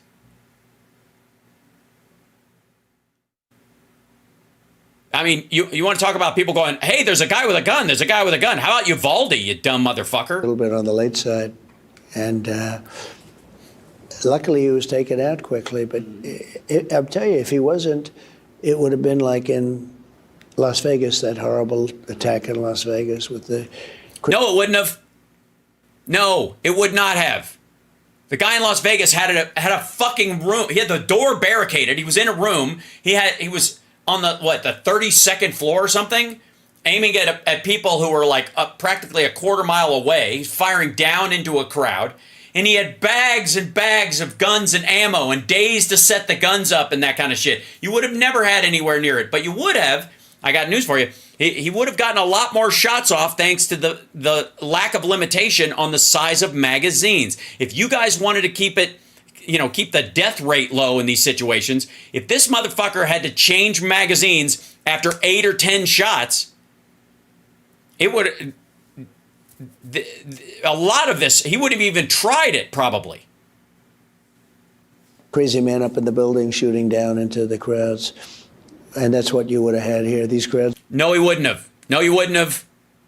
Yeah, he had 37 guns at Mandalay Bay. You wouldn't have had that. This guy had a gun, a detonator for possible explosive in his car, and another 2 magazines, which he was never going to ever load. Wouldn't have needed to. And if he had had a bump stock and a 30-round magazine, shit, in that situation, if bump stocks had been made legal earlier, just a couple of weeks before this guy tried to kill Trump, he could have walked up there, sighted Trump, laid the gun on its side like that, and just let the bump stock do all the firing and just shredded the area with bullets, just laying it on the roof, using the roof as a steady. He could have just flailed dozens of bullets into that crowd. I'm telling you. No question. Oh, thanks so much, Robert, for the Venmo, for coffee. Thank you. I don't feel like I need coffee today because I'm so fucking wound up, but I will need it tomorrow. Just seriously, Trump is literally alive because bump stocks weren't made available until, after this guy had planned to shoot. This guy didn't have time to get one after they'd been made legal again. That's the only thing. That's why Trump's alive. Because, yeah. Crowds were bigger. And you would have had a lot of people. It was bad having 3, and especially losing 1. But, I think you think like...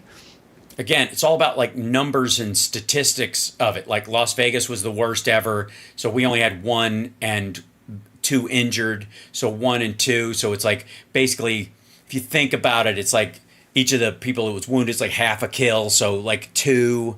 Like that's how he's focusing on this. If you believed in God, you believe in God more. How? No, you don't believe in God more. You believe that God has a mission for you or something like that, but your belief in God wouldn't go up. You wouldn't need that. If you believe in God, you don't need evidence. That's what faith is about. And somebody said like... Which just, by the way, shows that he has no idea what faith means. Why? And I'd like to think that God... just was sick of Corey. Is that what you'd like to think? That God was just like, those kids would be better off without their dad. He's kind of a dick or something. Is that what you're thinking? Thinks that I'm going to straighten out our country. Or he really wants you to suffer. That getting shot would just be over too quickly and other people would follow you down a terrible path. So better to just, put a realization, a fear of God, no pun intended, in you so that you recognize there are bigger things in the world than you. And then as you lose and then you, sort of deal with like in your loss running for president where you go to jail, everything just gets worse and worse. And you get to feel a little bit of how you made other people feel. Country is so sick and it's so broken. Our country is just broken. Why? What do you mean it's so broken? It's one fucking dude. Look, I get mad when people do this on Twitter, much less when this asshole wants to like lay a registered Republican takes a shot at this motherfucker, but it's our fault. It's America's fault. America's a mess. Well, maybe you're right in that we should be able to pass a moratorium on bump stocks, assault weapons, large capacity magazines and shit like that so that stuff like this doesn't happen.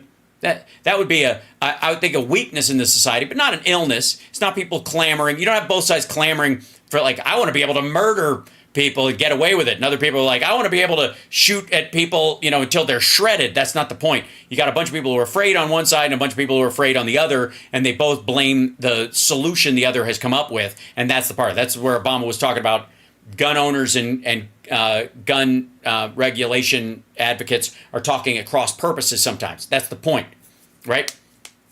So it's fucking gross. It's just,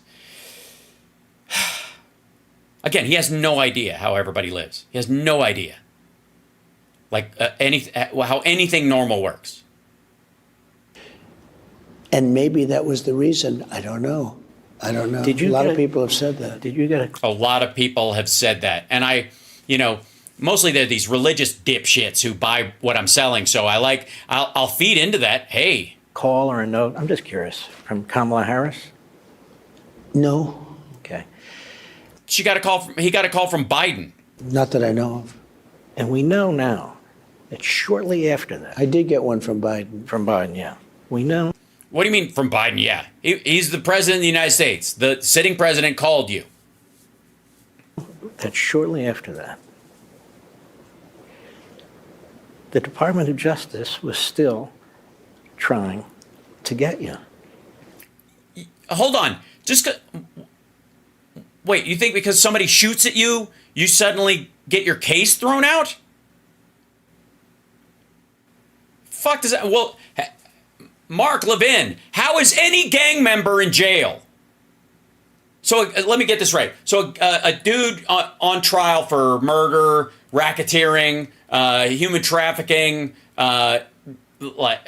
drugs, all this other stuff. He's a gang leader in a particular area. He gets out on bond, waiting for trial. Somebody shoots at him, nicks his fucking ear, and they drop the charges. Is that how it's supposed to work?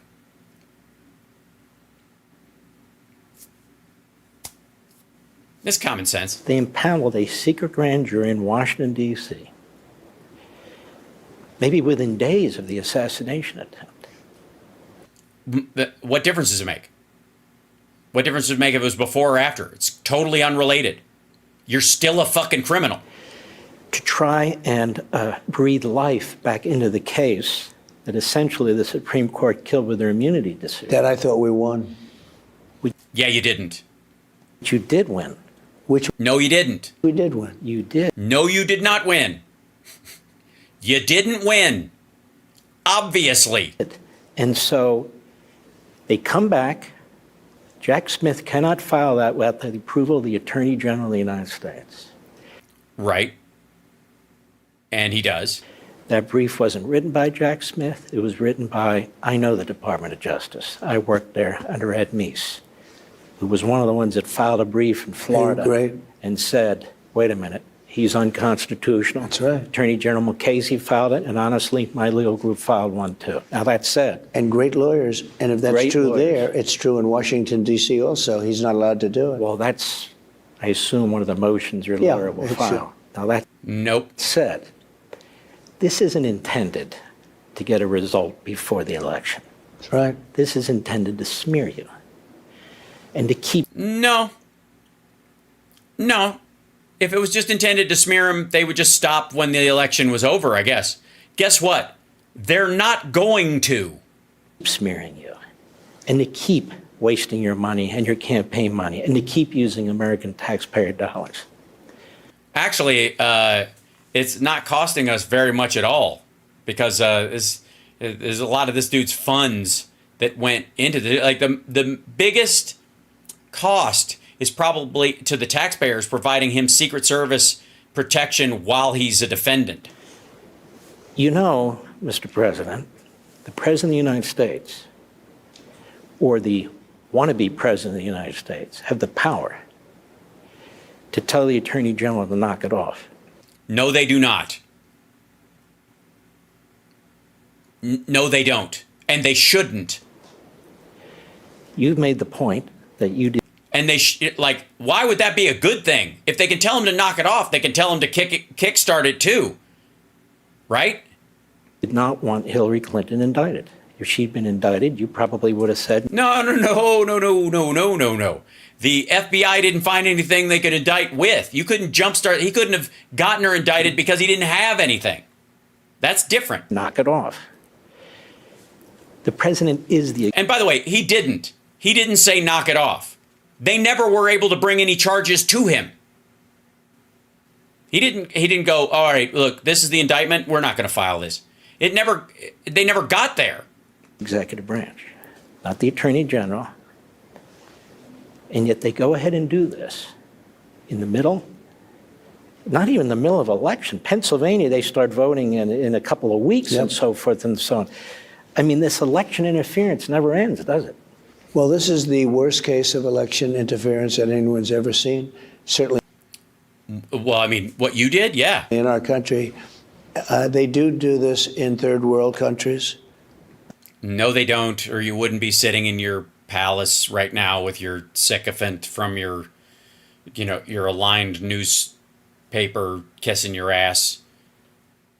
I mean, if this was a third world nation, you'd have been dusted off a long time ago, dum-dum. They have some of it in South America. They don't do it a lot, believe it or not, but they do it. They do it in banana republics. But now this is the United States. When it came to Hillary, you remember, they subpoenaed her stuff, and she, BleachBit, that's where it's basically acid, everything. No, BleachBit is software. It's what you're supposed to do when you're done with high-level technology, like communications devices.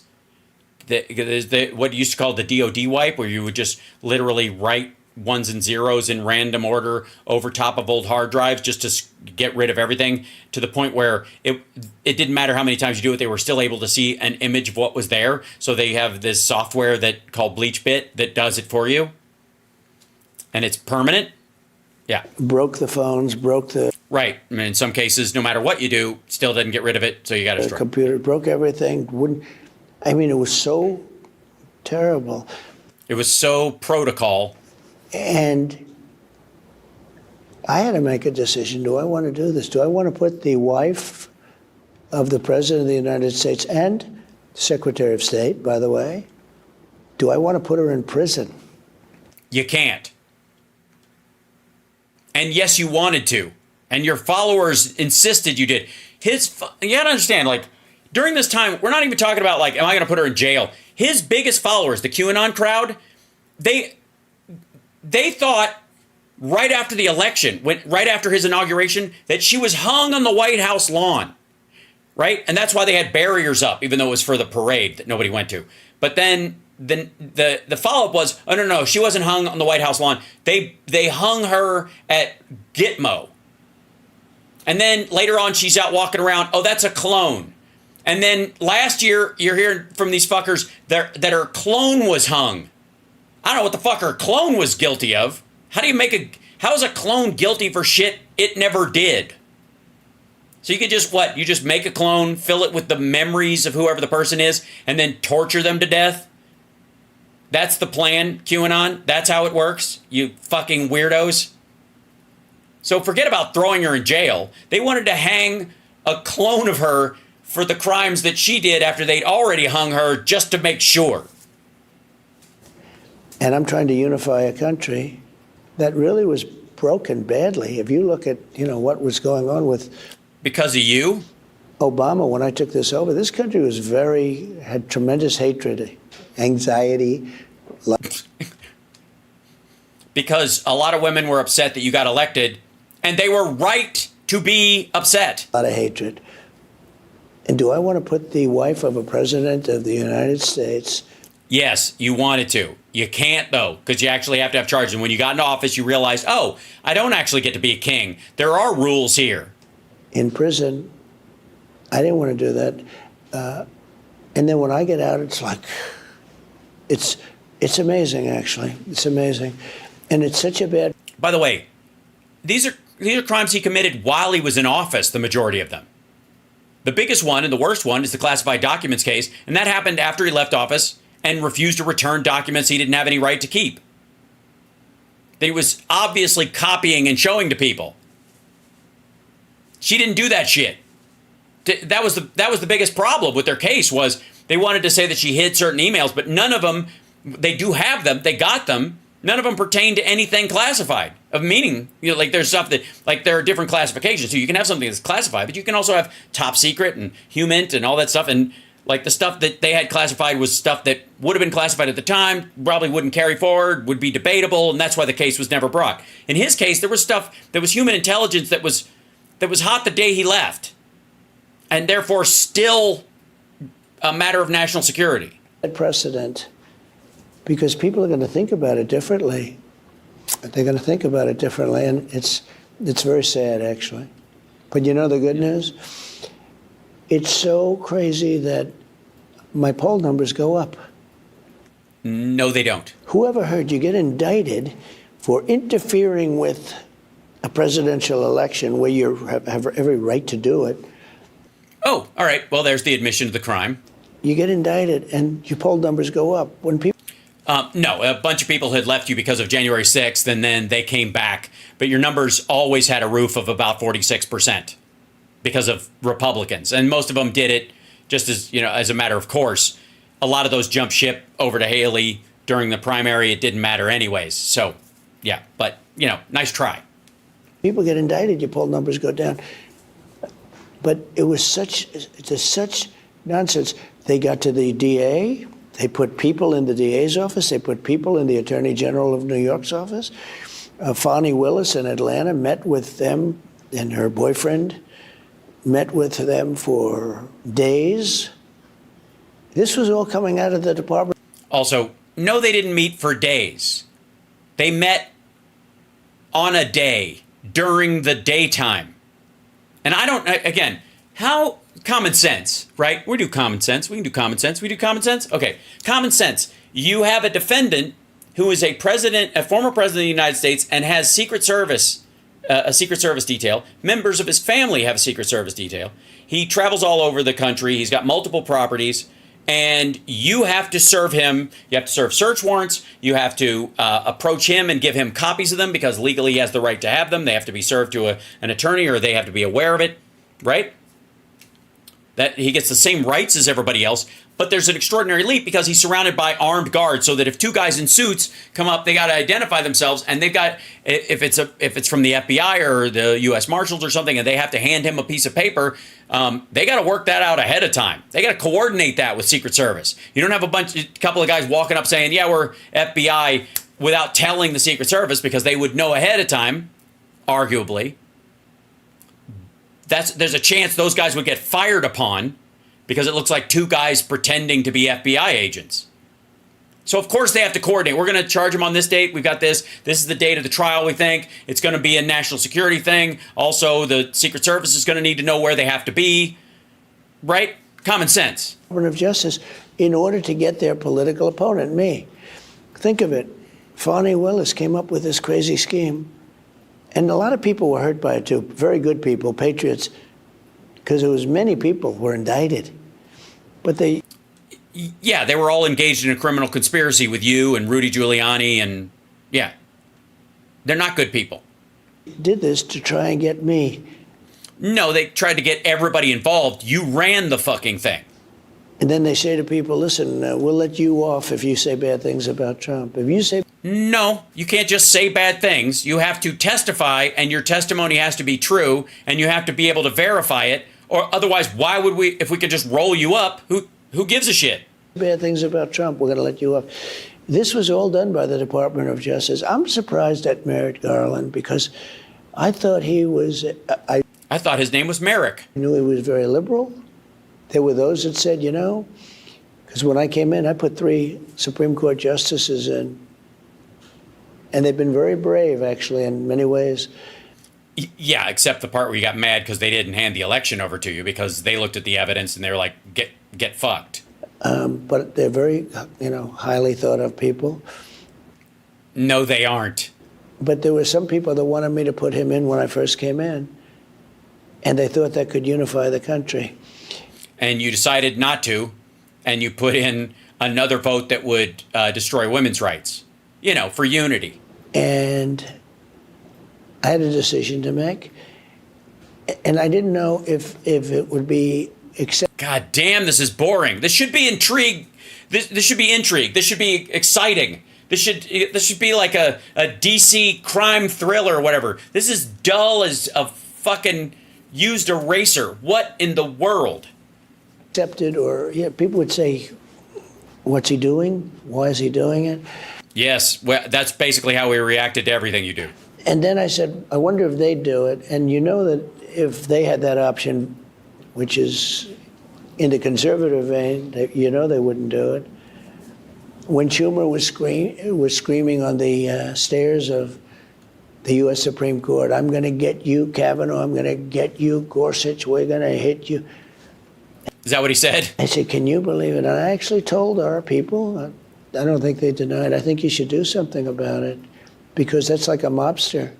And he wasn't shielded. You know, when you're in the halls of Congress, you're shielded, you can say anything, which is maybe No, you can't. crazy, maybe not.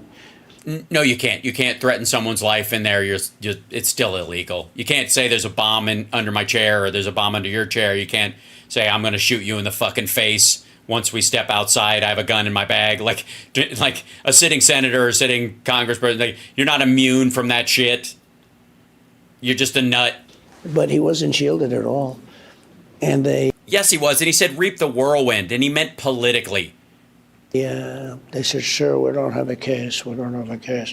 Right. You don't have a case because he's clearly speaking politically. But I thought it was a terrible thing when he was, if you remember that. I thought it was terrible that the Supreme Court, to this day, their houses aren't properly protected. You know, they were supposed to have great protection. Their houses weren't properly protected. Yeah, they are. What are they supposed to do? Shoot anybody who's coming up the street that looks funky?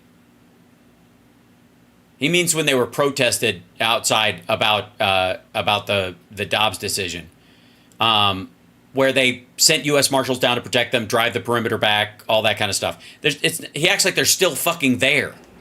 And things are happening that are so crazy. Yes, things are happening that are so crazy. You know, last night at Gorsuch's house, where there was a fucking bunch of people on the lawn masturbating. I don't know what the fuck he's... I think there's no human being that was ever treated worse in Congress than Justice Kavanaugh. And Sorry, hold on.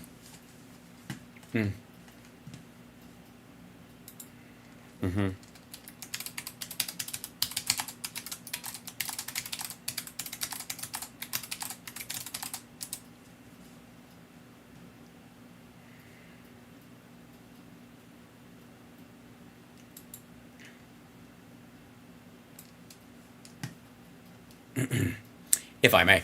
John L. McGee's lithography demonstrating northern outrage over Brooks' attack on Sumner. This is a fight that happened in there. Let's see. The first Congress, 1789. 14 of its members have been killed while in office. 14 have been suffered serious injuries from attacks. The first member of Congress to be killed or wounded in office was Henry Wharton Conway, who was killed in a duel in 1827. The most recent death was 1883 when Korean Air Flight 007 carrying Larry McDonald was shot down over the Pacific Ocean. Most recent Congress member to be injured was Angie Craig, who was assaulted in 2023. All the 14 Congress killed were male. 10 were Democrats, 3 were Republicans, 1 was a Democratic Republican. 4 members died in duels, and a total of 10. 3 senators, 6 members of the House, and 1 territory delegate to the House died from gunshot wounds. Yeah, there's Conway. Where's the silly Quitman? That dude looks like it shot his mustache clean off. Cornelius Hamilton, James M. Hines, who will be played by Jeff Goldblum in the movie, of course. Wow, John M. Pinkney, Huey Long. There's Robert F. Kennedy, Leo Ryan, Larry Donald. Yeah, a bunch of people. Here's the House. William Stanbury, who was killed by a glass of turnip juice that had turned. I thought it was turn-up juice, and I drank it. Alexander H. Stevens, who, good Lord, it shows us all why Lincoln never should have shaved. Also, I'm going to assume that I don't know that I buy that this was Alexander. Looks like an Alexandria. We have a situation here where during a time when women weren't necessarily allowed in positions of power, certain women took certain steps to Camille Paglia themselves. They're doing the thing okay. And they're okay. And then we're talking about him and they're okay. And I'm sitting there across from Madonna. She's like, I'm okay. Yeah, a lot of people have been treated a lot worse. I'm just saying. Harris led the battle. That's right. Oh, she was vicious. Oh, she was the most vicious. Oh, the most vicious. She was going after them. Oh, it was like she was a woman and he was accused of sexual assault and he was going to be in charge of women's rights and he was lying about the fact that he believed Roe was settled law. Just like with Mike Pence. Yes, and I'm still live. I'm continuing to go just because on Thursday I travel. And so it's going to be hard to do regular shows Thursday and Friday, so I went a little long tonight. I hope you don't mind. That's where she said, "You're interrupting me. I want to talk." And that's why, look, ABC is probably the in terms of fairness. Oh, because of the black lady. George So he's got his thing about like black ladies asking tough questions, like how dare they? Flopadopoulos, the people they have there are just terrible. He can't remember her name, thank God. Jonathan Carl. But that's the only one she'll go to. Now the other one is the head of ABC is her best friend and her husband's best friend too. And you feel like it's unfair because she has friends? And I had to make a decision. Do I want to debate? I like to debate. I mean, I guess I won a lot of debates because otherwise I wouldn't have been president. I had No, you didn't. You didn't win. You were up against losers. You lost the debates against Biden. You even lost the one that he was too sick to proceed through. a lot of debates initially, and then I had quite a few. And the last one with Joe Biden, I think I did a very good job. You did a shitty job. He was just ill. And maybe I did too good a job. You didn't. Yes. That. You know what? I was about to say something else. Yeah, you did too good a job. You should bring your A game like you did that time, because obviously Kamala deserves it. But he was shielded and sheltered from. Here's a man that's in charge of nuclear warfare and stuff, and I don't think he should have been there. But You mean you? that was a debate, and it was their It was a debate. Yeah. idea. They wanted to do it. I said, it's early, but I'll do it if you want. What do you want to do? We know how it went. Yeah, that we don't need to know the details again. Again, it doesn't help us to just read from the Wikipedia.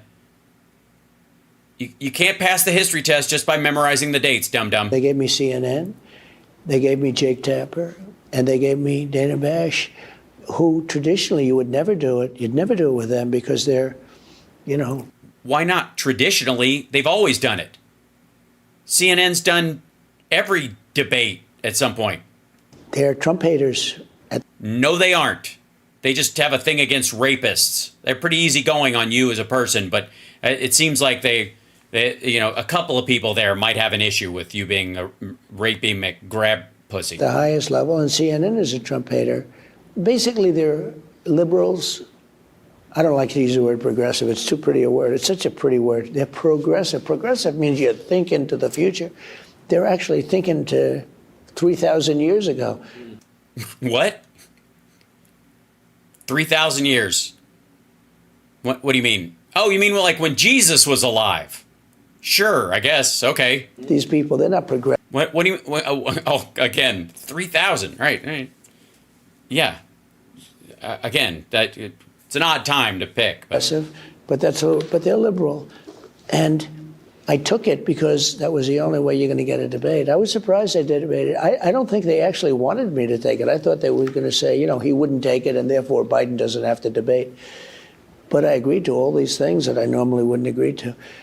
Now they have Kamala, who they say has many deficiencies. But well, then what are you worried about? Go kick her ass. she's a nasty person. Well, you apparently think that of any woman who asks you a tough question. So, and it's, by the way, it's Miss Harris if you're nasty. The way she treated Mike Pence was horrible. Aw. The way she treats How do you feel about the way your supporters treated him? people is horrible. But Oh, what's with Trump's eye? I don't know. I think it's he's a replicant.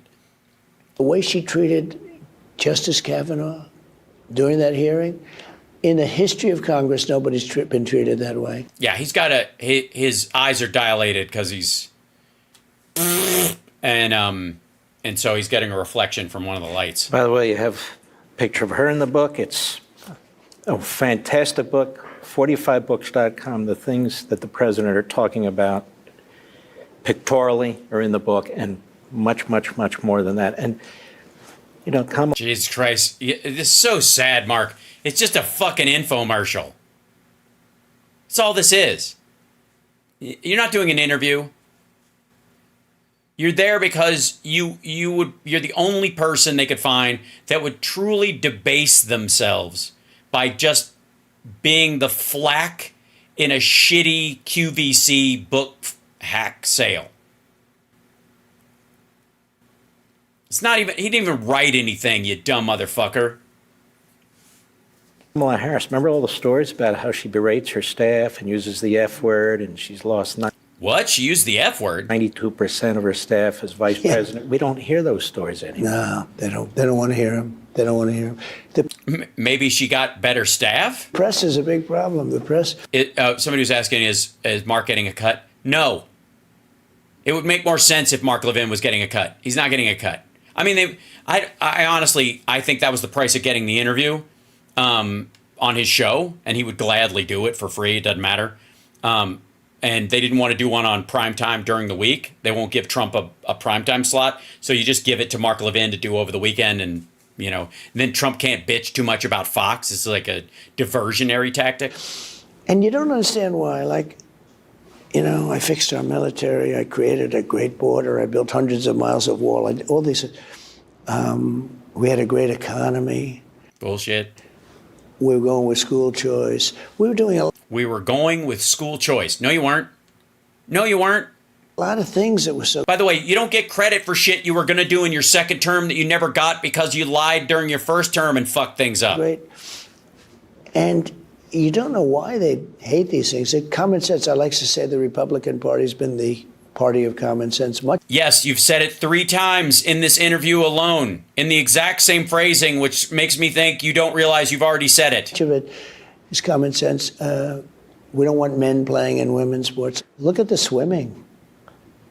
Young Edit. ladies that have been swimming against each other for years, and you know, the cream of the crop, right? And then they look and there's Yeah. somebody to their right that's a giant, and he goes by them at levels that nobody's ever seen before. That's and nothing wraps up an interview dealing with the complexity of the issues facing society in our country today. Like, look to their left and there's a dude and there's people like nobody's ever seen before. That's the show, folks. I went way long, and Summer just texted me, and she took Ethan to dinner. So I'm going to feed myself. And I will see you guys tomorrow for House Parks Mornings, Mega Worldwide, 9 a.m. Pacific time. Philip Bittner will be joining us in the second hour. On the first hour, I'm not sure if we have a guest. Do we? I think so, maybe. It's possible. It's possible. Hold on. I'm trying to get down to the bottom of my staff chat about huge. Yeah. I'm just a bill. Yeah, the oh God, that fucking book. The clip, thank you very much. Excellent, thank you. Yeah, okay, the Major's up first. Thank you, Andrea. Yeah, so Major Ojeda is up tomorrow. He's going on vacation on Friday, so this will be our last time with him in a month. So we'll have to find somebody else for Wednesday mornings. We'll figure it out. So Major in the first hour with me, and then Philip in the second hour. A lot of stuff going on, obviously, with Ukraine, so the second hour will be crucial. In the first hour, it's always fun with the Major to just take turns screaming into the wind. You guys are wonderful. I will see you later. I got to go feed myself. Huge.